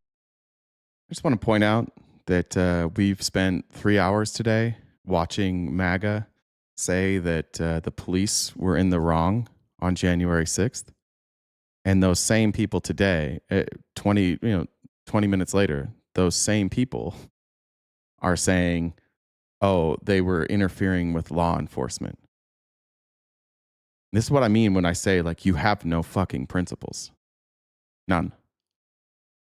You cannot pardon J6ers for violent crimes against police and then justify this. You can't do both. But you will. That's why we say it's a cult, and that's why it's really, really fucking difficult with the core of MAGA to even discuss anything. Is because I've spent 3 hours of you guys blaming the police and saying that these people were just exercising their right to protest. Well, that's what this woman was doing. But she didn't even go after police. She didn't assault. She didn't hit him. She drove. She turns right. There's a police officer kind of in front of her, and she turns her car to the right. He steps out of the way, which doesn't look like it was going to hit him, and shoots. You have no moral standing. And I just want to, again, implore Minnesotans, I am not telling you not to express your anger or your frustrations or the outrage that we have. Look, this was totally predictable, as I said it yesterday, and it was totally avoidable. And I just want to remind you, too, that local law enforcement, we get no coordination. They don't tell us they're coming. They don't say why they're sending the largest deployment in American history to Minneapolis. They're not making us any safer. We don't have any of that coordination. They should be talking to us when we do these things. Let us know. We're going to be down here. This is going to happen. We don't have that. So when you see local law enforcement or state patrol, or if it would take the National Guard, we're there responding to the chaos they've created too. But our role is to make sure that we're protecting Minnesotans so that something like this doesn't happen. I have not. The question was, have I spoken to the individual's family? No, we do not have a definitive ID on this individual. And I look, I'm going to note to all of you, I think it's really important, and the professionals do this, and they train me to do this. This is an open investigation. You need to be very careful about it. I know that many of you, myself included, have seen a very difficult video to watch, one where there's a family member watched their family member be shot and killed in front of them. It's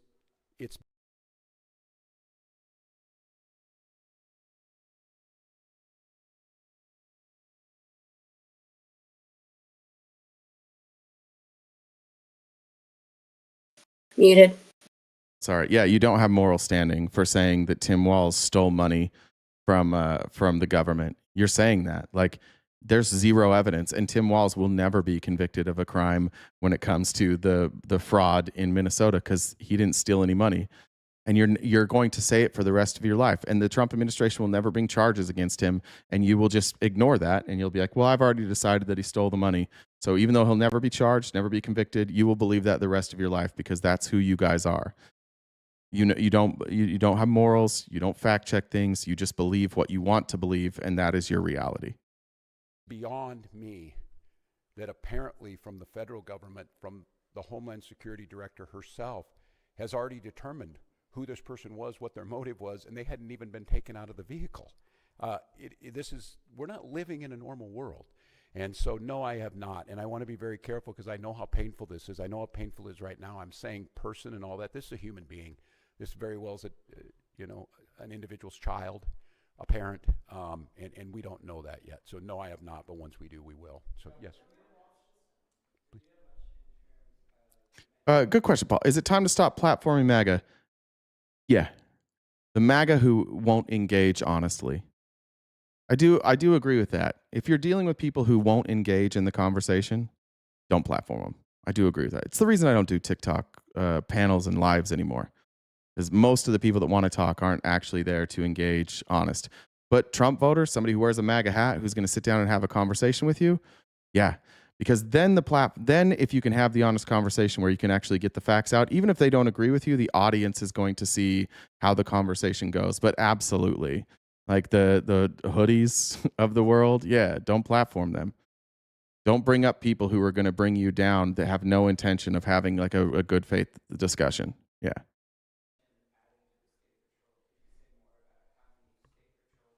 Colonel, would you like to do that? Colonel?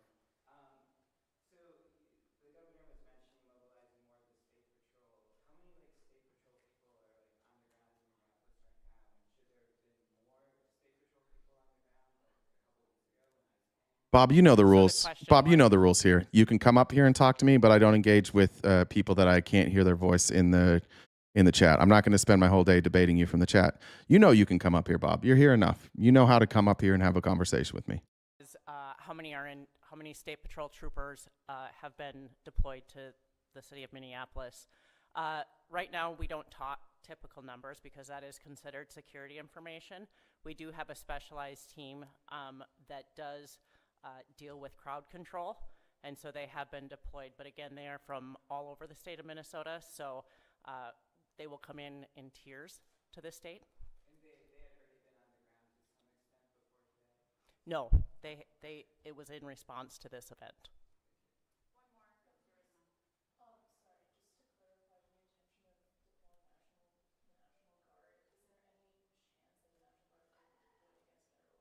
Bob, you don't go on Discord with the phone. It's not a phone. It's Discord, Bob.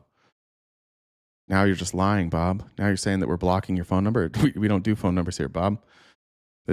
Bob's probably somebody that you don't engage with. He's just lying. But actually, let's block Bob. See you, Bob. Somebody block Bob. I'm done with Bob. I'm sorry. What was it?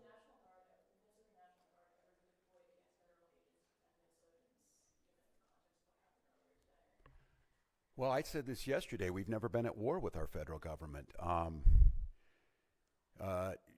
I think in this case that the National Guard is their main mission. They have a dual mission. There's the federal mission when they're under Title 10 orders, and then they're under Title 32 orders. In this warning order, there's nothing officially been done yet. If I am to activate them as the Commander-in-Chief of the Minnesota National Guard, I will issue the executive order to the Minnesota National Guard, and then they will be put in state duty status. And as you've seen over the last few years, that could be flood prevention, that could be after a wind-blowing storm up in the north, up in Bemidji, or it could be COVID or George Floyd response. In this case, again, it doesn't necessarily change the mission. They're there to protect Minnesotans. They're there to serve Minnesotans. I think the thing that is so challenging in the moment we're in is we don't see a desire to work with us on public safety. We hear a demonization of our state. We see people coming in who don't know our community, and we see this massive display for the TVs that we're trying to understand how is this coordinated. And some of you watch the videos on there, total chaos. And look, I have very limited work in this is the training in the National Guard, but I've had a lot of training now to watch how our professionals operate. After this person was shot, federal agents milling around, touching the vehicle at a crime scene and things. I don't know what to tell you, and I don't quite know how to respond to the question other than my primary responsibility as governor is the protection of the people of Minnesota. And you can be assured, whether it's the State Patrol or whether it's the National Guard, their deployment is there to protect Minnesotans from whatever it is. If it's an act of nature, if it's a global pandemic, or in this case, if it is a rogue federal agent. I don't know at this time, and I want to be very careful. It's unprecedented that we have the federal government's already determined exactly what's happened here and the motives of an individual that we don't even know the name. They don't know the name, and that's very difficult. So, well, one more, Dana. Dana.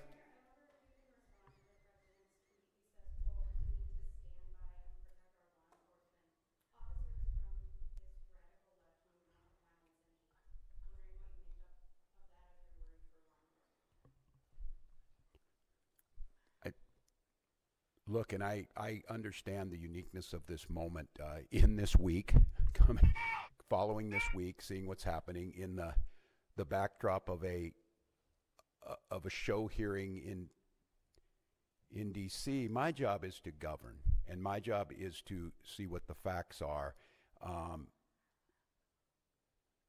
This happened a couple of hours ago, and we're already pitting American against American. All of you saw a video in your eyes. We have a chaotic situation caused by the largest deployment in American history of federal agents into a community with no communication to locals. We had a chaotic situation where an individual is in their car, shot and killed. And so, look, I want to be very cautious here because Donald Trump will make this about me. He will make this about politics. This is about public safety, and this is about normalcy. To Americans who are watching this, if you're in Portland or you're in LA or you're in Chicago or you're wherever they're coming next, stand with us. Stand with us against this. This was so preventable, so unnecessary, and I don't know. I hope. Maybe we're at the McCarthy moment. Do you have no decency? Do you have no decency? We have someone dead in their car for no reason whatsoever. And I don't want to be right about this, but I said if they do this, they're going to create a chaotic situation where someone innocent's going to get killed. And they did it. And now we hear more political rhetoric. Enough. Enough is enough. And so to Minnesotans, don't take the bait. Do not take the bait. Do not allow them to deploy federal troops into here. Do not allow them to invoke the Insurrection Act. Do not allow them to declare martial law. Do not allow them to lie about the security and the decency of this state. And let's let this investigation play itself out. Let's make sure we protect our neighbors. I encourage you to use your First Amendment rights and all of your constitutional rights, but do so in a peaceful manner. We'll gather back with you as soon as we gather more information that needs to be put out. But again, stay safe, Minnesotans, and we'll be back with you.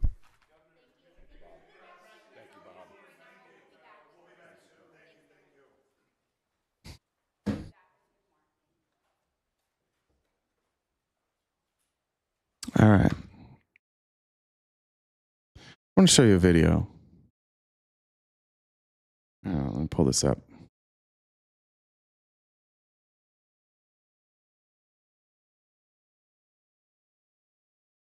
There's a lot of videos out there. MAGA, when you saw me looking down, why is that not pulling up? Did I not just save that video? It's not letting me save. Try this. MAGA's out there saying that this was self-defense. Let me show you, I think, what I've seen so far is the most compelling video. Sorry, guys, I'm out of energy today. It's hard to watch this shit over and over and watch MAGA defend it. All right. Here you'll see the car. This is the car in question. They say that she is blocking the roadway and interfering. This is an ICE car.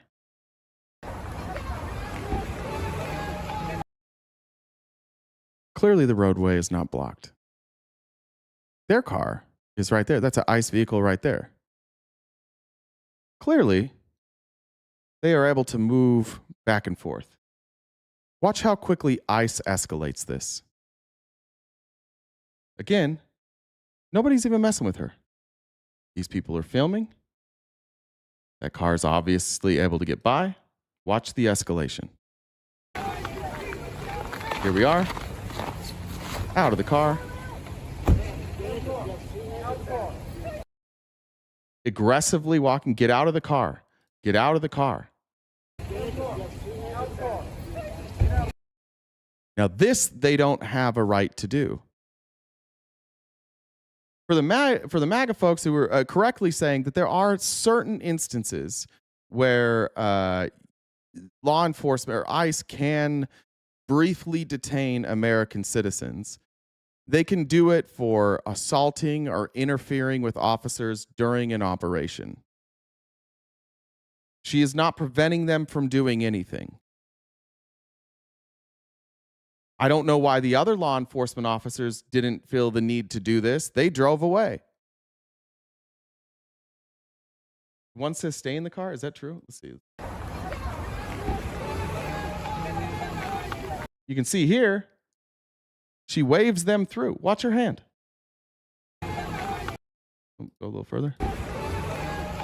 She literally does this. Go through. She waved them through. This is worse than I thought. Go ahead.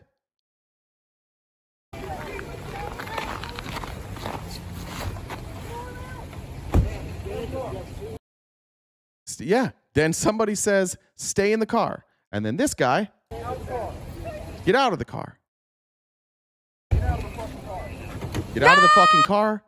Tries to open the car immediately, which they have no right to do. At this point now, she is being assaulted. At this point now, she is the one that's under attack. Because they have no right to do this. This is just like you or I coming up and trying to open her door. She was blocking the road? How'd this car get by? How did this car get by? What do you mean she's blocking the road? That car just went by. By the way, impeding traffic is not something that ICE can arrest you for. ICE can't arrest you for impeding traffic. These aren't law. It's not law enforcement. They don't have like a regular police officer. I guess they're in Minneapolis. They could write her a citation. You and I would get a ticket for this. They have no authority to do any of this. Waves them by. Obviously, you can get by. And now it's an assault. Now we have an ICE officer assaulting her. Get out of the fucking car, he says. No, you can't be detained. Not for this. Because she's not impeding their investigate or their let me pull this up here, exactly what it says. DHS agents can arrest and detain U.S. citizens for criminal violations under federal authority for assaulting or interfering with officers during operations. She's not interfering with them doing their job. They were in there. What were they doing? They were just driving. She was waving them through as she tried to leave. I don't know what she was trying to do before this. I don't know if anybody has a video before this. We'll see. I don't know how long she was parked in that position. She's not parked. Look, she's in gear. She's not parked. She just waved somebody through. She can't go this way because there's an SUV. She's got to go out this way. It looks like she's going out to turn left. Look at her wheels. To me, this looks like she's trying to go left.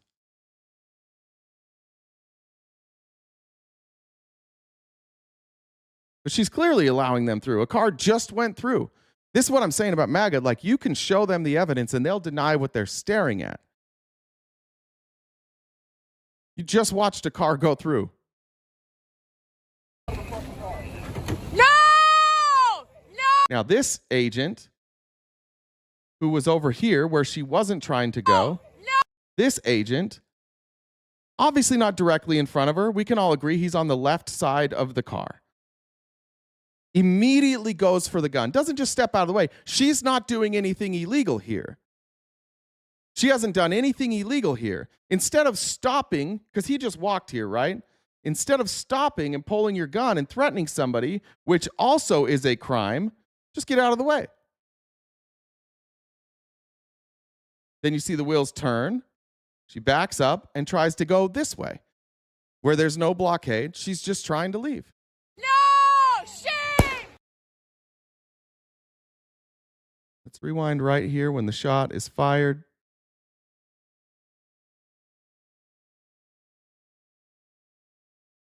Look at his leg. This is his leg. You can see my mouse. That's his leg. He's out of the way. A man pulls a gun on you, you drive away.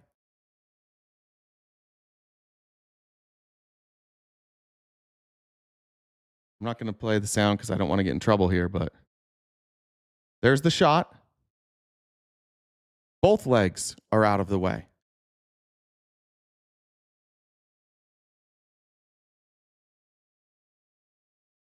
You had two people touching the car.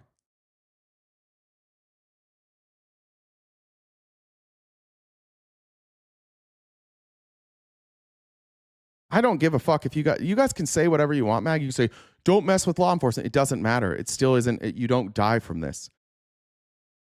You can have the opinion that she's a pest and that she's annoying, but what she didn't do was break the law. If she broke any law, it's a civil infraction for parking in the road, and I don't even know. We'll have to go back and see. There's no right to detain her for this. She has every right to drive away. Probably has every right to hit him, I would guess. Because they have no authority to stop her, she probably has the right to hit him. I'm not a lawyer. Somebody that knows the law better than me can probably figure that out. But because they don't have the authority to detain her, and because they are trying to pull her from her car, she has a reasonable suspicion that she's in danger.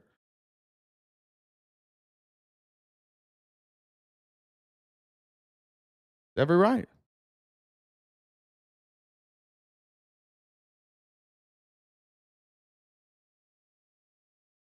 Yeah, thank you. Yeah, he pulled the gun first. It was his act of aggression. This is the two acts of aggression that we see here.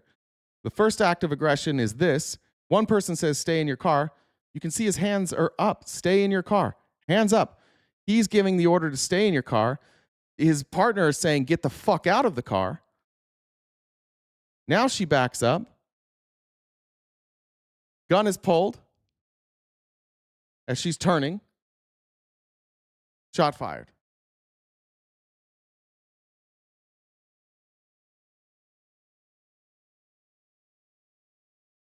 Is this what you want? Is this what you want ICE doing? Just out in the street, just shooting American citizens?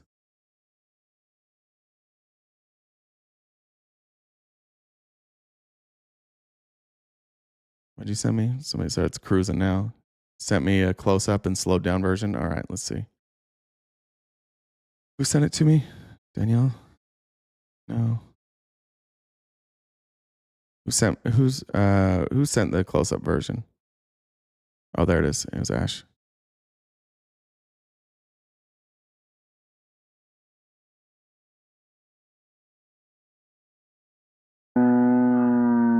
Turn off. That's an annoying sound.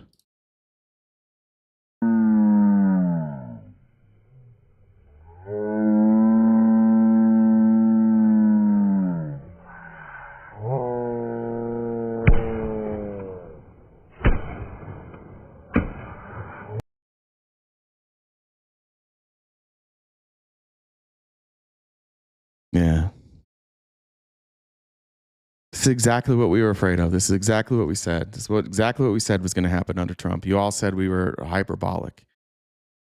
We now have Brown. And again, one thing that Tim Walz pointed out that I think is very, very important is that both Donald Trump and Kristi Noem have already, before she was even out of the car, they said this was a terrorist act. Without any investigation at all from Kristi Noem and Donald Trump, they both said it was a terrorist act.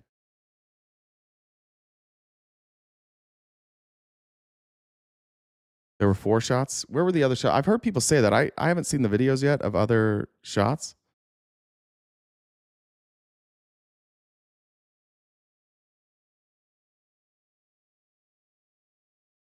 I'll show you another thing. Like this is the aggression of these people.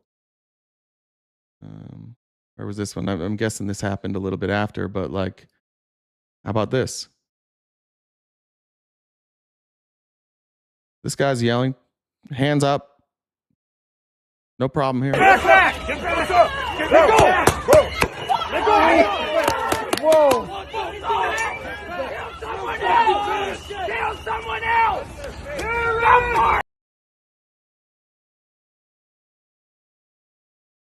Yeah, she said that. Yeah, let's see her I haven't seen her statement yet. Let me find her statement. Been a heavy couple of days.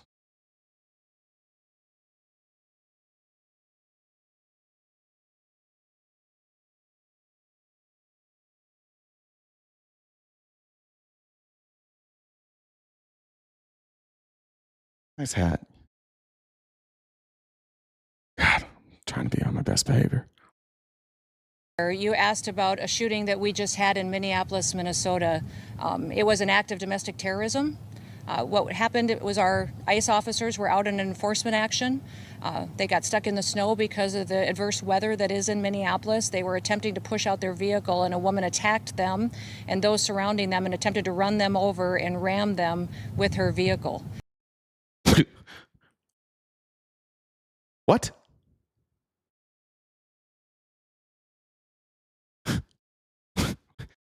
Hold on. About a shooting that we just had in Minneapolis, Minnesota. It was an act of domestic terrorism. What happened, it was our ICE officers were out in an enforcement action. They got stuck in the snow because of the adverse weather that... Did you see who was stuck in the snow? What car? Respectfully. I mean, maybe further down the road. Let me pull this back up here. No!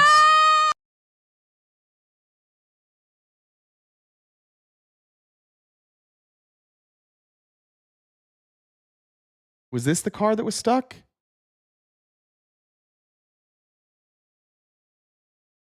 there anywhere in this video where you see a car stuck? Maybe it was behind? All right, let's see the rest of this. Kristi Noem. That is in Minneapolis. They were attempting to push out their vehicle, and a woman attacked them and those surrounding them and attempted to run them over and ram them with her vehicle.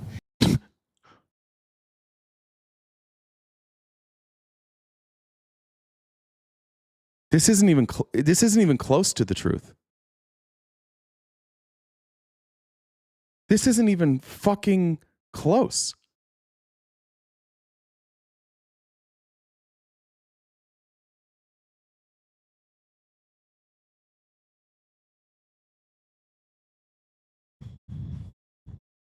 Yeah, every time I think it's the end of MAGA, every time I think this'll do it.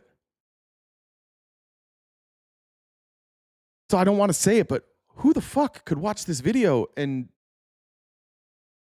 hear this? An officer of ours acted quickly and defensively shot to protect himself and the people around him. And my understanding is that she was hit and is deceased. We're continuing to gather more information, but this... Watch 30 minutes before? You want me... What? goes to show the assaults that our ICE She didn't play a stupid game. You guys love death. officers and our law enforcement are under every single day. These vehicle rammings are domestic acts of terrorism. We're working with the Department of Justice to prosecute them as such. We will continue to protect our ICE officers.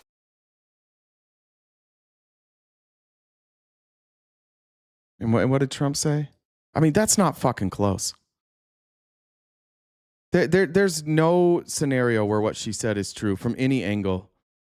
She tried to ram their vehicle. What are we talking about? She let them go through. She literally was waving them through. Okay, this is okay. Now I'm having PTSD because this is what I read and thought Eshel was saying. So once again, Eshel, sorry. When I read this and gave you credit for it, my bad. I've just viewed the clip of the event which took place in Minneapolis in Minnesota. It's a horrible thing to watch. The woman screaming was obviously a professional agitator. Who's the woman screaming? She's talking about the one that, like, the person screaming after she's shot? Who's the woman screaming? What's he talking about?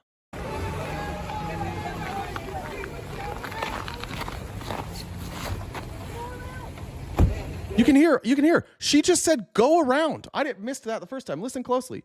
She says, go around. Hear that? Go around. I missed that the first time. Go around.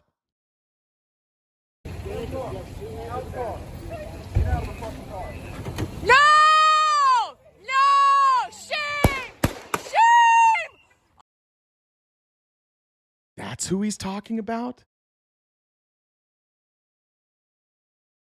The woman screaming, obviously a professional agitator? Jesus fucking Christ.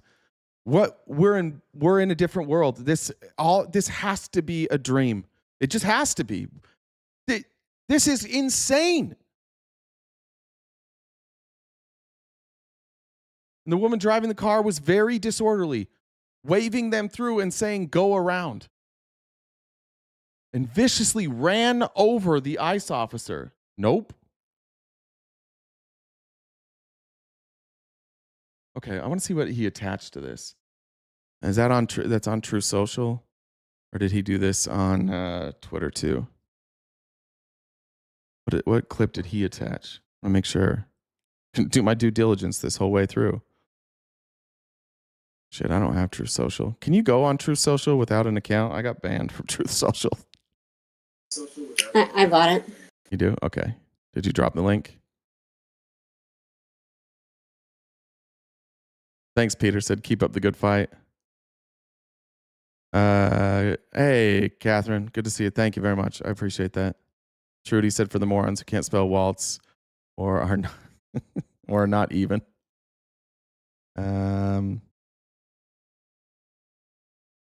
It's interesting.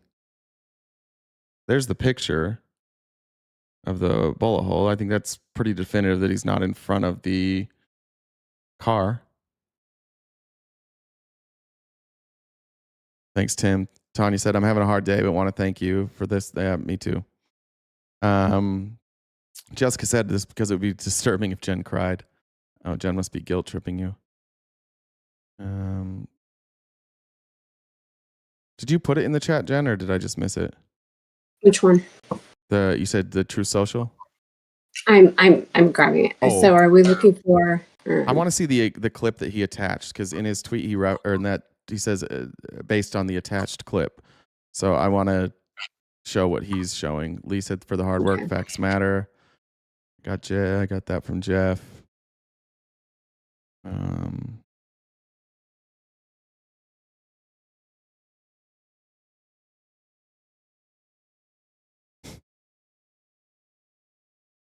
Jesus. Which one is this attached to? Which truth or whatever? Shit, the one I just had up. What did it say? Go back. Though it says I just viewed the clip of the event is how it starts. Okay. It looks like.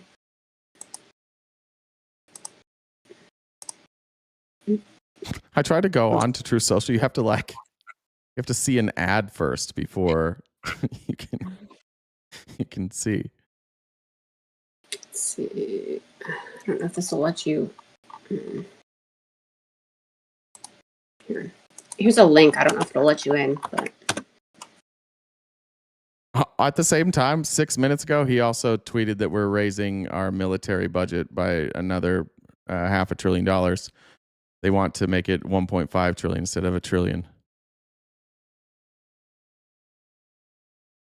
All right, it does let me. He's just out here casually talking about this. Oh, this is the one I saw this one before. This is the worst clip.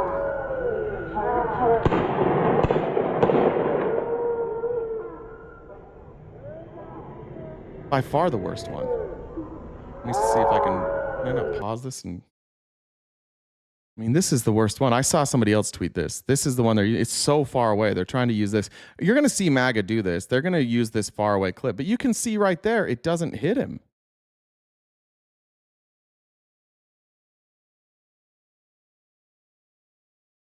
This is the worst clip of all. There's so many better views of this. Holy shit. Waltz is covering up his crimes by getting ICE to shoot a citizen. Yeah. You guys are sick. Honestly, those of you guys that are, you're sick. Donald Trump is sick. Kristi Noem's sick. Our country's sick. Play the Minneapolis mayor's presser. I did see. Did he not do it with Tim Walz? What's his name again? I'm trying to remember his name.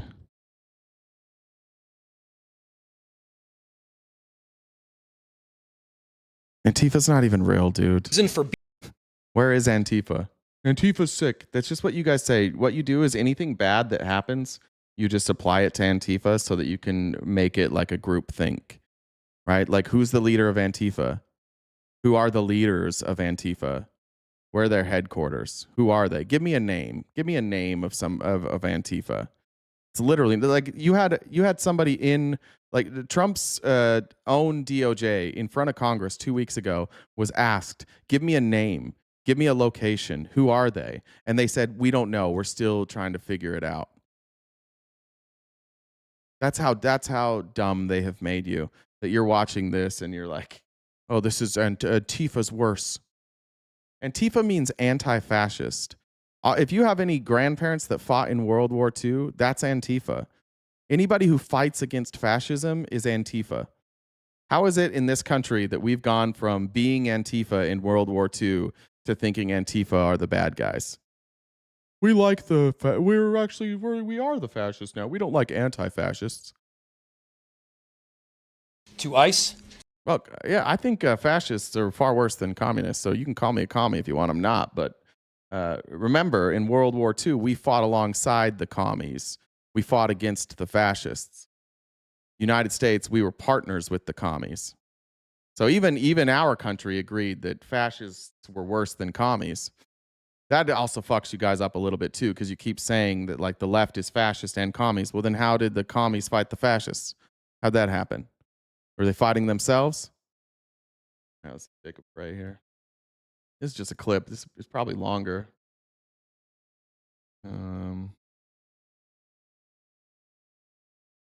It's a full minute. Let's see. Better, but I do have a message for our community, for our city, and I have a message for ICE. To ICE, get the fuck out of Minneapolis. We do not want you here. Your stated reason for being in this city is to create some kind of safety, and you are doing exactly the opposite. People are being hurt. Families are being ripped apart. Long-term Minneapolis residents that have contributed so greatly to our city, to our culture, to our economy are being terrorized, and now somebody is dead. That's on you. And it's also on you to leave. It's on you to make sure that further damage further loss of life and injury is not done. We're going to be working towards justice as quickly as we possibly can right now, and justice is what we've all got to get.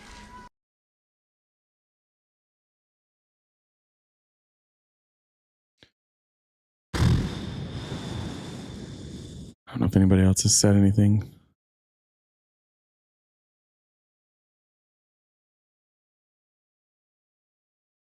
Let me just go through, see if we have any other breaking news.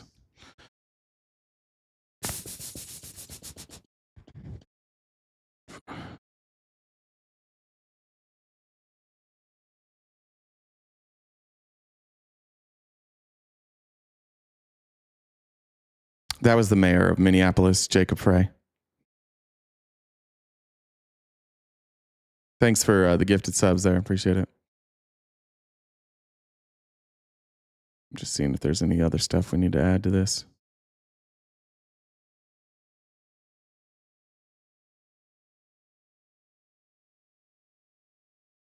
By the way, reminder, I didn't even get to this today. Reminder that all of these Nazis here are, oh, actually, that's not a video. They're tough behind a screen, and they're tough in their groups, and you get them one-on-one, and they're just not tough. It's fear. Like, you don't get to be this hateful without fear. They're small, they're fearful, they're cowardly, and so they blame all of the problems on people who look different than they do. Fascism, bigotry, racism, it's always been cowardice. That's what it is. That's why they talk so tough. Tough people don't have to talk tough. People that have principles, they don't have to talk like that. They don't have to constantly tell you how tough they are. They don't have to threaten people. They don't have to other people. It's not tough. Ironically, some of you here could point at me and say, like, oh, I call names, you're not tough either. That's small. And I would agree with you. Sometimes I take the cowardly way, and it's just like name calling.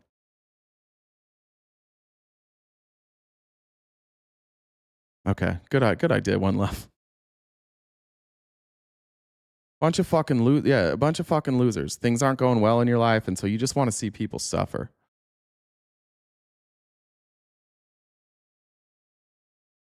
No, I'm using the word Nazis for Nazis. When people's like Nick Fuentes, he's a Nazi. He says, I'm a Nazi. I use it correctly. See him now? Watch the insults come. There you go, Corn Pop. Show us how small you are. Attack my appearance. There you go. Keep going. Watch him.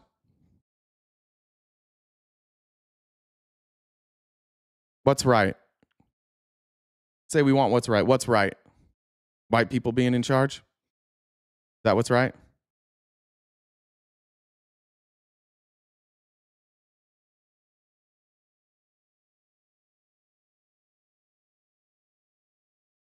The Democrat state politicians are talking tough to keep their dodgy schemes. They're the ones that are investigating. Tim Walz under Tim Walz, they've secured like 80 convictions for fraud in Minnesota. It's Tim Walz and the Democrats in Minnesota who and the Department of Justice, Biden's Department of Justice, who have secured those indictments. You just found out about it. I think that even now, you're just mad because now you're just guessing why I'm saying things.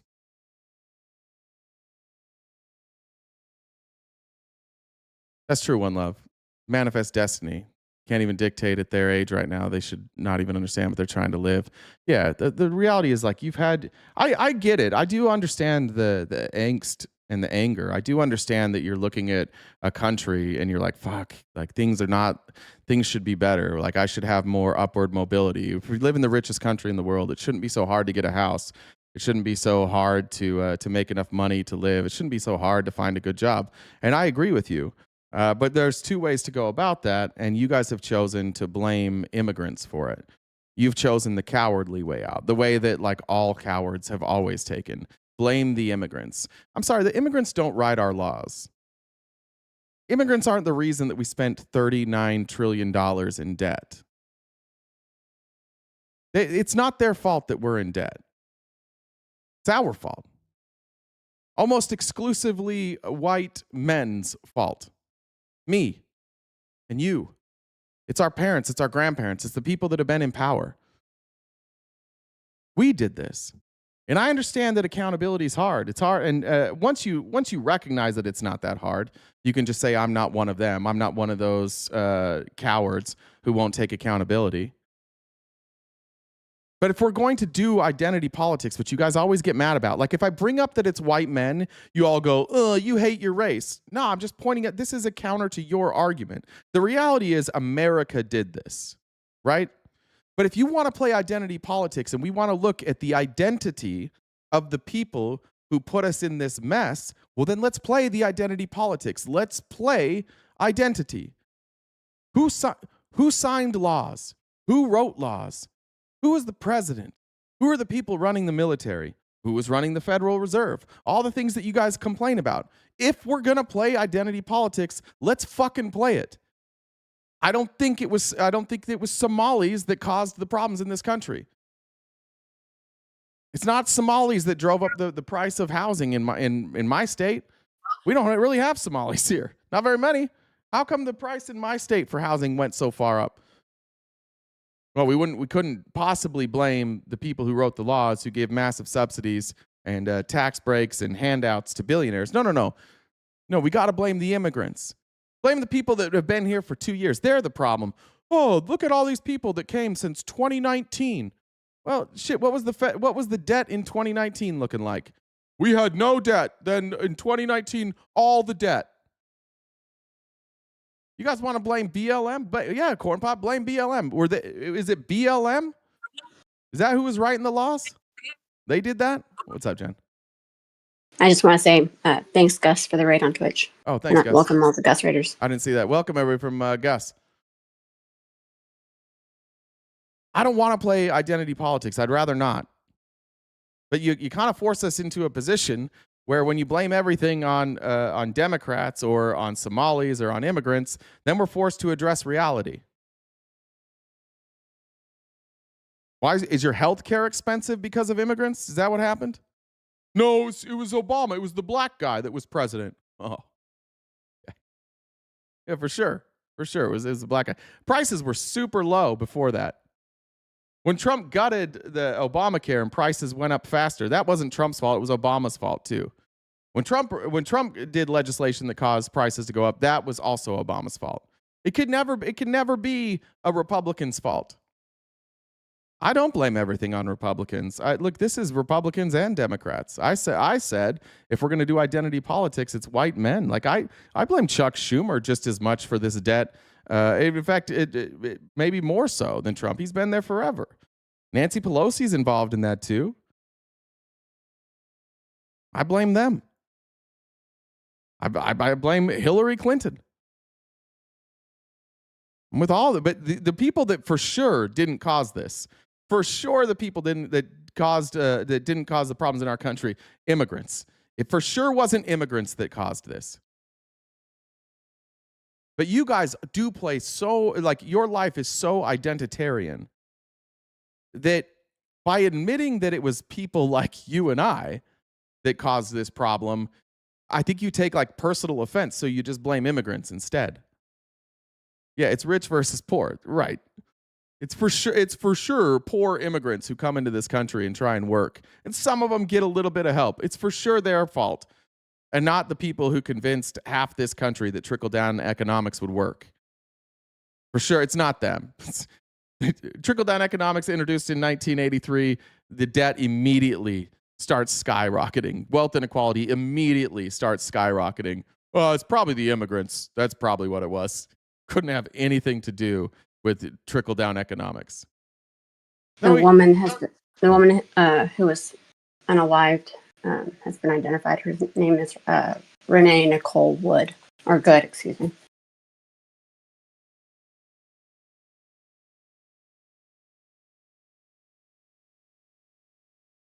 That's crazy. The woman's just dead because some pissed off ICE agent decided to escalate. Am I watching Mercado? You're saying Trump wins every day? A woman is murdered by ICE and you say Trump wins every day? Republicans that are here, Republicans, thumbs up if you think this was a winning day for Trump. Thumbs down if you think this is a bad day for Trump. Or just if he won. Is this a winning day for Trump? ICE kills somebody in the streets of Minnesota? Is this a winning day for America? Yeah, Obama, the deporter in chief. Obama, who was able to deport people without, thanks, Nikki. Thanks, Nikki. Good point.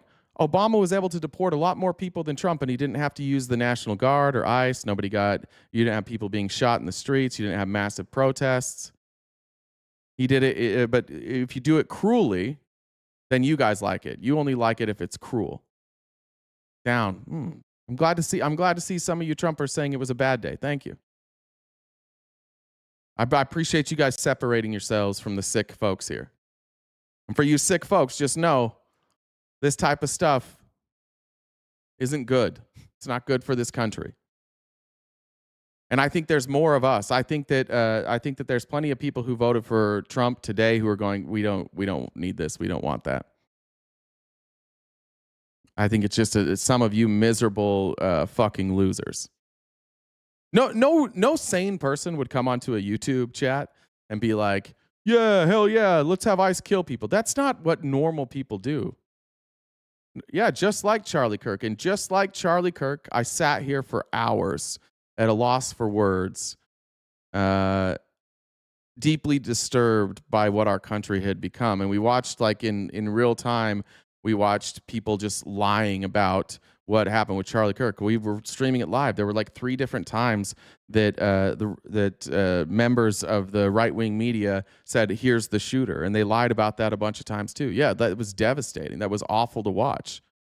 Yeah, just like that. You can go watch my coverage if you want. I think that this feels kind of similar to that. In that, like, it's not about the person necessarily that died. It's about, like, the shocking part was watching the reaction to it. Right? Like, that was the part that, like, it was shocking seeing that Charlie Kirk died, but it was the constant pile on and watching the reaction to it that was crazy. Like, people just immediately were out for blood. People immediately were assigning blame before we knew anything. We had no idea. And it was just out for blood. Apparently ICE blocked a doctor. Is that true? Did ICE really block a doctor? I think I saw some of you guys say that earlier. Sorry I didn't respond. From giving her CPR?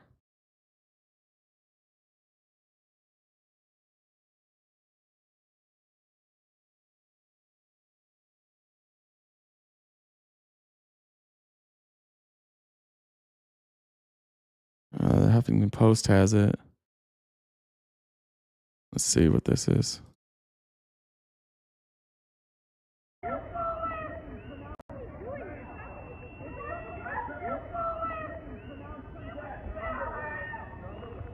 They're not letting a doctor go to the person that just shot in the fucking face.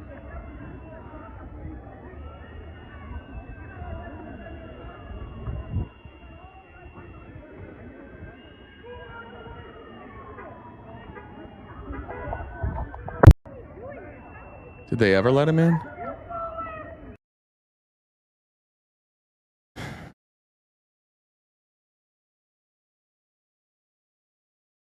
Here's a different angle. Let's see what this angle looks like.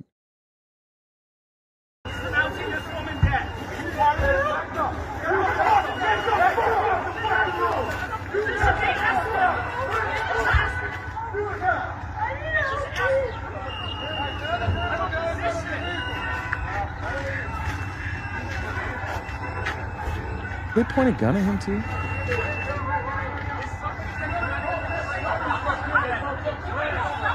Why don't you have real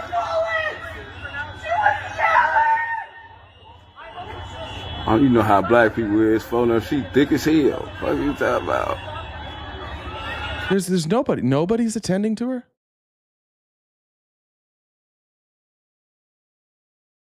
I've never seen this before. I've never seen. I mean, I guess they're probably not trained in this. It's cold in a motherfucker. I'm shaking that shit for it.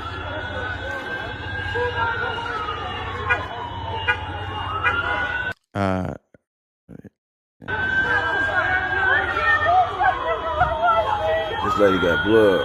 They don't, she was in the car with her, bro. Or she tried to save her or something. Somebody come get their people.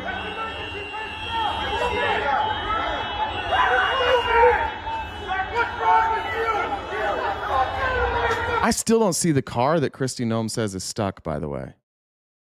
We're getting it all the way down the road now. Her story is an obvious lie. Hey, was you riding with her? Did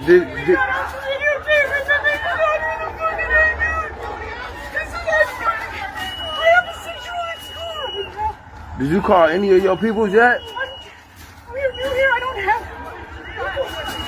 So you don't got. This is her wife, you said? None of her family members or anybody number? Do you know anybody on her Facebook? Alright. Damn.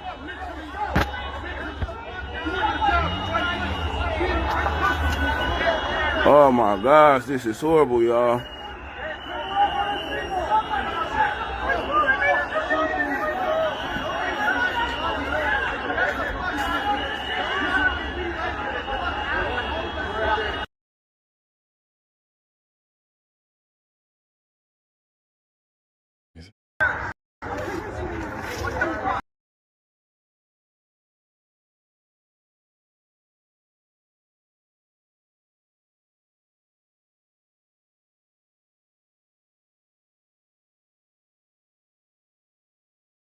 Took 15 minutes for an ambulance, but it was blocked by ICE vehicles that occupied the street.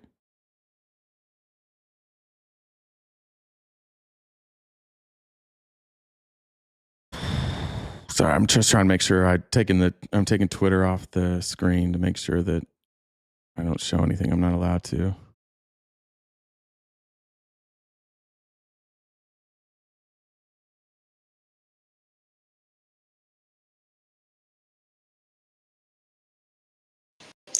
Isn't ICE?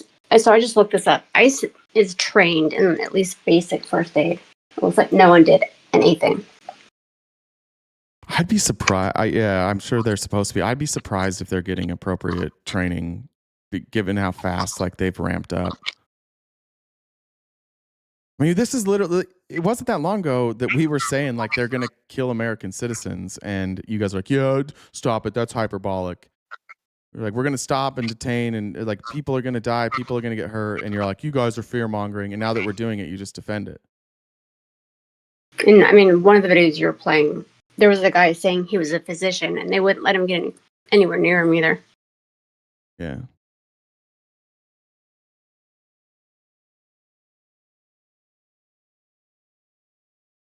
Matt Walsh has retweeted Tim Walz saying that they're going to mobilize the National Guard.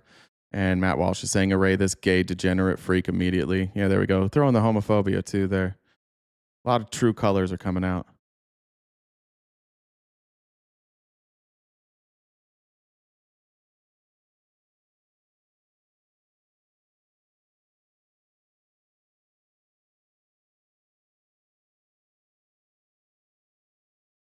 All right, is there anything else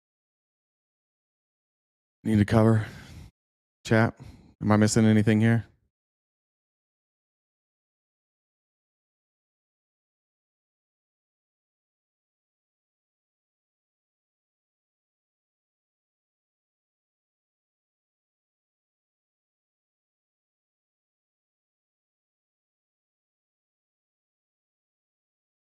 Hey, the guy that was supposedly run over is just walking around. There's video of him just walking around. Nobody's fucking with him at all.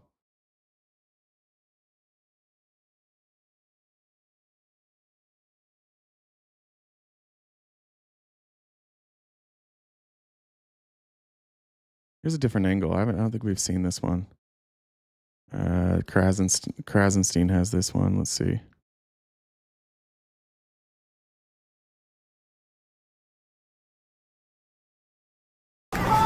Okay, so this is pretty clear from this angle that she's trying to go. Like right? She's moving already.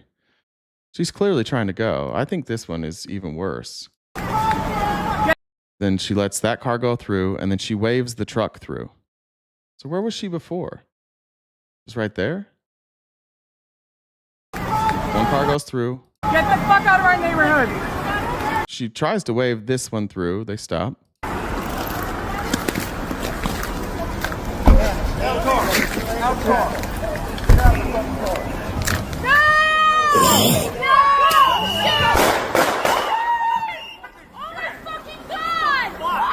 What the fuck? Dude, what the fuck?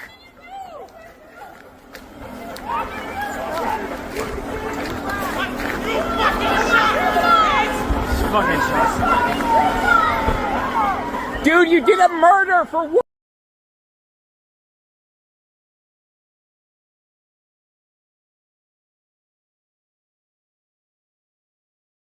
Yeah, 3.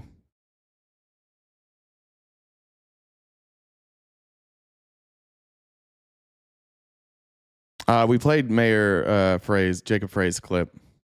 We played like 2 minutes of him speaking. I don't know if there's more when he told him to get the fuck out.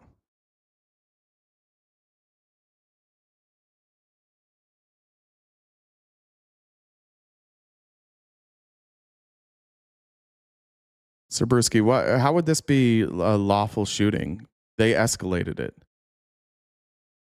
They attacked her.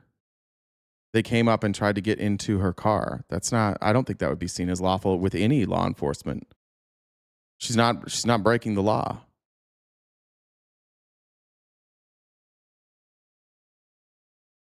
I think they would get away with it normally, and I'm going to guess this guy's going to get away with it.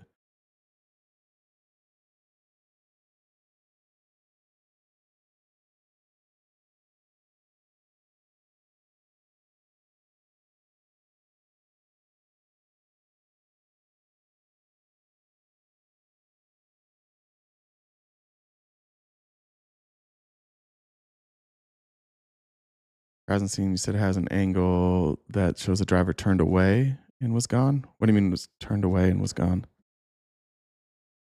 You said he has another angle? Let's see.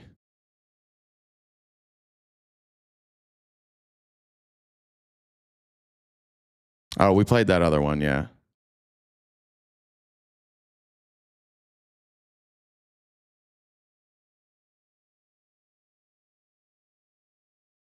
What's this?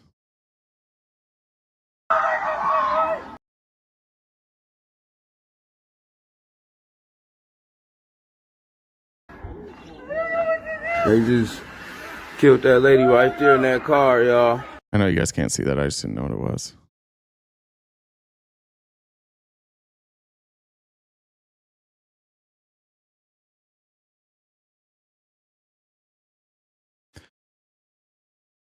Is there anything else I'm missing here, guys? There's no intention to hit the officer. I agree. Illusion said, watch Trump kidnap Ilhan Omar now. Seems possible. What's not possible at this point?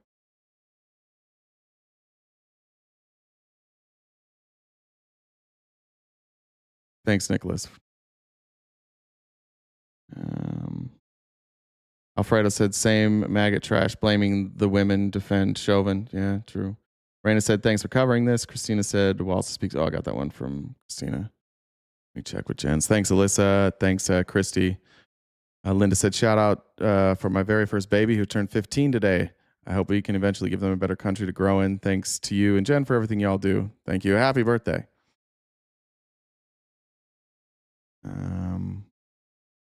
Miss any others? I think I got you, Peter. Appreciate that.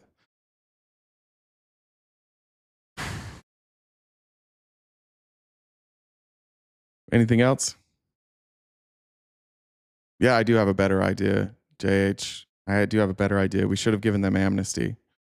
The people in this country who are here illegally, who are working, they should have been given amnesty. That's what Ronald Reagan did, and it worked really, really well.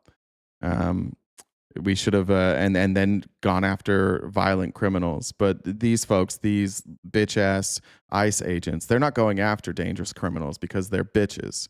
They're pussies. They go around and they pick on women. They pick on law-abiding citizens. They go to courthouses, to schools, to job sites. They're not going after violent criminals. I would have liked ICE and Homeland Security to go after violent criminals, but they're not doing that. That's what I wanted. That's what we should have done. We should have given amnesty. But every other president has done a better job than this president. Every other one. They were all able to deport far more people with none of this happening. That's where the violent criminals hide. Well, no, that's crazy. They're all hiding at work. They're all going to work every day, and then at night they're violent criminals. Yeah, that's the thing. See, I give you guys a real solution, and you guys get mad because you're here for the violence. You're here for because you want to be cruel. And we're going to separate you from sensible Republicans. We're going to consistently point out what you're saying. And once again, do we have Republicans here? Thumbs up if you're here and you're a Republican and you would prefer amnesty for people who are here illegally and working to this. Would you rather give people that are not committing crimes amnesty and let them keep working and pay taxes? Or would you rather more of this with ICE going into neighborhoods and ripping families apart? Thumbs up if you'd rather do amnesty for people who are working.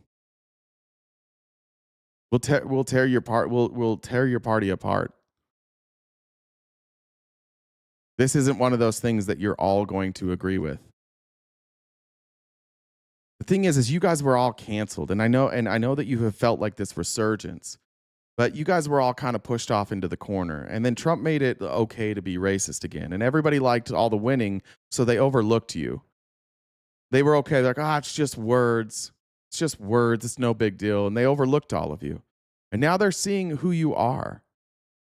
And they're not. I don't think all Republicans are like that. I don't think all Republicans want this type of cruelty. So we're gonna keep pointing that out. I think that's our only goal. I think that's or not goal. I guess our only option. I don't want a civil war. I don't want more violence.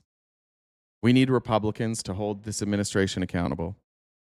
Where's the cruelty you're talking about? That woman who just got shot for no reason. That's the cruelty. An American citizen who just got shot by an ICE agent who had no right to try and open her car door. Or I guess he wasn't the one, the other one. The ICE agent that tried to open her door had no right to do that. He attacked an American citizen, and as she tried to get away from a small, fragile dipshit man, another man shot her. That's who.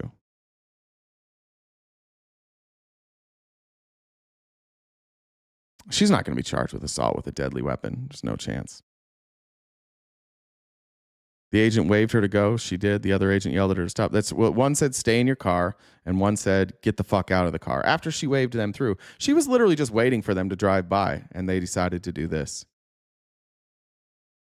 Illegal to impede federal officers. They weren't impeded.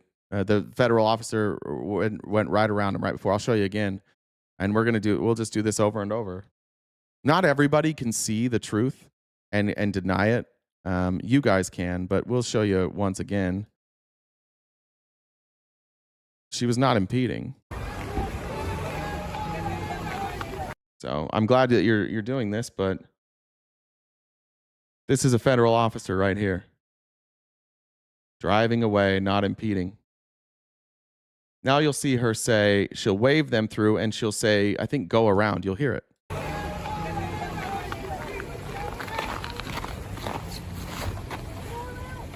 There she was. She said, go around.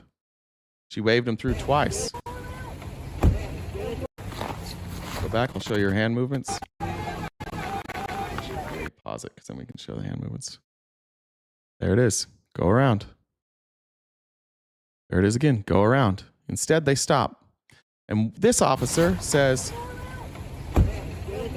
stay in your car. And this officer says, get out of the car. So now she's confused. This guy even has his hands up. Hey. I just told her to stay in your car. Hey. And he immediately escalates. No! No! Shame! Once again, I appreciate you, MAGA scumbags, coming in here and defending this. It's better for us for in front of the other MAGA here, the other Republicans. It's better for them to see who you are. Because if I were them, I wouldn't want to be associated with you. But yeah, it's a special talent to watch in real time all this and try and like figure out this is justification for somebody dying. A guy with somebody with no authority to open your door or detain you. This is no different than me coming and trying to open her door. I have the same amount of rights as he does to come and open her door. And if she drove away and my friend over here shot her, we would be convicted of a crime. What was she impeding? Let's go back. What was she impeding? Let's do this. I'm so stupid. What was she impeding? Oh, how the fuck did that car get by if she was impeding? How'd that car get by if she was impeding? How was she supposed to get around this car? Where was she supposed to go? She can't go through this car. You wanted to ram this vehicle right here? Where in the world was she supposed to go? Show me. Where's she supposed to go right now?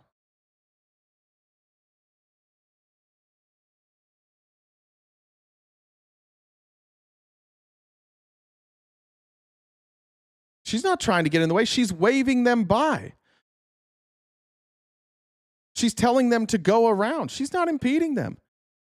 Again, you're just going to watch this in real time. You are lying to yourselves right now. And the only reason you're doing it is because you're in a fucking cult. You just love Donald Trump so much. There's no other reason why you would be lying while we're watching this.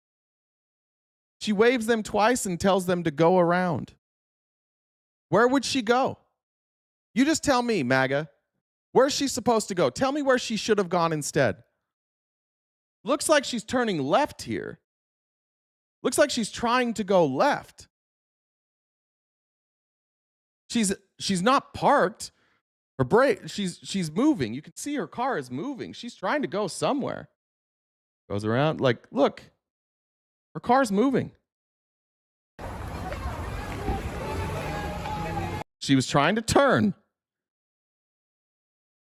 She stopped because that car went around. She's trying to turn. Then she waves them through.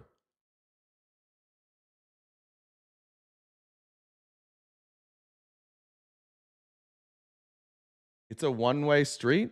Is it? I don't know if it's... Okay, so now what? They can still pass.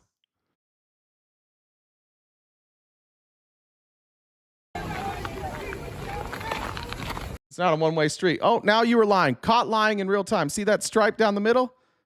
That would indicate a two-lane street. Oh, shit. You just... Now look. Now you're making up lies to justify what you're doing. And uh-oh, what's this right here? What's that white line right there?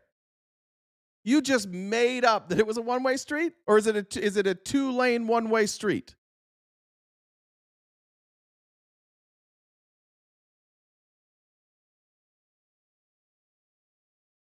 Bike lane? No, this is the bike lane right here. Bike lanes aren't dashed. Bike lanes are solid. This is the bike lane right here. This and this. These two lines. That would be a bike lane. You guys are just making shit up to justify somebody dying. Why is her car sideways? Why everybody else's? Well, let's start. What do you mean, why is her car sideways and everybody else's is straight? Is this car sideways? Where's she supposed to go? This car's blocking her. Where's she supposed to go? I've played the video a million times, D-Menace. You can go find this video on your own. All right, somebody mute D-Menace. I get it.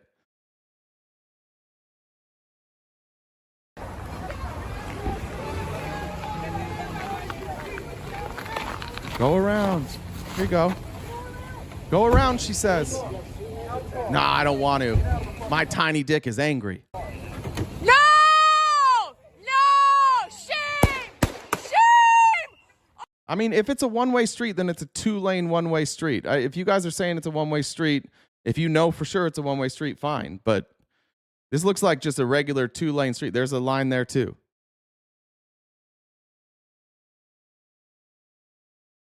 I'm a huge jerk off. Yeah, well, at least I don't celebrate killing a woman in cold blood. I see what you're saying. Cars, is that what you're saying? It's one way because the cars are parked on that side of the street? Oh my fucking God! Fair enough. Maybe it's a one-way street. But there's a lane there, so she clearly wasn't blocking. And this car, this ICE agent, by the way, this is an ICE agent. You can see here. This is the ICE agent.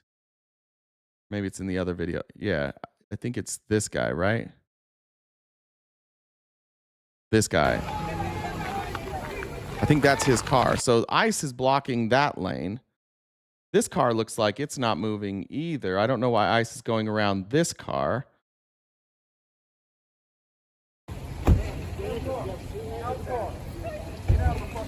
She's not in both lanes of the street. She's clearly in one lane, and that's how that other car got around. Are you guys saying that blocking the street is a death sentence now? Is that what you're saying? What would happen to you if you were blocking the street?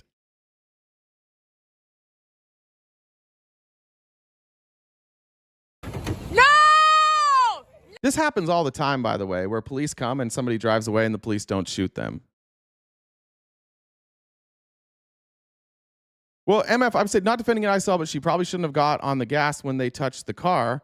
Yeah, she shouldn't have. Like, I understand what you're saying. Like, yes, her pushing the gas is why he killed her, but like, it's still him that committed the crime, right? She didn't commit a crime here.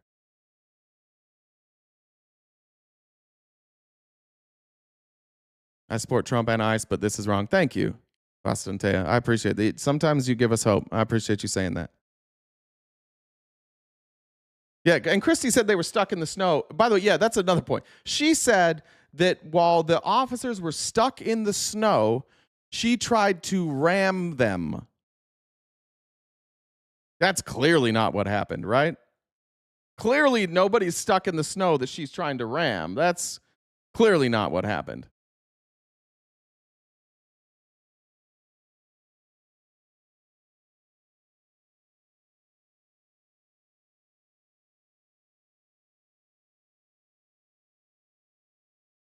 Confirmed one-way street. Thanks, Namaste.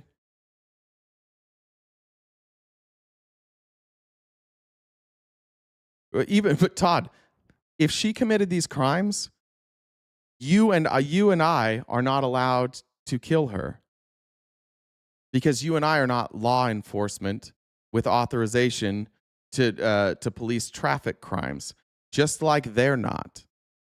So even if you think she's committing traffic crimes here, they have no authority to stop somebody for traffic crimes. It's a good point. One way makes it even easier to go around.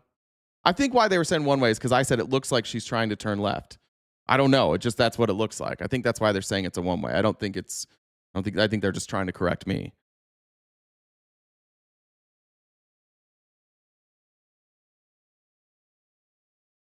No, Robert, she didn't commit a crime when she was ordered out of the car and sped off because they have no authority to tell her to exit the car because she's a United States citizen.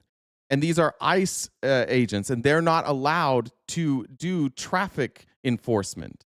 So no, she didn't commit a crime. Nothing she did as far as not getting out of the car would be a crime because they don't have the authority to remove her from her car or even tell her to get out of her car. And, good point, contradicting orders. This person, by the way, what's he signaling right here? I think he's signaling. Man. Why is he pointing to the left?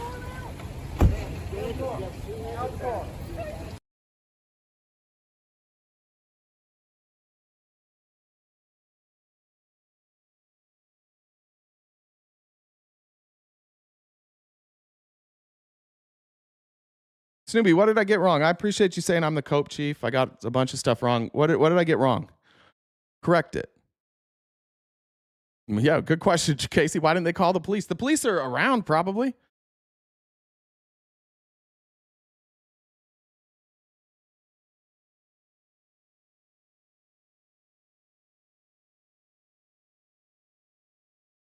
But there's no evidence. She's not attempting to interfere.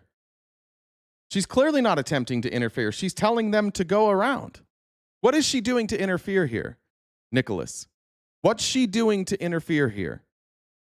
They're not doing anything. The last car, this is ICE, went around. She waves them through. She's already pulled out to here, so she can't go anywhere. She tells them to go around. The first one goes around. The second one decides, I'm going to stop in the middle of traffic.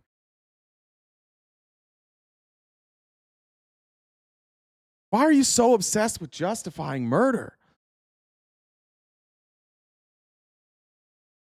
I don't know what it says that identifies them as ICE, but Kristi Noem said they're Homeland Security. So they could either be ICE or DHS, but either way, they don't have that authority.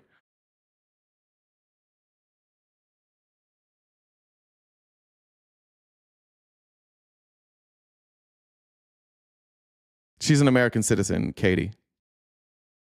And by the way, they don't even... Sometimes you can get away with like ICE bothering you if you're Hispanic and they use that as justification. But again, not that it matters. It's a white lady. So even like her appearance wouldn't give them that authority that they think they have.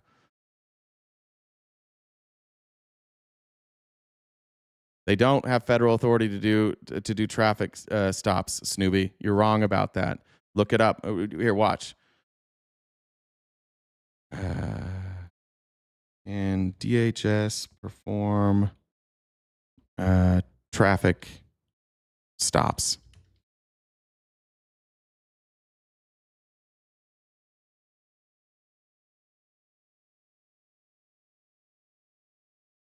DHS components like ICE and CBP cannot initiate traffic stops solely for routine violations like speeding or broken taillights, unlike local police. So this would be impeding traffic. They can't initiate a traffic stop. They require reasonable suspicion of an immigration violation or criminal activity to stop a vehicle. What would be their reasonable suspicion here of an immigration violation or criminal activity? She's telling them to go around. What's the criminal activity they're suspecting her of doing? And by the way, the criminal activity can't be a traffic violation because that would be civil, right? It's a civil infraction.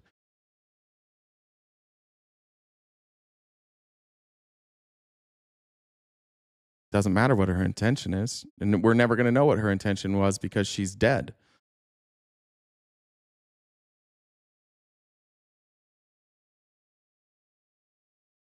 They're not initiating a traffic stop. The car's already... No, yes, they are. Watch this one more time. One car leaves. She's about to go. And then she says, go ahead. She's probably... I mean, maybe she was going to follow there. Maybe she was trying to turn around. I don't know. But she clearly is moving. And then she stops her car kind of quickly, kind of abrupt, as she sees other cars coming, and then she waves them through. No, she didn't. What did she interfere with their operation? No. And why did Kristi Noem lie and say that that their car was stuck in the snow and she drove at them and tried to ram them? Even if she's turning the wrong way, which again could be, we don't know because she's dead now, so we don't know if she was going to straighten her wheels out after that or not. But even then, ICE can't stop her for that. But now ICE can get people. You went the wrong way down, or you almost went the wrong way down a one-way. You're dead now. Okay. And there they go. Not impeded. Clearly room. I'm saying that Kristi Noem said that the car was stopped and that she rammed them. Do you want to play Kristi Noem? We'll play Kristi Noem again. We can just do this all day.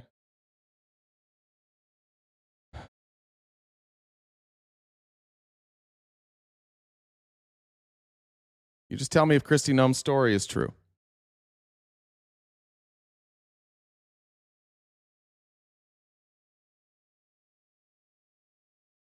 About a shooting that we just had in Minneapolis, Minnesota. It was an act of domestic terrorism. What happened? That's domestic terrorism?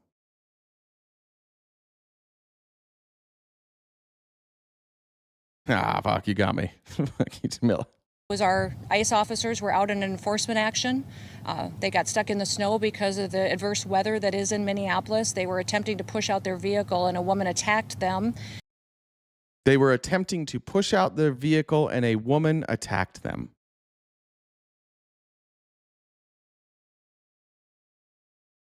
Where?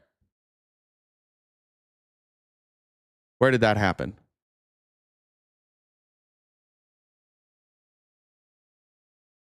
Where? Where's that? Where's this vehicle? Where are the people pushing out the vehicle? Where's the woman attacking them?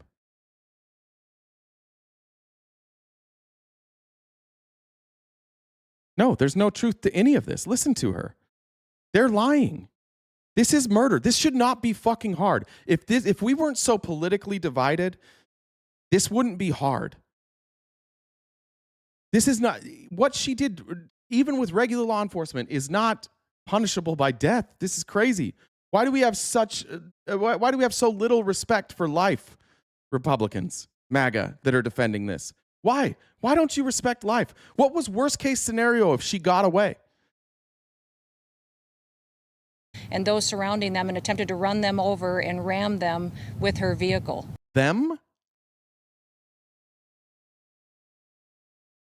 Who's them? There was one guy, and again, this is the guy that shoots. This guy was out of the way. It's right here. This is him. He makes the decision to walk around to the front of the vehicle. She's not looking because she's about to be assaulted. You can now see him come around. She tries to drive. She's obviously being assaulted. Now here's, if you're like me, you're looking backwards as you're going back. You don't look forward. That's probably as soon as she saw him right there. And he's off to the side of the car. Now, if we speed this up, she starts driving. He pulls the gun. Instead of moving out of the way, which he should do, he stops, pulls the gun. There's his right leg, which is obviously not going to be hit. There's you can see the left leg here in a second. Left leg right there, out of the way. Shots fired. No, car doesn't even like jolt, doesn't seem to hit him. He doesn't get hit. This guy slips because he's holding on. This guy fires more shots while he's running. Oh, he got hit by a car and then he ran. And again, Kristi Noem said she rammed multiple people that were trying to push a car out of the snow. We've watched all the angles. We've literally watched all the angles. You can go back and watch this. But even if she would have hit him, he can't shoot her.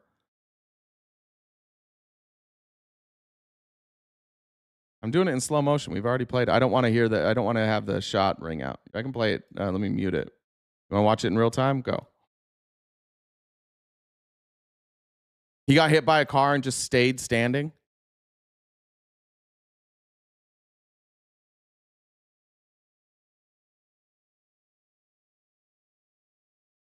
Yeah, a car is considered lethal, but she was being assaulted, so she gets to leave. If you're assaulted and you get away, like if you're being assaulted and you drive away, you're not held liable for that. Assault, she wouldn't be charged with assault with a vehicle because she was the one being assaulted. Stop calling these people police. Stop calling them officers. They're agents. And they're agents for border security. They're not agents that get to arrest U.S. citizens. They have literally no authority over her. They have the same authority as you or I. So if this was you holding on to the door handle and that was me in front of the car and she drove at me and I shot her, I would go to jail for murder because she's getting away from an assault. She wasn't attacking me. No, they're not law enforcement. You guys need to look this shit up. ICE has no authority over American citizens. They cannot stop you. And if they don't have authority, then they have the same rules as you and I. Why are you so desperate? A woman is dead. A woman is dead for no fucking reason. And you guys want to lick ICE's assholes today. Oh, I love this so much.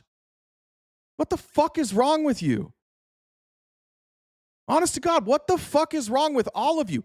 Why are you so desperate to justify a cold-blooded murder? And none of you, not one of you dipshits, is addressing that Kristi Noem obviously lied.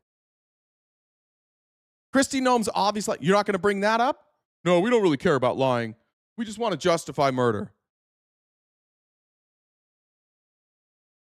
I agree, Tom. They need to seek help. People that justify murder need to seek help. I agree. People that love ICE, just, murdering people. It's murder, Maverick. Want to do it again? How many more times do I have to show you guys this? DHS components like ICE and CBD cannot initiate traffic stops solely for routine violations like speeding or broken taillights, unlike local police. They require reasonable suspicion of an immigration violation or criminal activity. Blocking the road is not criminal activity, it's a civil violation. So it doesn't apply here. How about do follow? Now how about just let the government do whatever they want? How about you can't follow agents around? It's not unlawful to follow agents around. You're allowed to do that. So now they just get to kill people when it's their feelings get hurt. All right, that's enough. I'm gonna go. Go figure something out to do for the rest of the day, guys. Thanks for sticking with me. Axe said, I meant wasn't impeded. Oh, see, she was parked, blocked by ICE. Then they told her to leave, so she went to turn left and then got stuck by the next ICE vehicle. I meant wasn't impeding. Grandkids yelling. Oh, that wasn't Axe. Axe said, last minute I was driving. Illusion, got that. I don't know what you're saying, Axe. Sorry. Oh, you're talking to Jen. Got it. Never mind. Got Alyssa. Lou says break time, bro. Yeah, you're right. It was break time probably 20 minutes ago. Thanks. You're right about that. I'm about to lose my fucking mind. All right. Okay, we'll be back tomorrow morning, every weekday morning, 8:30 a.m. to noon Pacific Standard Time, right here, wherever you're watching. Thanks, guys, for sticking with us. Take care of yourselves. Go touch grass. Stay cute and cool, and have a great summer.